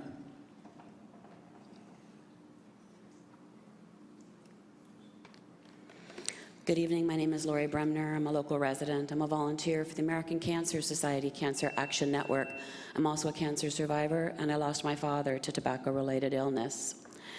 The declaration of secondhand smoke as a nuisance, when you include the sentence excluding electronic smoking devices, places you years behind with an industry that's very, very nimble. They're very, very aggressive, and you really want to craft the best ordinance you can. The emittance from electronic smoking devices should be included in the nuisance, so we do ask you to delete that sentence. I applaud you for crafting a really good ordinance when it comes to combustible tobacco, but there are a few areas lacking when it comes to electronic smoking devices. Please include electronic smoking devices in your prohibition for multi-unit housing. We recommend option number 1. Electronic smoking devices when someone's smoking one next to a window, on a patio, by an open door, it definitely comes into the other homes. If you think you can't smell it, you've never been around someone using it, you probably have. It's very, very potent, the odor, and the particulate matter that's in there has not been proven safe. Less harmful does not mean safe. Please also do not allow sampling of vapor products in vape stores. It not only affects the health of the employees in the store, but the employees on either side of that store and citizens who walk by. It's also extremely attractive to youth. You'll notice in the picture that I had passed out, this is from Fairfield Vape, from their own Instagram page, showing 3 Sonoma Town youths, 16 and 17, sampling at their counter. They bragged about it on their own Instagram page, Fairfield Vape did. I know they're supposed to check IDs. Most stores probably do, but we can't count on them to. And all these flavors to be able to sample is very, very attractive to youth. What kid could turn down unicorn puke or teddy bear? So I ask you please to ban sampling as well. Thank you very much for your attention to this important issue. Thank you. Pam Granger.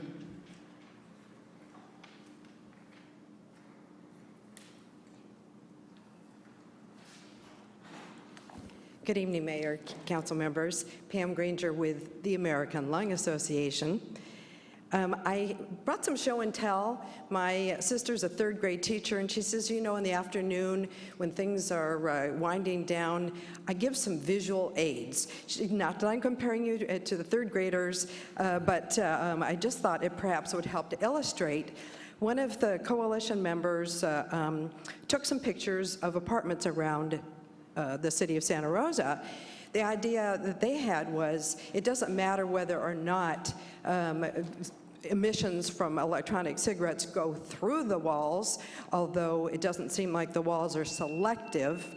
The concept is that's not the big way. The big way is through open windows and doors. So if you take a look at the beginning, I've drawn little wavy lines. There's something about construction that apparently is good to put windows above windows, doors upon doors. It must be a good design feature, also more economical.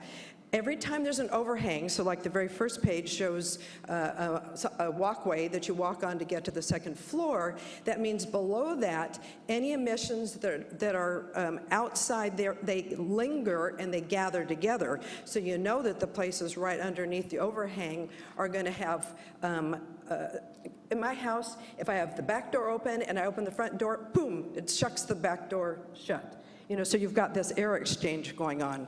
So if you take a look through here, you'll see some other instances of what it would be like in different kinds of construction.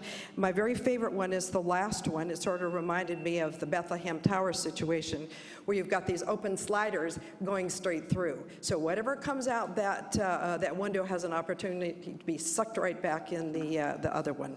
Depends on the number of people that are smoking or vaping. It depends on the construction. Depends on the brand. And with 450 different brands, what can you say? So thank you very much. I'd be remiss, we're so excited that we've gotten here today, regardless of all the outcomes. As the largest city north of the Golden Gate Bridge, there's an opportunity to protect a lot of people with this policy, and we thank you for that. Thank you. Edward Walsh. Edward is followed by Laura Cheshirek. Good evening. How you guys doing? Good evening. My name's Eddie Walsh. I'm co-owner of Dr. Picnic's Magic Elixir. So this is something I'd like to talk about is Medicaid saving billions. E-cigarettes poised to save Medicaid billions because they are an effective harm reduction tool. Electronic cigarettes, also known as e-cigs, have only been around since 2006. Yet their potential to dramatically reduce the damaging health impacts of traditional cigarettes has garnered significant attention and credibility. Numerous studies show that e-cigs not only reduce the harm from smoking, but can also be a part of the successful path to smoking cessation. Based on the findings of a rigorous and comprehensive study on the impact of cigarette smoking on Medicaid spending, the potential savings of e-cig adoption and the resulting tobacco smoking cessation and harm reduction could have been up to $40 billion in a fiscal year. This savings is 87% higher than all state cigarette tax collections and tobacco settlement collections, which is $24.4 billion collected in the same year, because they're so much less harmful. Regulating electronic smoking devices should be applauded, not overregulated. I do not support this ban. Thank you. Laura?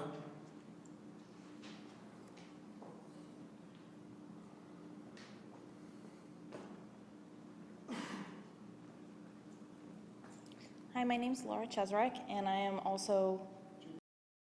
There you go. I am the other owner of Dr. Picnic's Magic Elixir, and I just wanted to address one thing. The flavor teddy bear that she had referred to is actually one that we make, and it has been discontinued. I have a daughter, and I have no intention of marketing this to children, so we have discontinued that out of that concern. So we've made an effort to make sure that that is not what we're doing.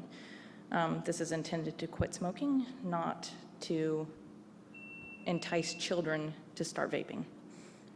So some of these things I think you've already heard from other people. I do not believe the misleading propaganda put out by the California Department of Public Health, Tobacco Free California, or the American Lung Association. They are all funded by tobacco tax money. The truth is that the levels of toxins in e-cig emissions are lower quantities than found in ambient air or tap water. Vapor emissions dissipate in 11 seconds, whereas cigarette smoke emissions last in the air for over 2 minutes. Science has proven that electronic cigarettes are 96% less harmful than cigarettes. The study Safety Evaluation and Risk Assessment of Electronic Cigarettes as Tobacco Cigarette Substitutes by Dr. Farsnino of Onassis Cardiac Surgery Center in 2014 states, currently available evidence indicates that electronic cigarettes are by far less harmful alternative to smoking and significant health benefits are expected in smokers who switch from tobacco to electronic cigarettes. According to a recent report in Regulatory Toxicology and Pharmacology, mainstream cigarette smoke harm and potentially harmful constitutes were 1,500 times higher than e-cigarettes, meaning that e-cigarette emissions are 1,500 times lower than cigarettes. Based on science, electronic cigarettes should not be treated the same as cigarettes. The proposed regulation is based on fear, not fact, and science has proven that electronic cigarettes are in no comparison to combustible cigarettes and should not be treated as such. Vote no on this ordinance. Thank you. Thank you, Laura. Eric Beal?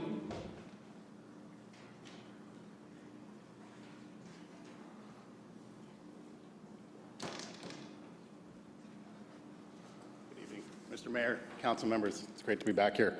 I'm the new legislative advisor for the Northern California chapter of the Smoke-Free Alternatives Trade Association. And these smoke-free, tobacco-free, and often nicotine-free products are not tobacco products. And demonizing them as such does send a bleak message to California's 3.6 million adult smokers that are struggling with tobacco cigarettes. I hope that all of you did have the time to review my communications with city staff earlier, where I provided the studies and supporting scientific evidence that you guys had all asked for the last time that we were here. I do need to address the city staff study, the Stanton Glantz scientific study, this over a year-old study that Glantz authored. It's already been debunked in the medical community as pretty much farcical. Okay, the claims about impacts of particulates are tenuous at best, and then they extrapolate them to an exposure that is not actually similar. Now, I want to talk about the difference between particles, particulates. Particles come from solids, okay, like leaf tobacco when something is set on fire. We're talking about droplets. Droplets come from liquid, the liquid that we use in all of our devices. Okay, so the difference here is really critical, and I'd want to ask everybody in the room, which would you rather have fall on your head, rocks or water?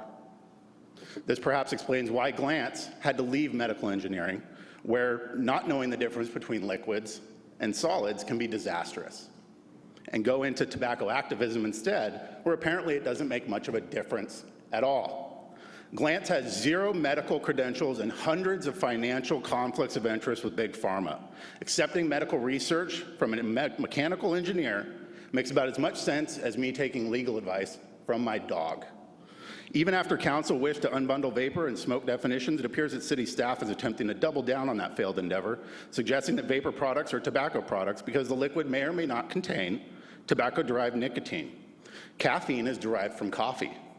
So does that make all sodas a coffee product now? I respectfully urge you to acknowledge the science and remove the inclusion of vapor from the indoor smoking ban proposal this evening. I thank you for your consideration and your patience with all of us tonight. Thank you. Thank you. Well, again, you needn't have filled out a card this evening. This is a public hearing. Would anyone else like to address the council at this time? Can't do that. One shot, one bite at the apple.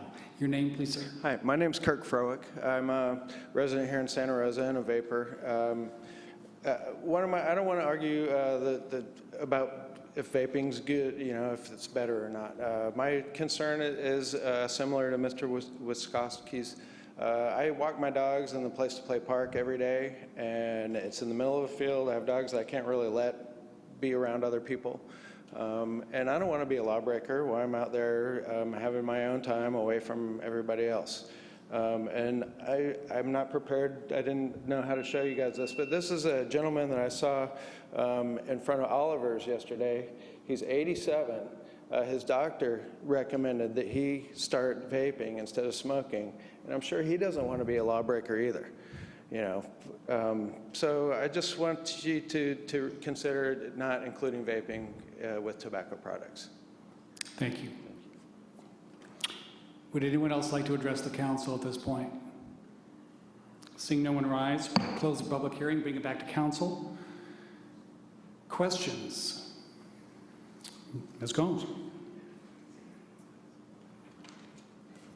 Thank you. I'm wondering if staff can, excuse me, that's not working right. I wonder if staff can talk to the question one of the people had about changes with regard to attached homes. Are there changes with regard to attached homes? I have several, but I think I'll let you answer them one at a time. No, the proposal is that the multifamily smoking restrictions would apply to duplexes, triplexes, and any units that, residential units that share a wall, floor, or ceiling with another unit. So that has not changed. That whole recommendation moves forward. It stayed the same? Yes. Wall, floor, ceiling? Yes. Does a garage wall count? It's living space to living space. So where there's living spaces that adjoin each other. Thank you.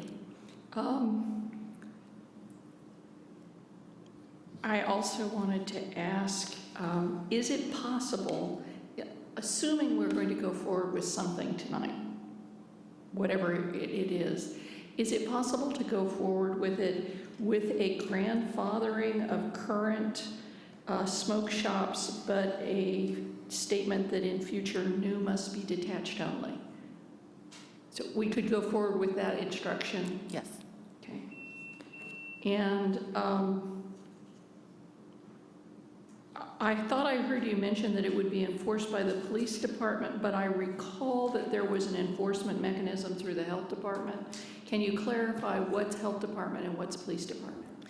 So what we envision if this ordinance is approved and when it goes into effect, any complaints about any smoking or use of electronic smoking devices would go to the county health department. And they have actually a hotline. They've offered to maintain that hotline and to really be the first point of contact for any smoking complaint. They will work with the complaining party, try to assist them in kind of helping themselves. They have this online toolkit that they direct people to that walks people in housing, for example, through the steps they might take, talking to their landlord, talking to the person that's smoking, documenting the situation, et cetera. So basically the county would offer this technical assistance on an ongoing basis to be the first point of contact. There, of course, are cases where people will call the city first, and we'll still encourage them to talk to the county. Some things will come to the city ultimately, we know that, and that's really where the police department would have a role at public parks and in public spaces, and we envision that code enforcement would have the role in the private spaces, like the homes. If we were, I'm looking at slide 11 with the 4 options, and I am not sure I heard this commenter correctly. Maybe you heard it differently. He expressed concern that he be allowed as an apartment owner to have within their contract a prohibition. Is that allowed whichever of these options we choose? Yes. So we wouldn't have to add, for example, I like option 4. If we were to take option 4, we wouldn't have to add a sentence about unless prohibited by the apartment owner in their contract. Perhaps with number 4 we might, but if the council chose not to regulate e-cigarettes, that doesn't mean that a private landlord could not choose to regulate them. Okay, so if it's 4, we can work that out, and I don't know what my colleagues will do. I'm kind of looking at 4. We had talked in the past about banning flavors, but didn't go very far with it. We could do that in the future. We have other priorities, I think, right now, but was that considered at any point, banning certain flavors? That did come up in August of 2014, but ultimately the council did not elect to include that in the staff direction. Okay, and just, if you'll forgive me a slight comment detour, you might want to do your homework in the future regarding making criticisms of mechanical engineers when I am one, and you probably don't want to compare us to whether or not we're dogs. And I will say with my background in mechanical engineering that air, small particulates, and moisture does travel through walls, and I have studied that. There are studies about that. Whether or not this particular combination does is another matter, but I think it's not persuasive to me to be called a dog while I'm sitting here. Thank you. Other questions, council? I do.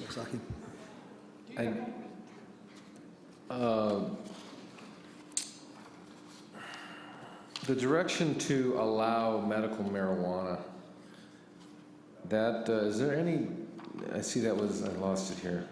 What slide was that on? Here it is, slide, blah, blah, blah. 2, 4, 6, 7. That's council direction from March 2015. And is there any difference between marijuana smoke and tobacco smoke with these devices that you're aware of?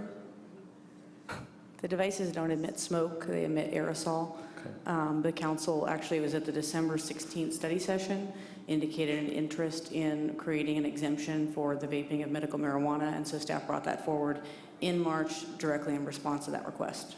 Okay.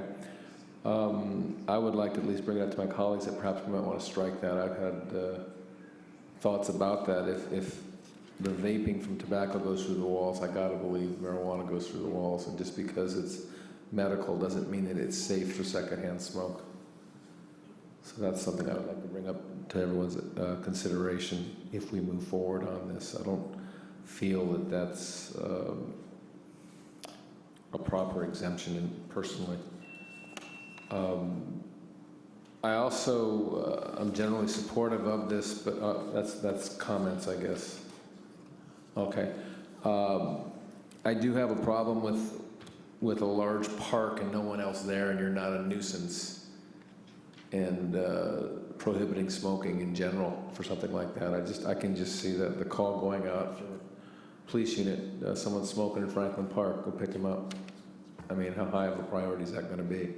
Let's get real. If there's nobody else there, I know we can't regulate common courtesy, but I do feel that might be an overstep. Everything else here I'm generally supportive of, but those two items I'd like to at least offer to consideration to amend. Okay.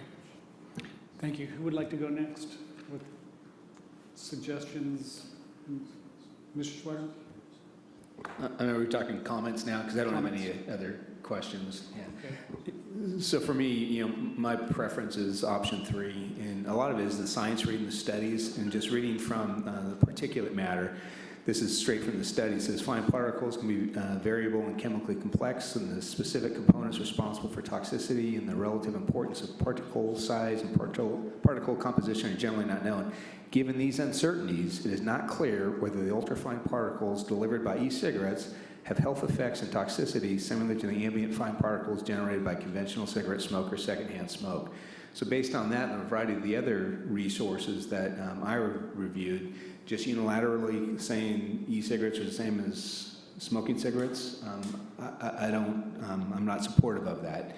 And in response to the e-cigarette or the medicinal marijuana, I'm not in favor of the medicinal marijuana, but it's the law of the land. And for me, it's the same thing. If you're going to ingest that through the vaping, it's different than burning it. And I think we made that decision. So I'm really even not in support of e-cigarettes, but what someone does in their own home, it's their business, not mine. And I haven't read any science that shows the impact to a neighbor of someone vaping in their own dwelling. So therefore, I'm a proponent of option 3. Thank you. Mr. Oliveris? Sure. Go ahead. I would be supporting option 1. I understand some of the comments related to vaping being safer than smoking cigarettes, being less toxic, being less chemicals, et cetera, and I understand the uncertainties with it. I guess for me, the evidence has been presented that this is an absolute safe, and it's an impossible thing to go through a wall, for example. It's still a questionable thing. I think we have an opportunity here to make a decision related to the public's health. If 5 years, 6 years down the road is determined that there is absolutely no danger from this at all, no harm. If the reverse happens, and there are even more and more studies that really show more and more significant issues related to people's health, then we missed an opportunity. I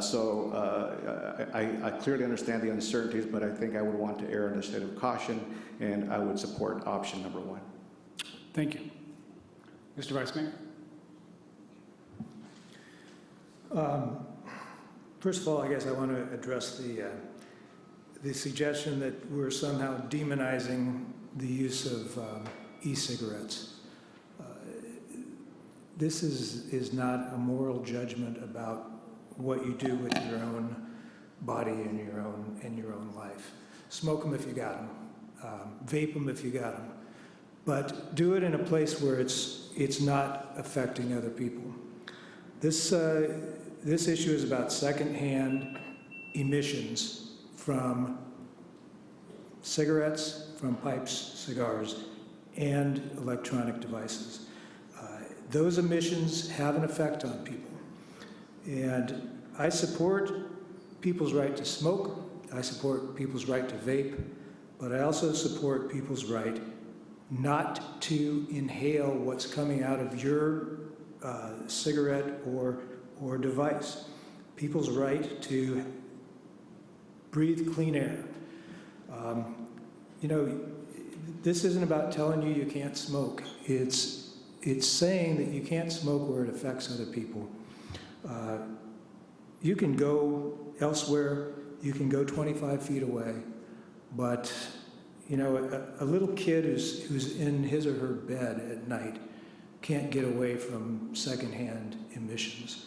A family that's sitting down to dinner at night can't get away from those secondhand emissions. And that's what we're talking about here, is protecting people's right to breathing freely. As far as the e-cigarettes, are they safer? Maybe. Does that mean they're safe? No, not necessarily.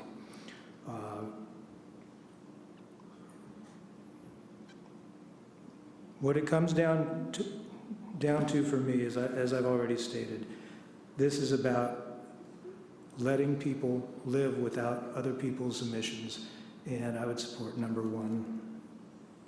Also, on the, Mr. Wysocki, on the marijuana vaping exception, I think that the idea behind that, at least for me, was to accommodate qualified patients, accommodate their needs. And I think Councilman Schwedhelm said it clearly, that it's legal to do, and I'm not sure that we can actually tell people they can't do it. If I may, and I appreciate that it's legal to do, but it's also smoke, and it's medicinal, just like chemotherapy is medicinal, but or an X-ray is medicinal, but you don't want to be in the same room with someone getting the X-ray. So that doesn't mean it's a health effect on the third party is what we're talking about. Yeah. People That's usually why I brought it aren't up. getting their X-rays in their own homes, though, in a multifamily dwelling. The point is, it may be medicinal, but it can affect third parties. For clarification, it is vapor, it's not the smoke, right? This is vaping marijuana. As far as I know, that was not smoking it. But isn't the point that vaporizing also goes between common walls? Yes, I mean, that's the other you're right. Your point's well taken. I just want to make sure that there was that clarity. Yeah, but you're right. That's a point. Ms. Cohen, you have the well, we don't know who has the item because she's not here. Actually, I kind of want to understand the difference between option 1 and option 4, because was inclined toward option 4, but I didn't understand that it wasn't. Can you clarify the difference between option 1 and option 4? Because I thought option 4 also did not allow the use in a multifamily. So option 1 would treat electronic smoking devices the same as regular smoking. It would not be allowed within the homes or within the common areas or even in the outdoor common areas unless an outdoor smoking area is established, and that's where it would be allowed to happen. Option 4 was intended to be responsive to some of the conversation in March, which would be to say, okay, it's not allowed inside the building, it's not allowed in internal common areas, but it's allowed outside of the building once you're 25 feet at least away from the building. So option 4 is different. It's allowing it outdoors only. Okay, but does option 1 negate slide 13, secondhand smoke is a nuisance, but allows electronic smoking devices to be excluded? So the reason I think there is some confusion there with the nuisance language, if the council chose not to regulate vaping, then it would be challenging for the council to then declare it's a nuisance if you're finding that it's not creating these problems and there's not the evidence to support it. If you are going to regulate second-hand smoke from vaping, then you could delete that sentence if you were inclined to do so. Actually, I would prefer to keep it not a nuisance at this time, though I think that we may take action at some future council may want to take action on that. I just was concerned that that would not be included as a possibility if we selected option 1. So my initial orientation is option 4, meaning you can't do it inside corridors, but you could vape outside. But I am persuadable on that. I also would like to see the grandfather clause added to the smoke shops, that current smoke shops can continue, but in the future, only detached. And would that be for both tobacco and e-cigarette stores? Yes. Vice Mayor. I would go along with that, too. I'd like to keep this as simple as possible, say that all emissions are treated the same, whether it's e-cigarettes, tobacco cigarettes. I think that if we say you can't use e-cigarettes in a multifamily dwelling, that it's inconsistent to allow a shared space of a store to be next to a vaping lounge. I'm okay with grandfathering in the existing ones, but future ones I think should be freestanding. I can agree with that.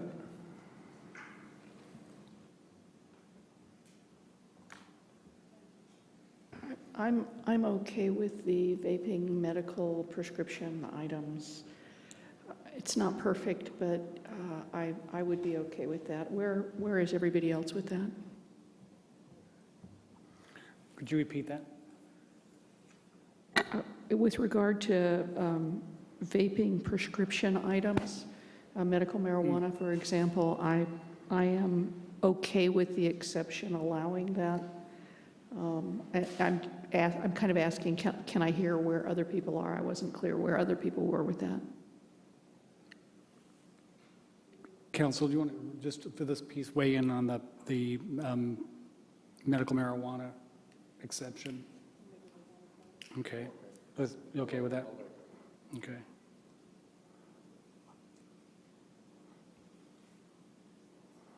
It's interesting, with only 6 people here, we could have difficulty moving forward on anything, unless there is a great deal of agreement. We can move, I think we could have conversation around item 11, slide 11 with the 4 options. Have you said where you are yet? Nope. Yeah, I was one that last time was looking for the exception for the indoor. Where I have a problem is once I found out that, for instance, the Bethlehem Towers has a co-joined ventilation system. And so being able to feel comfortable about someone being inside a building, in my own house, for instance, not that I'm a smoker anymore, but I still suggest that being inside my home and I was vaping, that no one's going to know that I'm doing it. I hold on to that. But this issue of the co-joined ventilation system in Bethlehem Towers, there's no way someone could get into an argument about whether their ventilation system is co-joined or not. And it puts me in a position of wanting to move more toward a compromise, because I can't separate the buildings. Do I believe that it goes through the outlets and the wall? No, I don't happen to be one that believes that. But the only compromise would be to be allowing it outdoor, 25 feet away from a door or a window. I think that's probably where I come down as far as a compromise in this evolution of smoking materials. I don't believe that it's possible to do no harm at all anywhere to anyone. Otherwise, we wouldn't be driving cars, and we wouldn't be doing a lot of things if we were trying to regulate things to that degree. But I'm trying to be reasonable and fair to people that are living in units that are co-joined. And that is becoming a problem for me. Even looking at an illustration of windows. I don't know how many people in the middle of summer, unless they have air conditioning, are going to close their windows up and vape. And if they're standing next to a window and there's an next door neighbor, and it's 11 seconds between that window and the one, and the other one has a door open in the back, I know darn well that there's a possibility that we could have some angry neighbors. Even though the person who's vaping feels that they're perfectly, that it's not doing anybody any harm. So I'm a little bit, I'm conflicted. I think the grandfathering is a good idea. I feel the need to go forward with the medical marijuana. I'm not so sure that the freestanding building is that much of an issue, only because some freestanding buildings are, 2 inches apart. So what's the point? It's really people being conscious of where they're vaping. You can't legislate common sense. And if they're not 25 feet away from a door or a window, then there's something wrong. And they're suggesting that would, especially if they're vaping inside for testing, and I don't really have a problem with that. But if the employees are vaping outside near someone's door, that's not okay. I mean, we need to be respectful and thoughtful, and don't assume that your vaping is completely without impact to someone else. So I guess because of that, where I might have been moved to 3, I am moving toward 4. May I ask, on item 4, when we say allow outdoor use, does that include the 25-foot rule? I believe it does. Getting used to this new table mic system. Yes, Okay. the language states that notwithstanding any other provision of this chapter, the use of an electronic smoking device is allowed in the outdoor common areas of attached multifamily residential developments, provided that use of electronic smoking devices is prohibited within a reasonable distance from areas where the use of the devices is prohibited. Thank you. Long story short, yes. Thank you. Mr. Vice Mayor. How is that different than the number 1? If it's only allowed outside 25 feet away from receptors, how is that different from saying it's not allowed inside? I think the difference is it's allowed in the common areas. So under number 1, you wouldn't be allowed to do it in common areas unless there was a designated smoking area. Under number 4, you could do it in a common area as long as you're 25 feet away.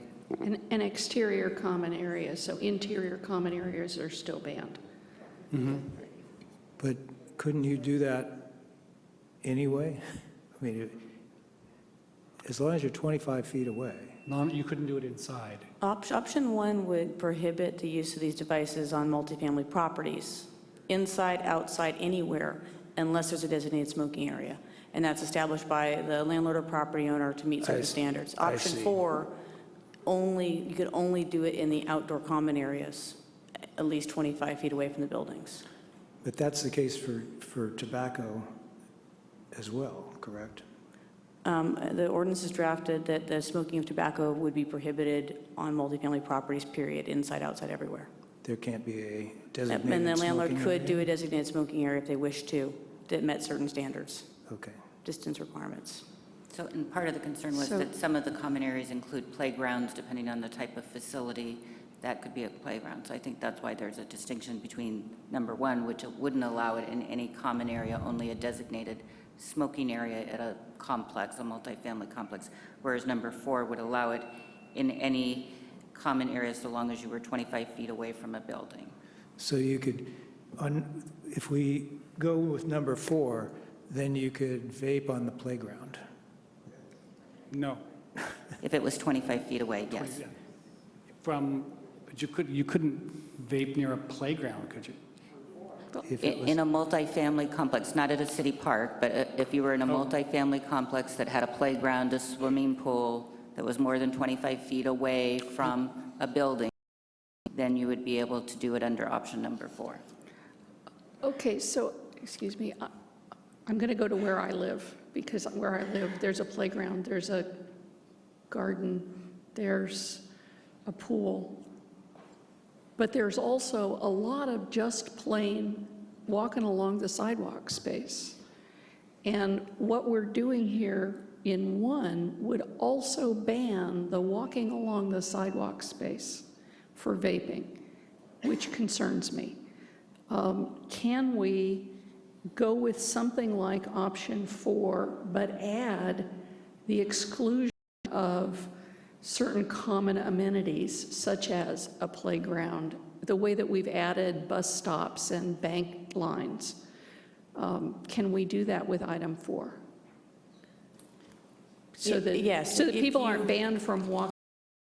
With regard to electronic smoking devices, if you wanted to add, there's language in here relative to parks that The city manager is authorized to establish a designated smoking area at city parks, provided that it's certain distances away from things. We could use similar language and integrate that into multifamily residential with option 4, if that's what the council wanted, to create that additional separation requirement. I'm just trying to find something we can get 4 votes for, and I could go that way. That would, I kind of thought that that was the case, and I was not understanding that if the playground was 25 feet away from a door or window, it's okay. And I think that's, it is really, and I think about the kids, this is about adults being able to reasonably do what they want to do without affecting kids. And I don't think I'd want somebody vaping next to my kid on the swing. I don't know, it just seems wrong. So I would add that as well. If we can put that language in there, it kind of makes sense and gives direction to landlords as well in creating this space. Maybe perhaps more difficulty, but. Does that help any of our people move from 1 to modified 4?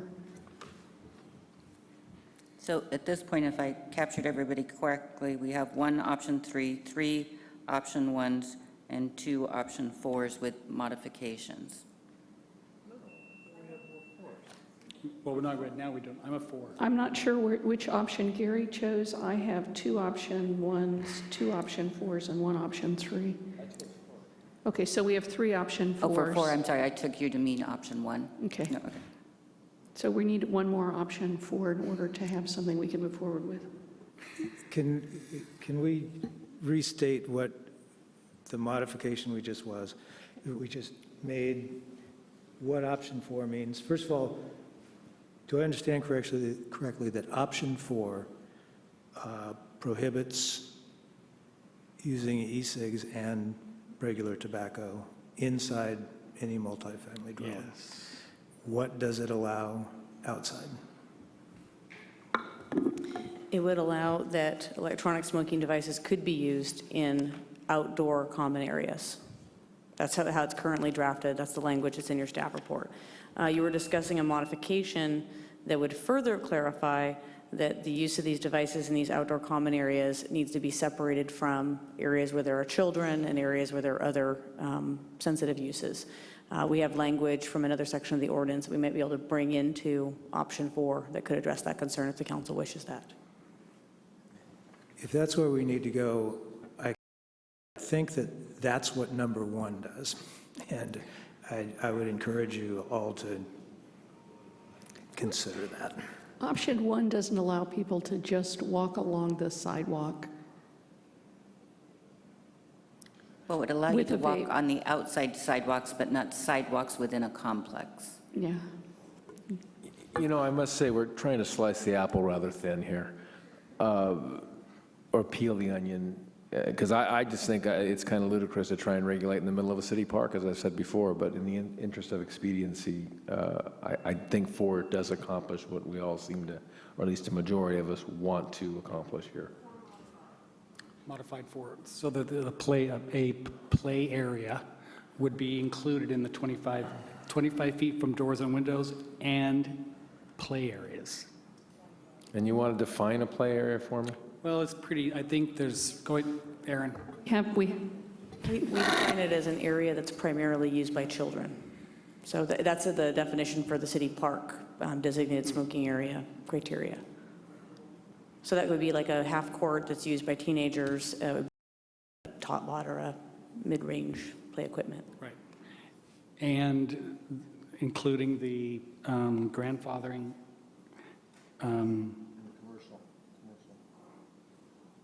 The prohibition against commercial. Detached commercial for the future. And allowing medical. Attached. You're requiring it detached? Detached for future for future. Oh, yeah, okay. Some Do questions you have the come up list? here. Some question has just come up around swimming pools. I would assume you would want to include swimming pools in the prohibition. Is that above water or below water? It would make sense. I would say that I think that the staff's recommendation on Measure 1 was to make this as simple as possible.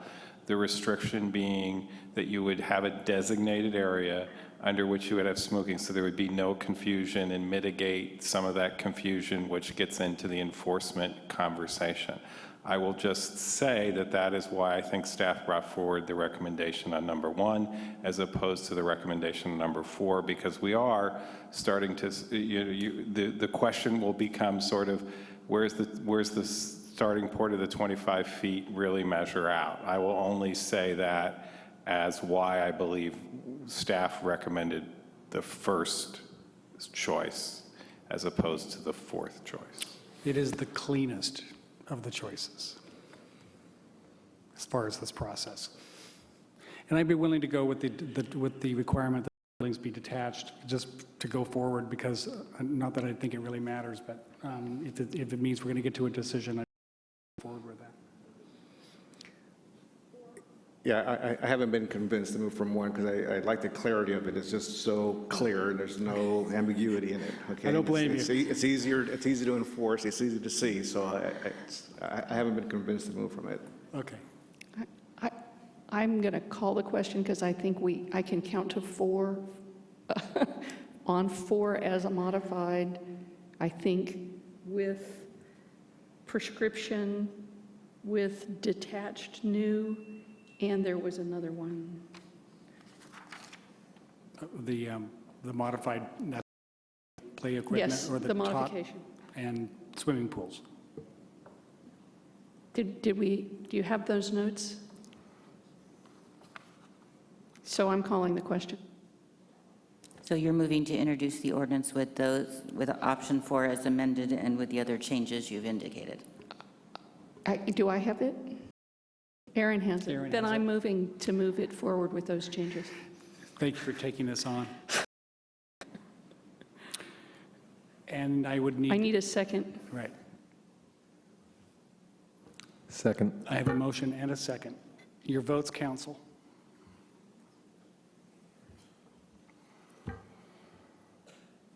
And I have 4 ayes and 2 noes. Council members Oliveris and Schwedhelm voting no, and it passes with the 4 ayes. May I make a statement? Sure. If that would be okay with you. Let me find it just a second. Where'd it go? We were requested to note that as we conclude the vote, that we might recognize Pam Granger, who will be retiring from the Lung Association after 16 years of service, and would like to thank Pam for her dedication in helping to advance strong tobacco control laws to protect public health. She has amassed a long list of achievements in tobacco control, especially around outdoor secondhand smoke and multi-housing policies in Marin and Sonoma County, and leaves behind her a legacy of smoke-free air environments. And we as a council and a city are pleased to have worked with her to help protect the residents of Santa Rosa from secondhand smoke and her efforts to keep children from starting to smoke. And because of her efforts, we find ourselves here today in Santa Rosa passing one of the most comprehensive secondhand smoke ordinances in the county and the state. So thank you, Pam. Congratulations. We also need to introduce the second ordinance, which is the change to the zoning ordinance. I'm introducing the change to the zoning ordinance. I need a second. Gary? Oh, Okay. I think we need the votes. And thank you for not asking me to recite the ordinance numbers, because I don't have them in front of me right now, but I know we've had a thorough conversation. Mr. Wysocki, I'm needing a second. So we need a second on the zoning Second. ordinance. Thank you. And your votes, council. And I have Thank you. And I have 6 ayes. Thank you very much. Mr. McGlynn, written communications this evening? Mr. McGlynn stepped away, so I'll be happy to introduce those. For the council's information, we have provided the letters sent in support of AB 35 and AB 1335, which the council previously directed. And then item 15.2 is a report for you from your representative to the Marin, Sonoma, Mosquito, and Vector Control District. Thank you, Madam City Attorney. I believe we are the last public comment period. Would anyone care to address the council at this time under public comment? Seeing no one rise, close the meeting. Thank you.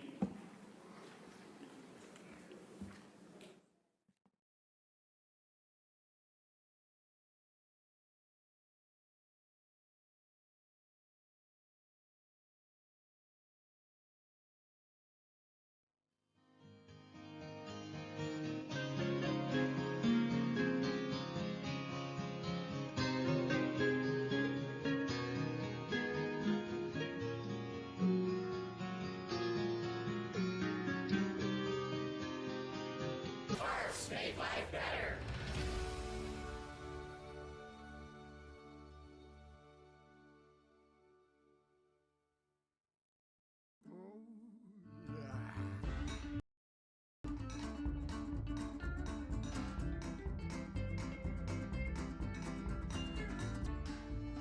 Santa Rosa, out there in the middle of everything.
Santa Rosa, out there in the middle of everything.